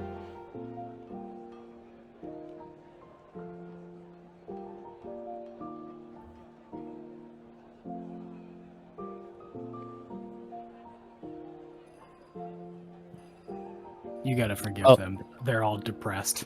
Yeah, hey, Truly. it's fine. I'm looking through my inventory. Yeah, take your time. Because I kind of want to replace the magic item that is lost, but I don't think this guy's gonna let me buy magic items. Yeah. So The anyway. the pawn time is a shop no. is I had to think on it real fast. We're good. What I'll say is the pawn shop is a place. The pawn shop is a place we already established that has a variety of things. That's true. So if you're willing to, you know, and I will roll for it and see what it had. It might be just uncommons more than anything, but you know, pawn shop for sure, established place here. It's not in the bazaar. It would be in middle. It'd be in the middle, central. Sorry. But honestly, we could do that here. I'll give if we're talking about magic items here. When we're talking about what would you be looking for? Just like uncommons and things like that. Yeah. Okay. I know for a fact that even excluding your desire to give me anything better than that, no shot I can afford it. Exactly. But we'll see what this person has. And this would be uncommon. Okay. And so you do come across a person in the bazaar. They have this, it's like a wide variety of things. Let me just do uncommon. Or would you be looking more for wondrous items, or are you looking more for like weapons and rings of that nature? Like, what is he gravitating toward?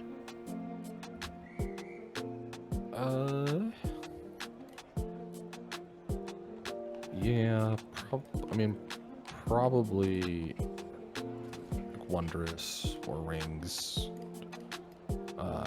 Okay. Or even scrolls, maybe. Scrolls? Depending on Okay. what it is. Like, I'm pretty set on any green, to be honest. Any green? Okay. Well, let me just roll me a d4 then.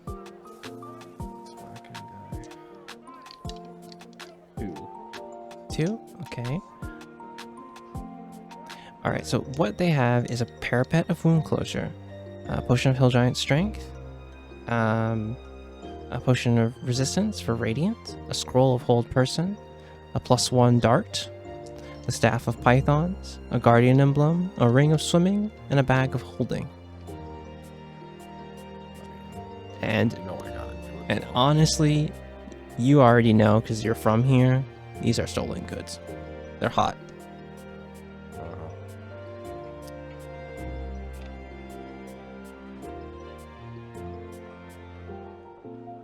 Nothing. I don't really know if there's anything in the world that'll beat the convenience of a bag of holding. How much is this gonna cost me exactly? All right, let me take a look real fast.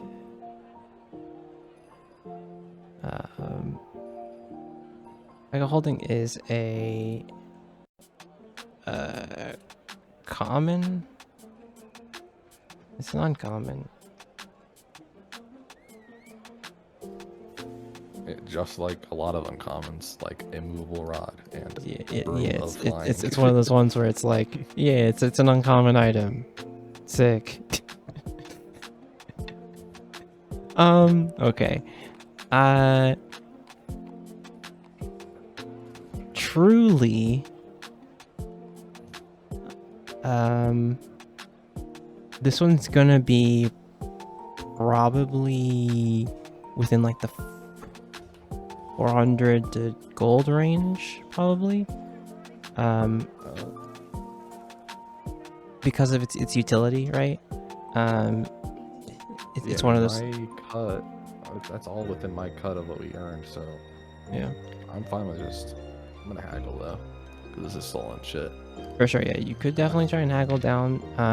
But like starting asking price would be 400. So give me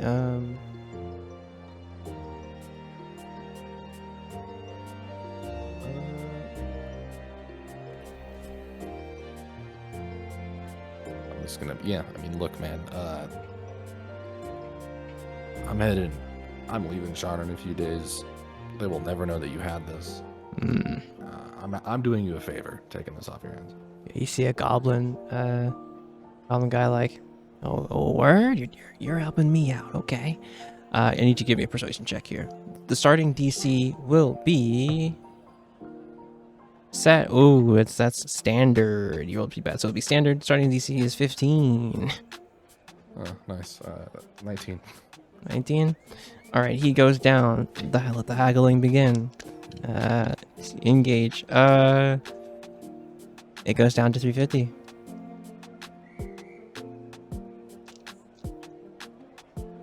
Yeah, I think I'm fine with that. I don't want to haggle for too You long. go further because you know that DC's going up. So I will count my blessings and Go take to 350 and take the 350. bag of holding. Yeah. Yeah. Just add that and then minus 350. Yeah. Cool. He's like, you didn't get this from me. As this like kind of red, almost like reddish, greenish skin goblin, like kind of hands it to you, and like, and you see it's like almost like classic kind of bag of holding. It has that kind of like owl kind of stitching on it. Like he folds up his. What's interesting about his shop is that he had a piece of wood over a portable hole, and you see him like fold up the piece of wood. It drops into the portable hole. He like closes up the portable hole and then rolls that shit up and then walks off. Yeah, classic. Yeah, before he walks off, and he said, "You can get from me." I was like, "How could I? I was never here." He's like, good man, and just pulls that shit up and just heads to another location in the bazaar. That is all. I am happy with that. Hell yeah. There you go. Little bag of holding. Move my heavy shit in there. Yeah. Needs a backpack. Truly. I just gotta be careful with it. That's all. Yeah, that's right. Yeah, don't want to open up a portal to heck with that. Anything else from Okay, anyone? well, Wants actually, I'm gonna reach for the stars here. Is there What's up? anything in it already? It was stolen. Okay, so what I will say is I need you to roll me a d10.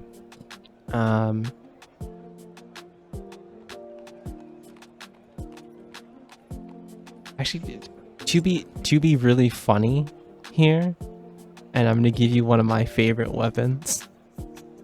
That's inside of it was a dart +1 inside of the bag already. You just liked that was roll. Yeah, I like that was in the list. So there's a dart +1 in there. It's the best weapon in the game. I'm gonna be real. Ow! It's the best weapon in the game. Don't at me. I see you. Yeah, it's definitely the best weapon in the game in a game where we're tracking ammunition. All right, thank you. There you go. Sweet. There you go. Anything else that anyone else wants to get done while they're in the bazaar? Let me know.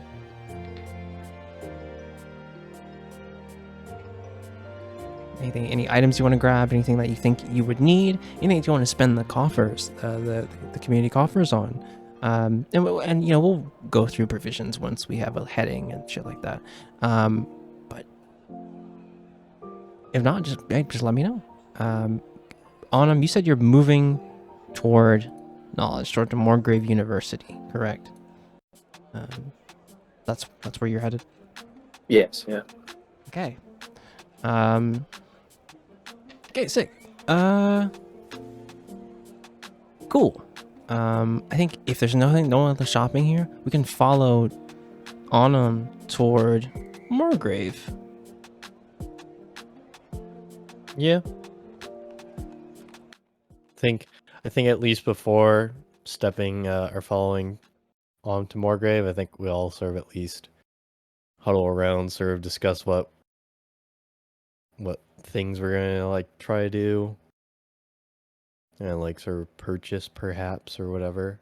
Yeah, and I think you guys. I come back with an item already. Like, Yeah. Let's I leave, go back. It's like, yeah, okay, well then.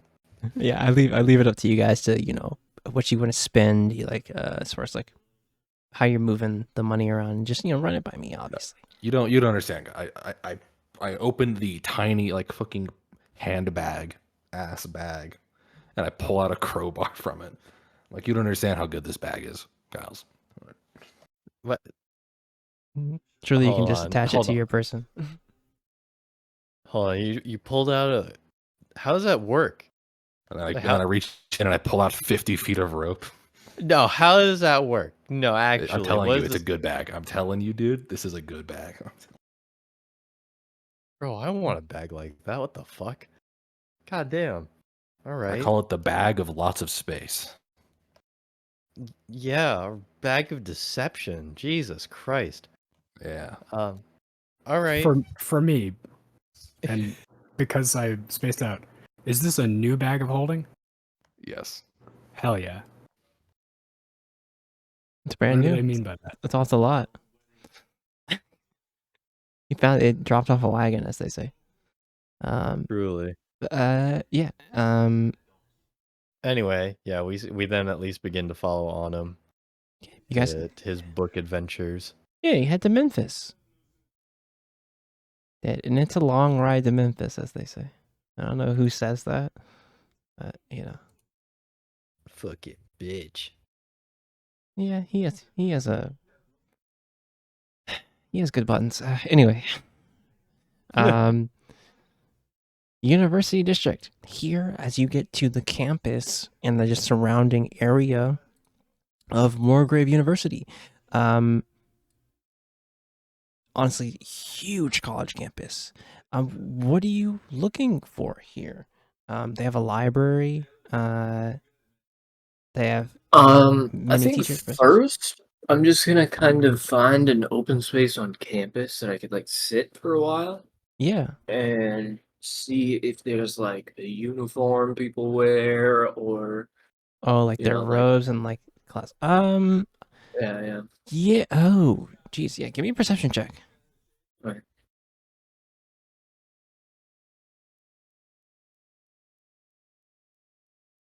I think you don't see like a uniform per se, but you do see that they kind of have the students have like they do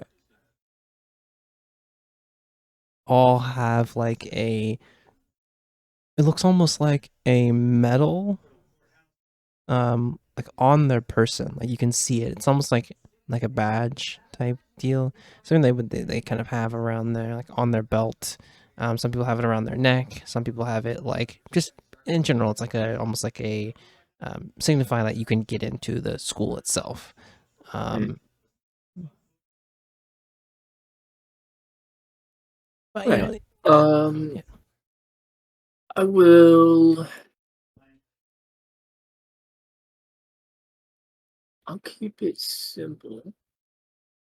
And I'll just cast Disguise Self on myself, and I'll just give myself the little band. Can you make I mean, I guess it could be a clothing item. I pop this guy sell for me real fast.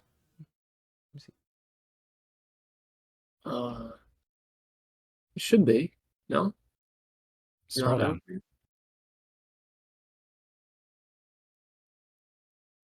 Okay, yeah, so you could so you can have the illusion of it, but if someone on further inspection, if someone grabs it, it's not. They'll have to like actually inspect it. However, yeah, you can make something like this. That's fine. You have disguise yourself as just as a random student here, and No, I'm just gonna be me. with the uniform. I see. Yeah. Just bro. Okay, yeah. What I'll say is give me a deception check here. Oh, no. You have I'll give you advantage because you have the uniform on here. You know that on further inspection, people are gonna Ooh. looky look. Okay, so you walk through here. What about the rest of the group? Do you guys just wait outside here from Autumn to do his thing, or do you try and head in with him? What's the plan? Well, I'm the one split up, so I'll head in with them, I guess. Okay. If they'll allow me. Okay, well, he does look like a student, so this is great. 17 is really good. I'm just gonna roll like just a general above. I'll roll some.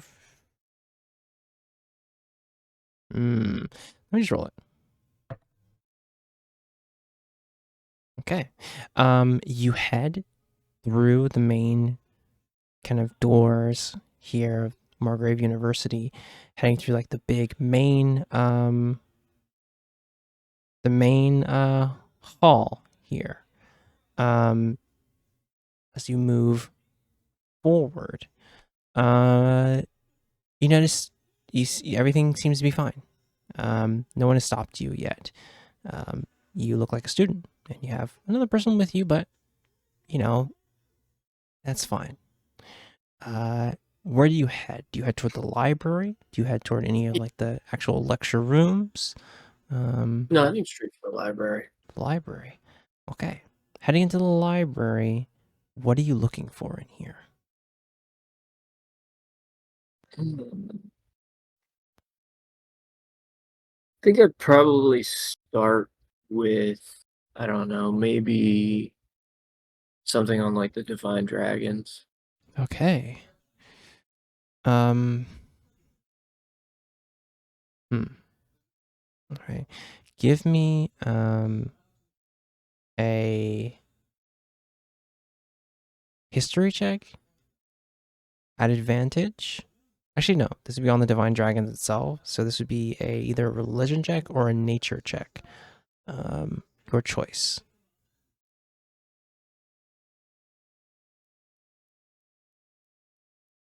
I can do religion.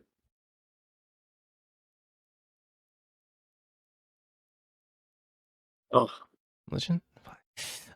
It's gonna take you a little bit to like really find some. You're gonna need some help here.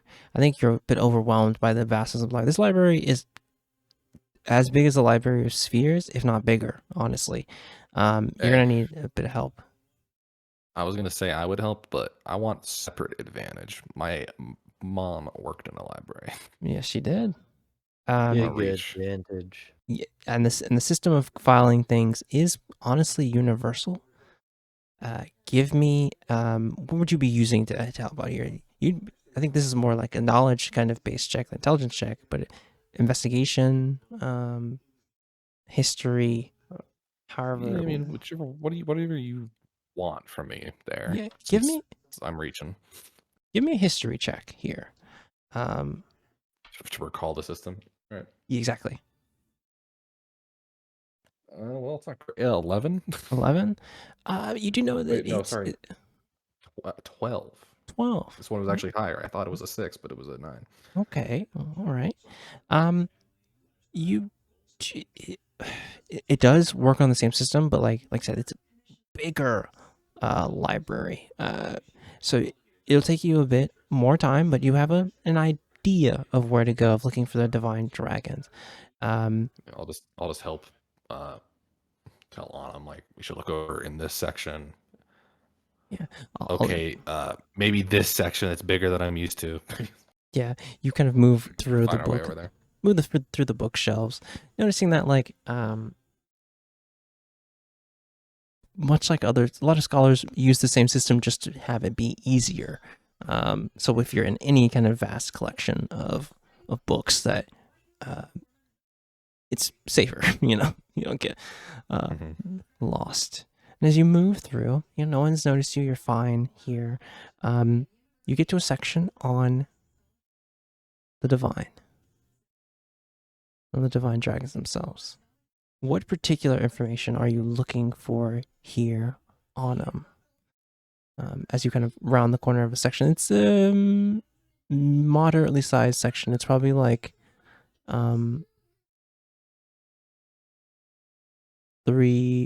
one row of books, I would say, here, but like pretty far across. What is it that you're actually looking for as far as like lore wise? A question. yeah, I'm trying to figure out the link between the gem that I drew a picture of in the book, and I don't know, I guess maybe the Divine Dragons. Like even if I could figure out what the gem is about, I guess mostly information on the gem, I guess. On the gem itself. Well, I think, man, sometimes as a GM, you're faced with choices here where you're like, how much do I like this line of thought here. That is a big ass library. They got knowledge here. Yes, they do. What I will tell you is that there are, what you would know that there are, what is preserved by the connection with clerics, and I think you find like an account of like more scholarly account of talking about the divine and clerics, etc. There's an account of like there's depictions of what dragons look like, and it can be boiled down to 3 separate types of dragons. The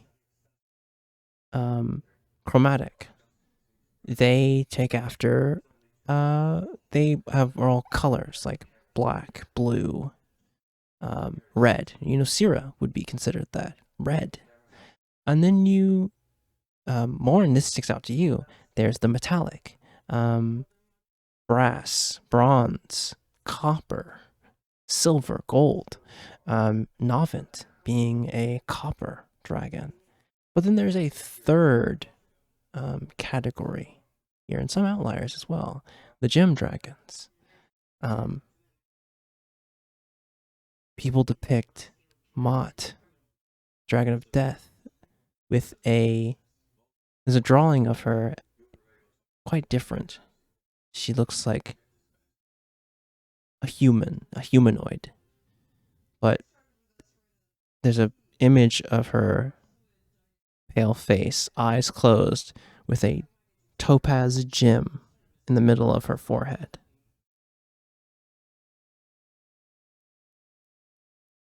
You know, and black dragon scales along her neck. But you can see things about gem dragons. You see a depiction of a amethyst dragon. Strange siblings, but still divine dragons nonetheless.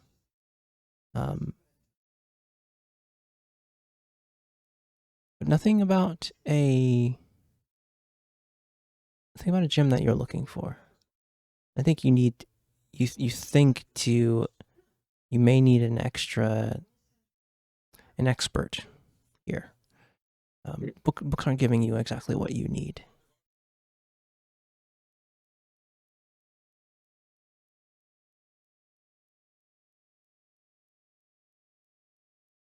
Do you try and seek help here? No.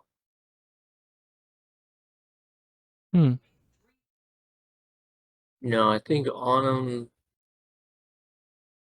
is leaning towards maybe the gem is like a shard or the gem from a gem dragon, which might be a problem in the wrong hands, which it might be. And so I think Autumn's gonna think about it. I think Autumn is gonna just mill over some of the things for a bit. I think that's a very wise assessment from you, Autumn. As you kind of have this realization here. And I think you think back to the strangeness of Muradin in the moment where you questioned him. You know that Allium is keeping some things from you. If this could be that dangerous.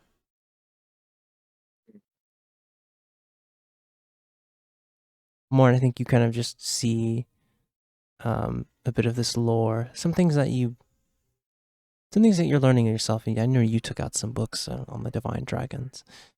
Some things are new. Some things are. You see Autumn kind of close the book, kind of like nod like he's finished here. Do you all exit Margrave University?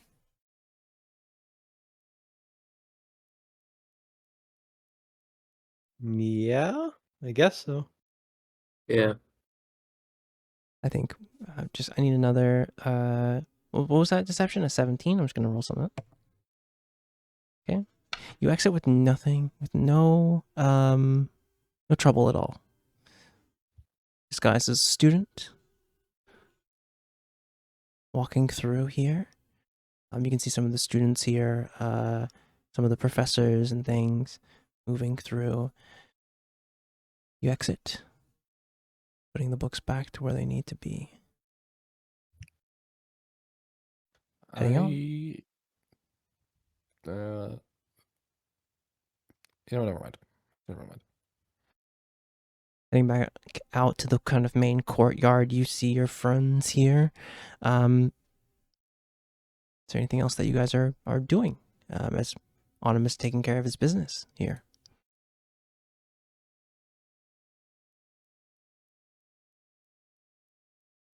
I think that is that. Very Unless well. anyone else objects.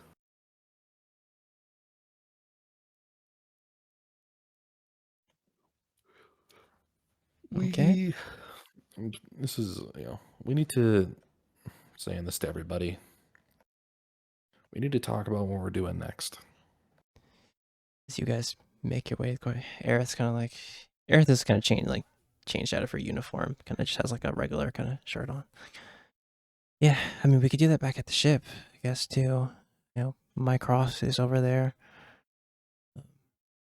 Yeah. But honestly, here's fine too. We can catch them up when we see them. Yeah. What's next? What is everyone? Well, I'll be upfront and just say I have no immediate plans for anything. So more or less, I'm at the helm of your guys' doings. So Well, I need to find my dad. I don't know what you and Autumn and you, Thea, I don't know if you guys have anything that you need to do or want to do, and I know I've been kind of dragging you guys around wherever I need to go, but there's a couple things of we need to find Aerith's dad, and Demi mentioned to you two, right, that she got a lead on the Feywild on Kryn? yeah. Yeah, that's right. Something about a moon, a stone, temple, shrine, something like that. Shrine. Yeah. Yeah. But that's Autumn, you've been there, right? So you heard anything like that? Of a shrine? To Murden. Murden. Yeah, that's right.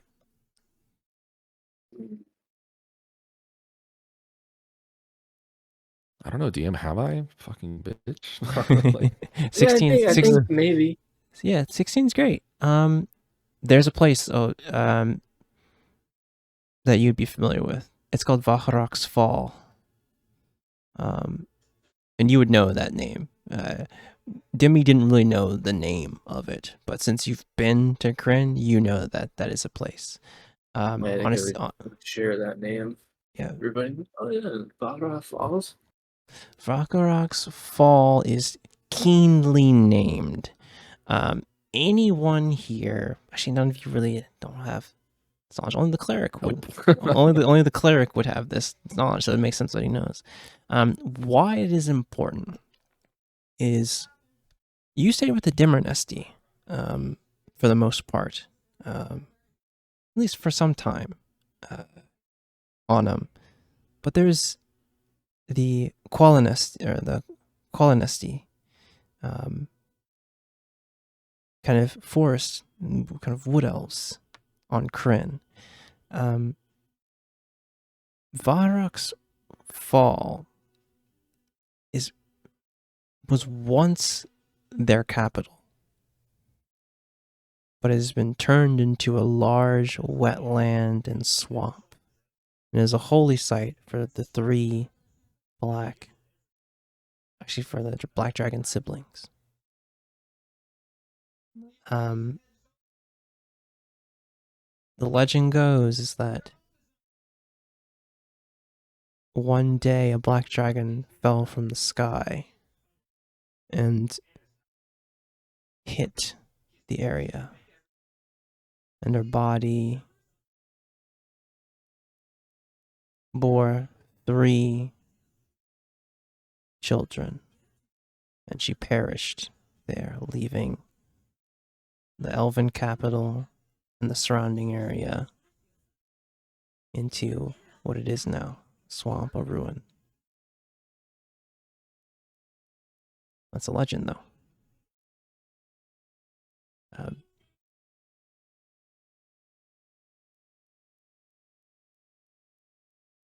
Well done.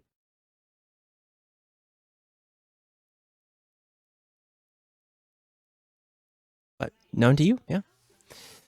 Yeah, well, Eris like, I guess if that's where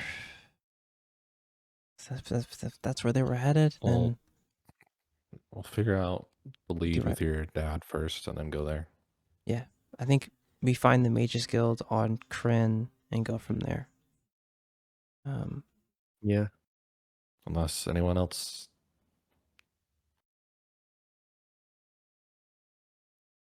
Okay. I look at I- Thea and she's just like blank faced this entire time. You got anything, Thea? I understand. Thea's I our think Thea's our she's warrior at a of point light. of, She just nods. She's like, she's at a she's just at a point of dissociation to where it's like I understand where her head's at. I'll just leave her be. I have one more errand I have to run tomorrow. I wanted to show you guys around and stuff, but I don't know. It doesn't really feel appropriate anymore. Maybe next Well, time we're here.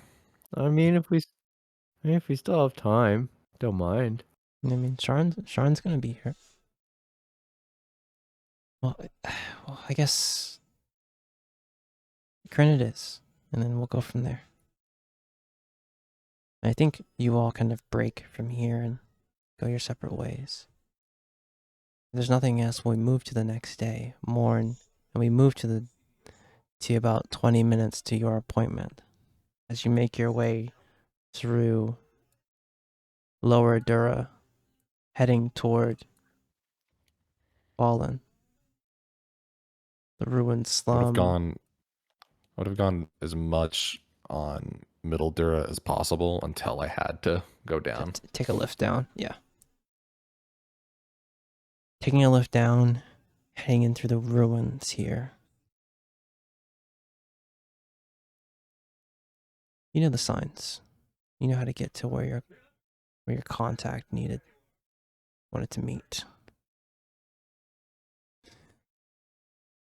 What you see is a hooded individual. See a kind of a hooded earth genasi. It's kind of like almost clay-like skin. But I'll be kind of just waiting here. You see he like on one of the side walls in the ruin, he like sticks his finger, draws a symbol, and you notice all this. He draws like a symbol with his thumb, and then moves behind behind a wall.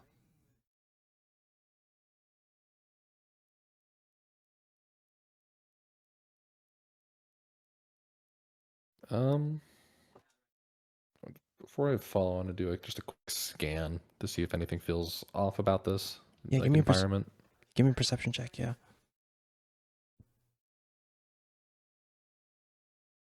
That is a 13. Everything seems fine. You know that you're being alert here, but for the most part, safe and secure. All right, I'll follow around, but I'll take the corner kind of wide. Yeah. You see like a little bit down past this building that's been like truly fully leaned against another building, in between like a small like triangle section alleyway. He's here. It's like, he looks over his shoulder, looks towards you. He's like, "Hey, good of you to come." I'll walk up. I'll keep myself about 10 feet away though. Of course. Loud whisper. Okay, I looked into what you wanted me to find on this General Swain Rowe. And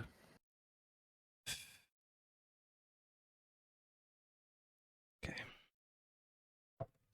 He looks around, he's like, I only found a little bit, but that's what I can tell you.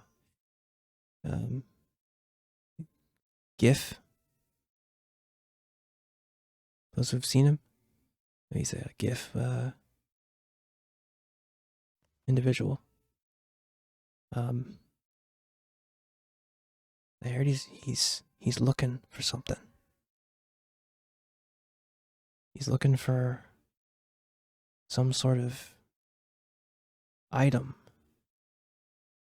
I looked into what you told me about those potions of clairvoyance, and you only use those if those are rare, right? Those are not everyone mixes those. You know, those. Yeah, he's looking for those.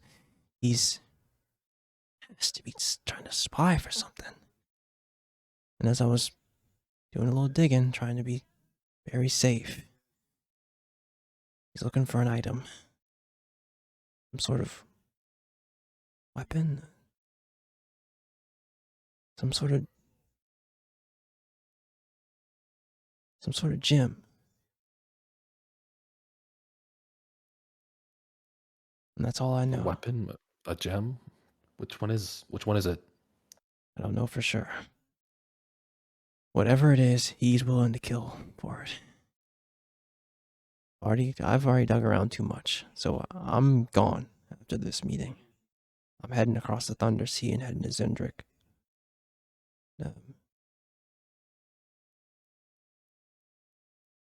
Just nodding.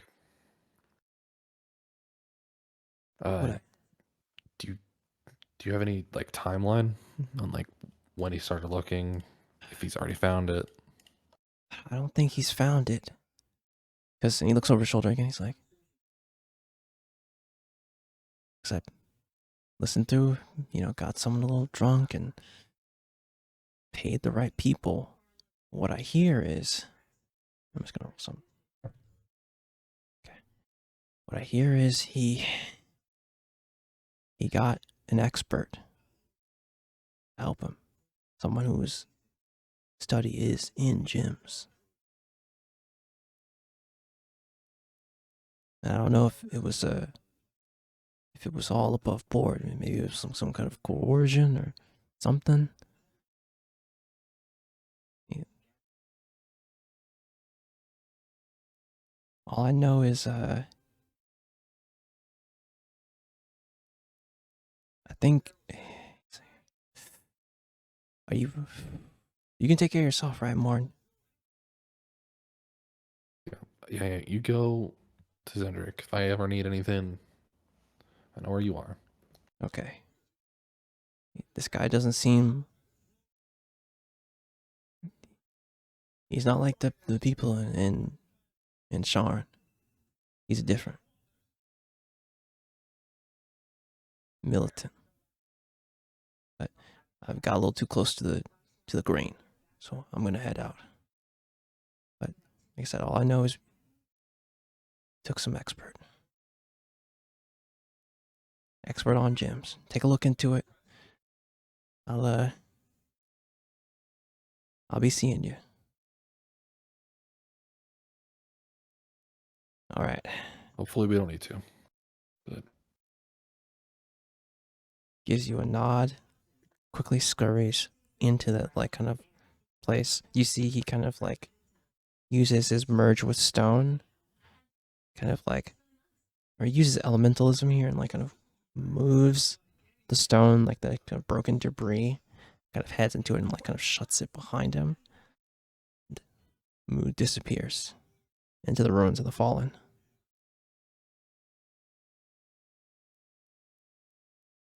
You head back with more information here as days pass for the crew of the Dark and Stormy. With a heading, you all have some renewed purpose, though still writing and still not knowing what to do.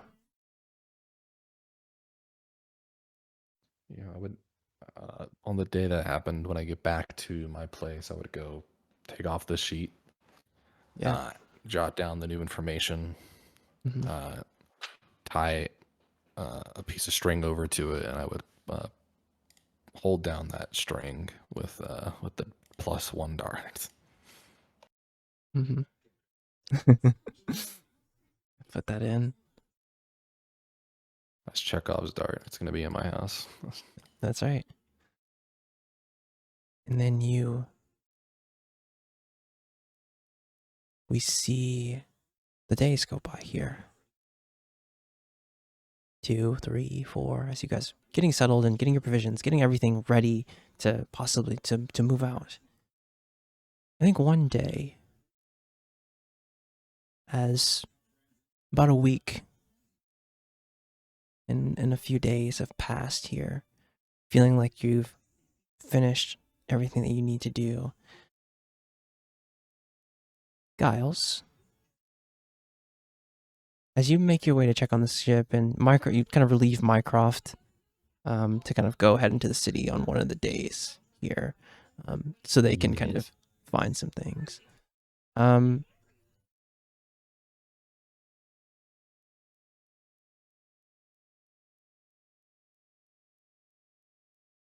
We move.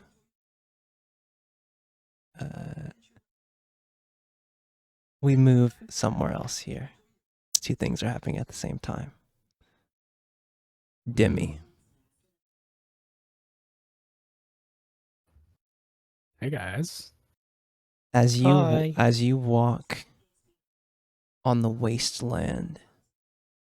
I'm gonna be real with you. It's been 20 minutes. Mm-hmm. I sort of immediately took a left turn into the first and had a conversation. What's up? And it's doing it again. Yep. Let's go. I don't know what causes that. Let's try this and just fucking whole hog for a second. Okay. What's going on? Crisp is off. Let's go. Okay. It's been 20 minutes. I sort of immediately took a detour into the first level to talk with an archdevil for a bit. And as I walked out of that cave, it's that that transitional amnesia, the walking into our new room and you forget what you were doing, except this is a reset.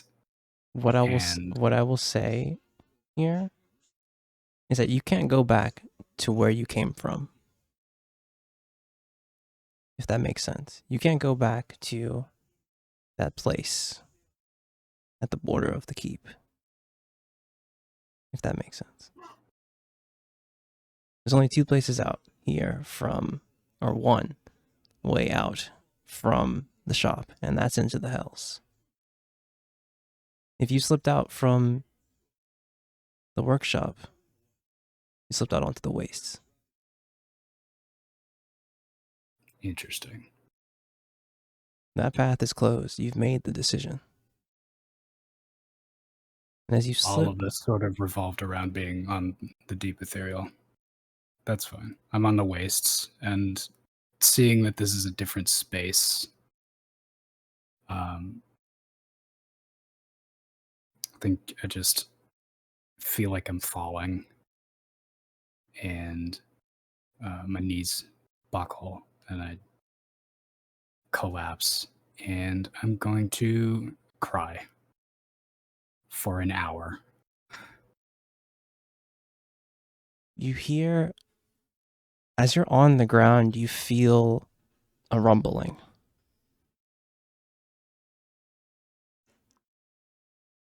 You hear it, that kind of shaking of the dusts.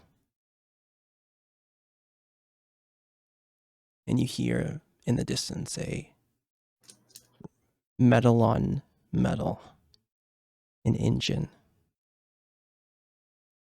And you turn to look. I don't think I understand that the noise is happening.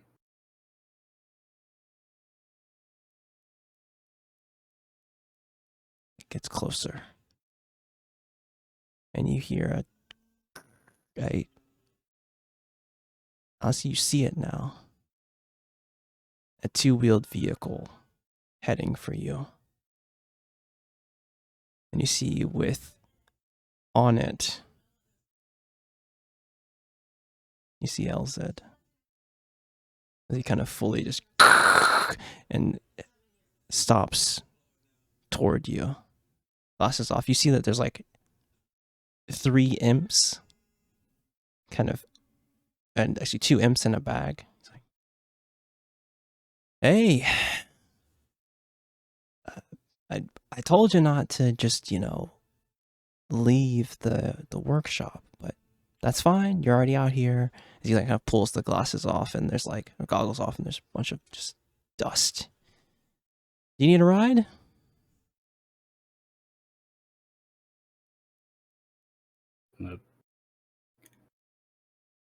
Roll over so I'm facing the other direction. Come on, it'll be a ride to where I need you to go.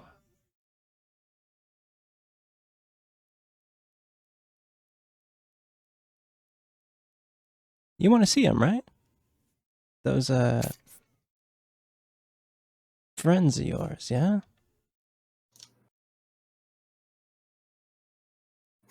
Hmm.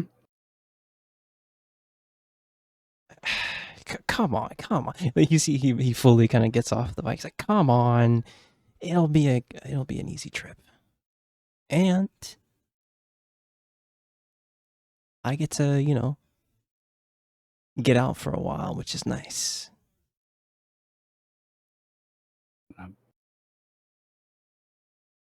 Slowly pick myself up and brush everything off. What am I look down at myself. What do I have? What am I wearing? What you had on, like? What you had on before. Still this in between, though. Plus, I need to get you back anyway, because you should probably go back. And I don't think in your state might be a little dangerous for you to be here for too long. Kind of what I said, but it's fine. I get it. Hop on, and next stop, material. All right, that I do perk up a little bit at that and go over to his machine. All right, you see kind of his messy kind of black hair is tied into a ponytail, and he's like, I look like a fucking mess. All the makeup is runny. And it's just red dust. All right, let me. Okay. And you see he kind of like goes, oh, yeah. Your body is. You see his like eyes burn that green flame. It's like, oh, okay. Sharn, haven't been there. You see, you get like, huh? Don't worry about it. Hey, I got this. I'm a genius, actually, so like, it's fine.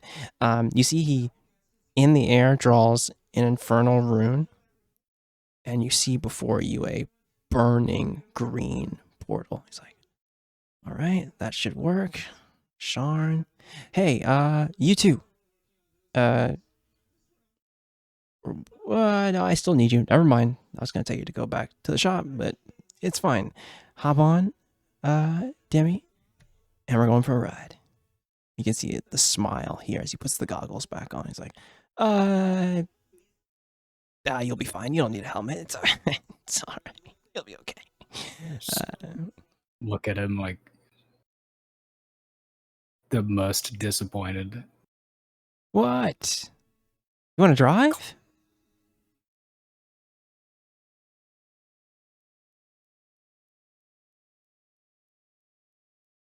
I see you thinking about it.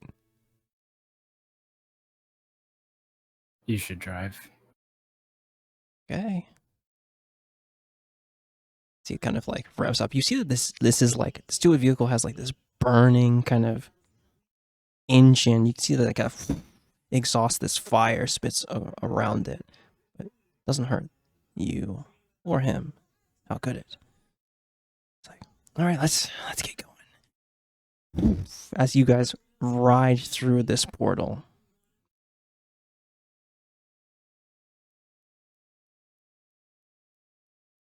Giles, as you step toward Yeah. the ship and get onto the ship, you see a person. As you look into the hull of the ship, you see their silhouette, and give me a perception check here.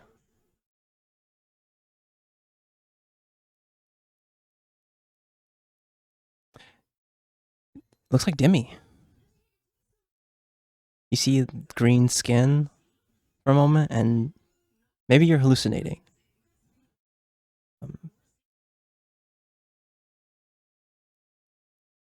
Yeah, I'll like sort of like double take, rub my eyes.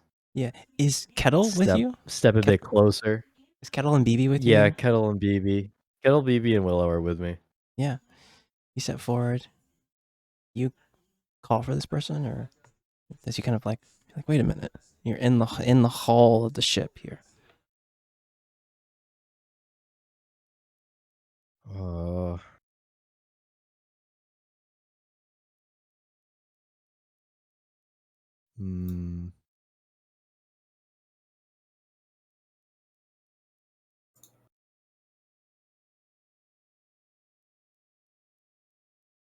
Can I roll an Arcana check?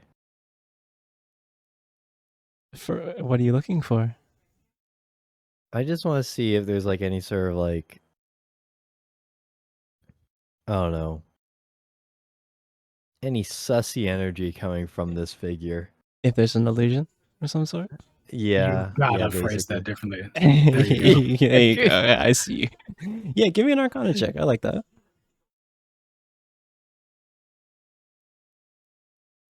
19? Doesn't seem like an illusion. It seems real. But maybe it's just like your mind's playing tricks on you or something like that. And as you move forward here, they turn. You see the green skin and horns, and then you hear a voice like, "Is that a dog?" I'm gonna give myself a Constitution saving throw. Yeah, sure. Hold on.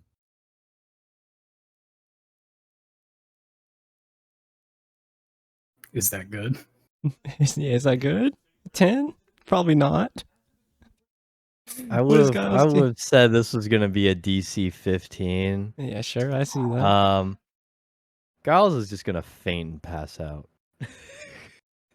We see a shot of LZ, the 6-foot kind of one, Cambion, kind of look over at Giles. Look toward you, Demi, like you're almost like half corporeal self. Like, so he just does that? He just faints? Only after very strenuous activities. Okay, so this guy seems kind of cool. I like his little dog and cannon thing. That's kind of cute. You see, he goes over to Kettle, like fully picks it up, and like kind of like has it in his hand. He's like, pretty good work too. I'm getting distracted. I think what the moment, like in that interaction, Kettle's gonna go into a defensive mode and perhaps do a bite action. Oh yeah, sure. It's okay, Cattle. Still doing it. Still. You You're go to still bite doing him. You see LZ kind of like has it in his hands and like moves his head out of the way. And what you see, Demi, is that he reaches and opens up Kettle's hatch, touches the sapphire, like the gem, the Alexandrite that powers Kettle, and just goes like, whoopsie, and like turns Kettle off. Like, oh, Bro, poor Kettle. like, whoops. Like, oh, he looks back toward like your half recorded stuff, like, he'll be fine. He'll be fine. It's all right. You he kind of better like be. he sets it down. This is good work. I'd never destroy good work. He kind of goes like this. He goes like, wakes you up, Giles, like, hey there. Hey, hi. You good? Hey, Oh, fuck. Hit my head. What the hell happened? What? Good morning, Tinkerboy. Oh. Am I fuck? He's like, oh, Huh? he can't see you yet, but wait 1 second. He goes and like touches your the top of your head, Giles, draws a rune, Yeah. and then next to him you see Demi here. Like this almost like half pictorial kind of version of her. Is Demi like sort of like slightly transparent? You've sort of actually seen this before. It's basically the spectral scapegoat, Yep. except in way more Ah. detail. Interesting. He goes, poof. Oh, now he can see, and that's good. Don't faint again. Hey. Yeah, it's like I'm just like Nope. mid about to again. I'm just like Nope. His eyes are rolling. No. He kind of slaps you again. He's like, I'm gonna need your assistance, right? You're kind of good with machines and stuff, yeah? Yeah. Who's asking? Hi, my name's Elzid. Good, nice to meet you. Hi. I put your Hi. little metal friend in a little resting state. You'll just have to like go, and he says some things that you know. He's like, you just have to go and like, I did a little rewrote one of his runes inside of his chassis, right next to the gym. So you just have to go and refix that when you do that. And what he's saying is making a lot of sense to you, Giles. Yeah, you I'll just sort go. of like Giles was just gonna be like, yeah, sorry, he has a defense mechanism sort of that auto runs whenever someone that isn't me picks him up. Well, I Perfectly mean, this genius went for an unfamiliar dog. I thought it was good. Okay, we're getting off track. So you see, he like reaches into, he's already like has Demi's body in the hold, like the sheet and everything off of it here. There's already like infernal, like a full circle of runes around their body. He's I like, go kick myself. so what I need you to do is, and you see within the Hargo hold, there's like this machine, like this electrical kind of like machine that has like these two gauntlets. He's like, I'm gonna need you to like work with this for me, right? Demi was telling me that, you know, you're pretty savvy, pretty good with machines. Probably not as good as me, but still pretty good, right? But I need you to just channel some of your magic into this machine. Do you understand? I guess while he's saying that, and while he was saying things, is that right if I roll a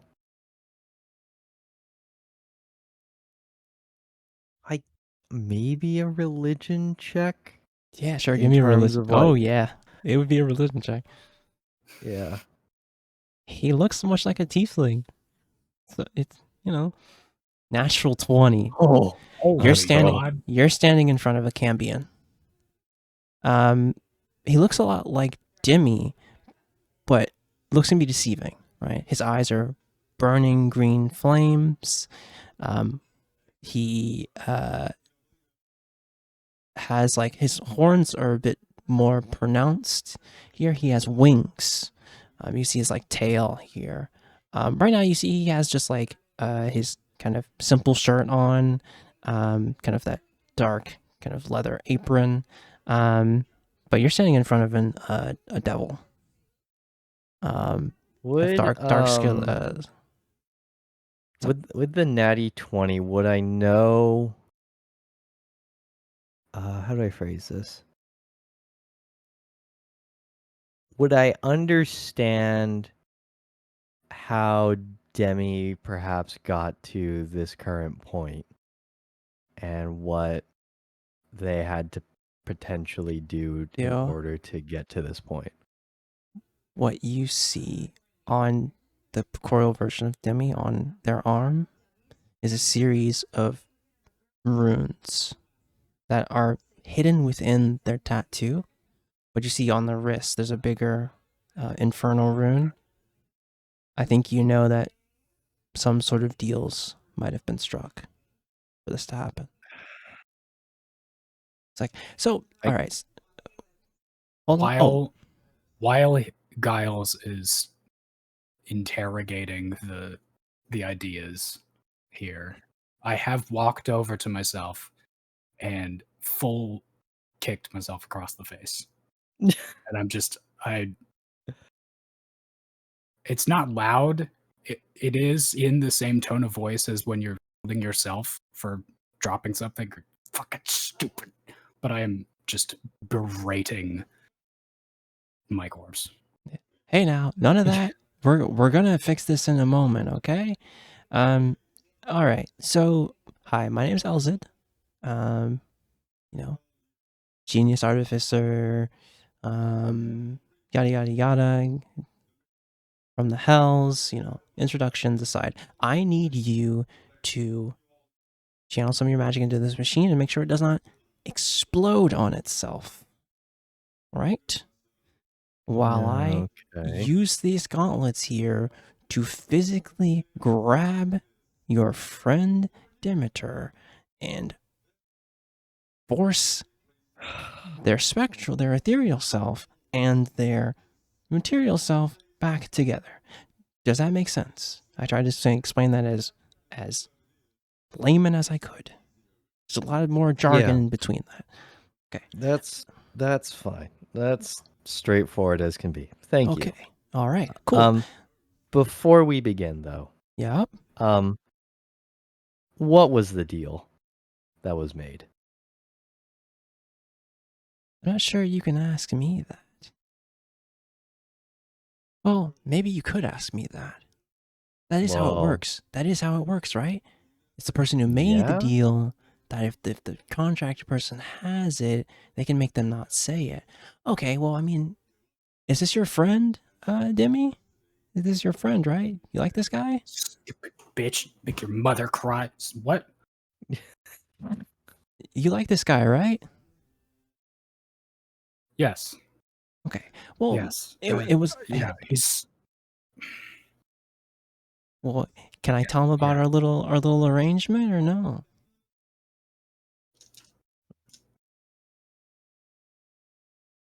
Or do you want to keep it secret? I look at Giles. I look at Giles and I'm sad. I'm gonna just be giving such a stern look to both of you.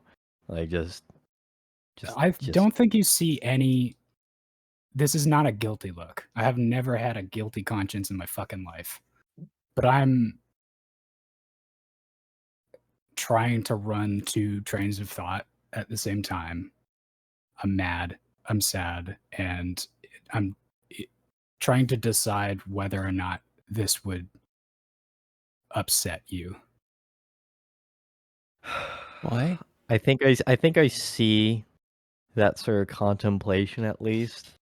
And Giles will sort of at least state, listen, I'm not going to get pissed at anyone, right? I just need to know, as captain, what needs to be done on this agenda. I gotta steal some stuff. It's pretty simple. What is said stuff? Just a few items for me. What is said stuff? Obsidian and topaz from a cleric of Mott. Okay. Do we know where this cleric is? Not yet. I'm sure that Demi will figure it out. Any description? Is it a specific cleric? From any clerics of Mott that you find. They like having holy relics and things. I just can't go into their places because he like motions to himself, like up and down, like Valid. Thank you. I have to go to the Okay. Vatican and break the bones out of the reliquaries. a meteor All right. hits a Sharn. Anyway, Listen, that's Oh, fine. my nose. Sure. Like, this might be a little bit more morally incorrect, but we'll make an exception. Is there a time frame that this needs to be Hey. done by?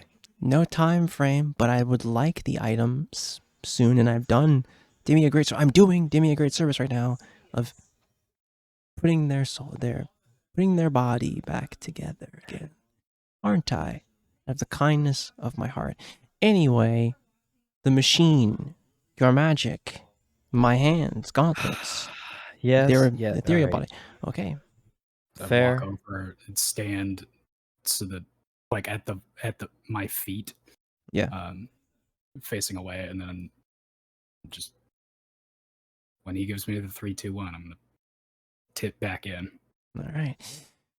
Hey, you two. And you see these two imps kind of like scurry out and kind of like connect some things toward these gauntlets. It's like, all right, everything's in order. If you would, Giles, was it? If you would, Yes.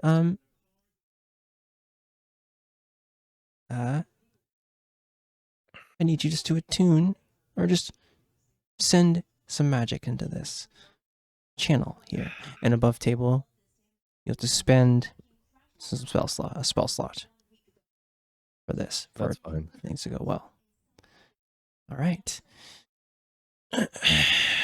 You see him like put the gauntlets on his hands, like you see there's all these like infernal like runes all along the gauntlets themselves, and you see like, all right, when you're ready, Giles, Oh, channel. ready when you are. All right. You see him put the goggles that were on the top of his head on. He's like, let's get to it. And as you channel through, you see your magic go through the gauntlet, the wires connected to the gauntlets, and at the tips of his fingers on these gauntlets, the runes turn green, and fingertips burn, each with their own little green flame. And he puts both and like almost grabs Demi's ethereal body in the gauntlets. It's like 3, 2, 1. And as you fall backward into the body, it's like he just lets go of you and then uses both of the hands and push them into you as you fall down into the body. And it is excruciating pain. Like being ripped apart and pulled back together. And some moments happen. It's like, hey, you could give it a little more juice if you want. You know, just so they don't get torn to pieces as he looks back towards you. Just gonna, yeah. Whatever.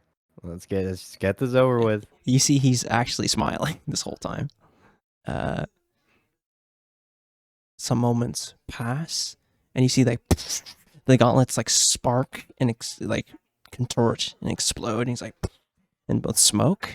It's like, but you don't see Demi's ethereal body anymore. It's like both of the gauntlets are like used up. It's like, it was a good idea. Sometimes that's all you can get is just one use out of these things. The heavy thuds of the gauntlets just hit the ground, hit inside of your ship. All right, and of course, I need to do one last thing. And he says a line, 2 phrases in Infernal, puts his hands together, and you see the ring that Demi's around, it lights in fire, then disappears. All right, think we're good. I think we're good. Wait. Yep. Okay. Oh, I'm still a genius. That was Told you, that was still a a genius. lovely entrance. Oh my god. I'm still a genius. Well, all right.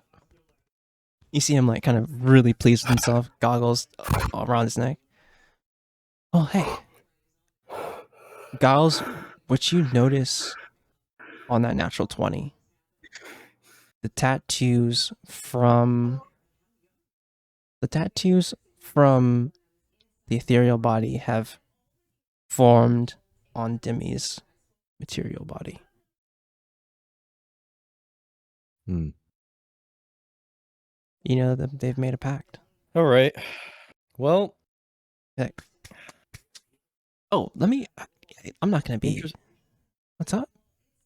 sorry. No, I was just gonna talk to myself. What were you gonna say there, Elzid?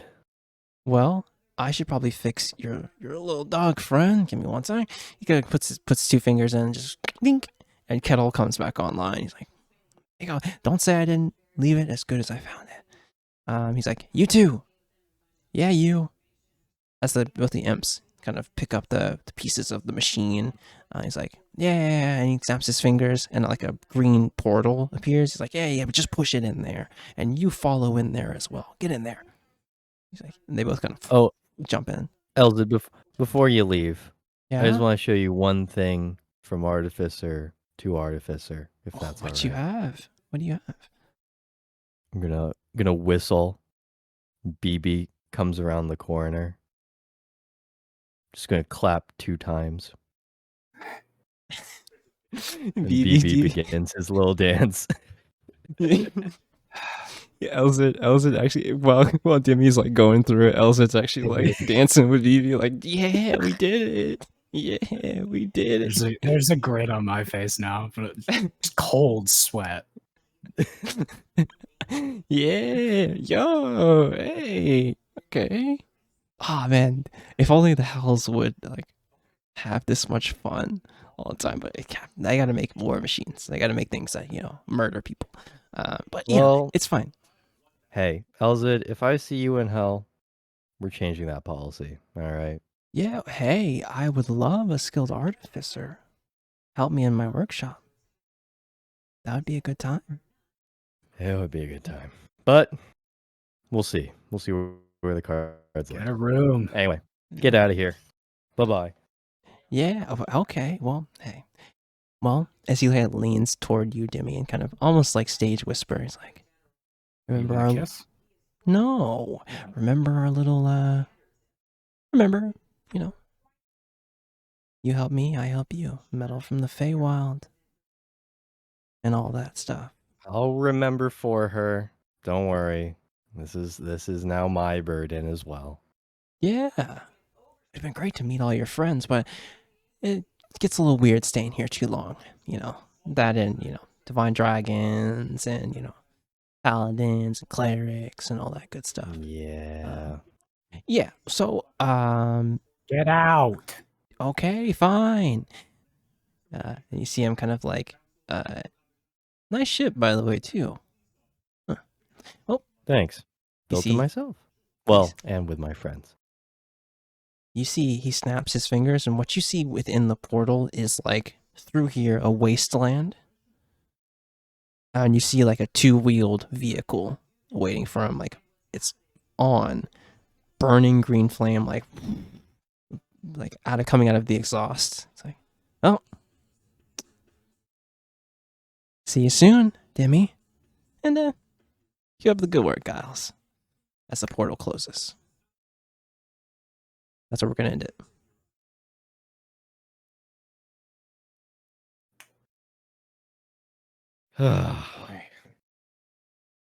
GG's. GG's. Making casual deals with the devil, Yeah, nothing possibly could go wrong. No way. I'm gonna retroactively mark Buteo jar and get bingo. You just said it. I didn't talk about the bingo stuff during the session, but I'll talk about that post session. Thank you guys for coming along with us for another episode of Jump Point. We will see you in the next one. Take care of yourself. Be well to each other. And bye-bye. Bye.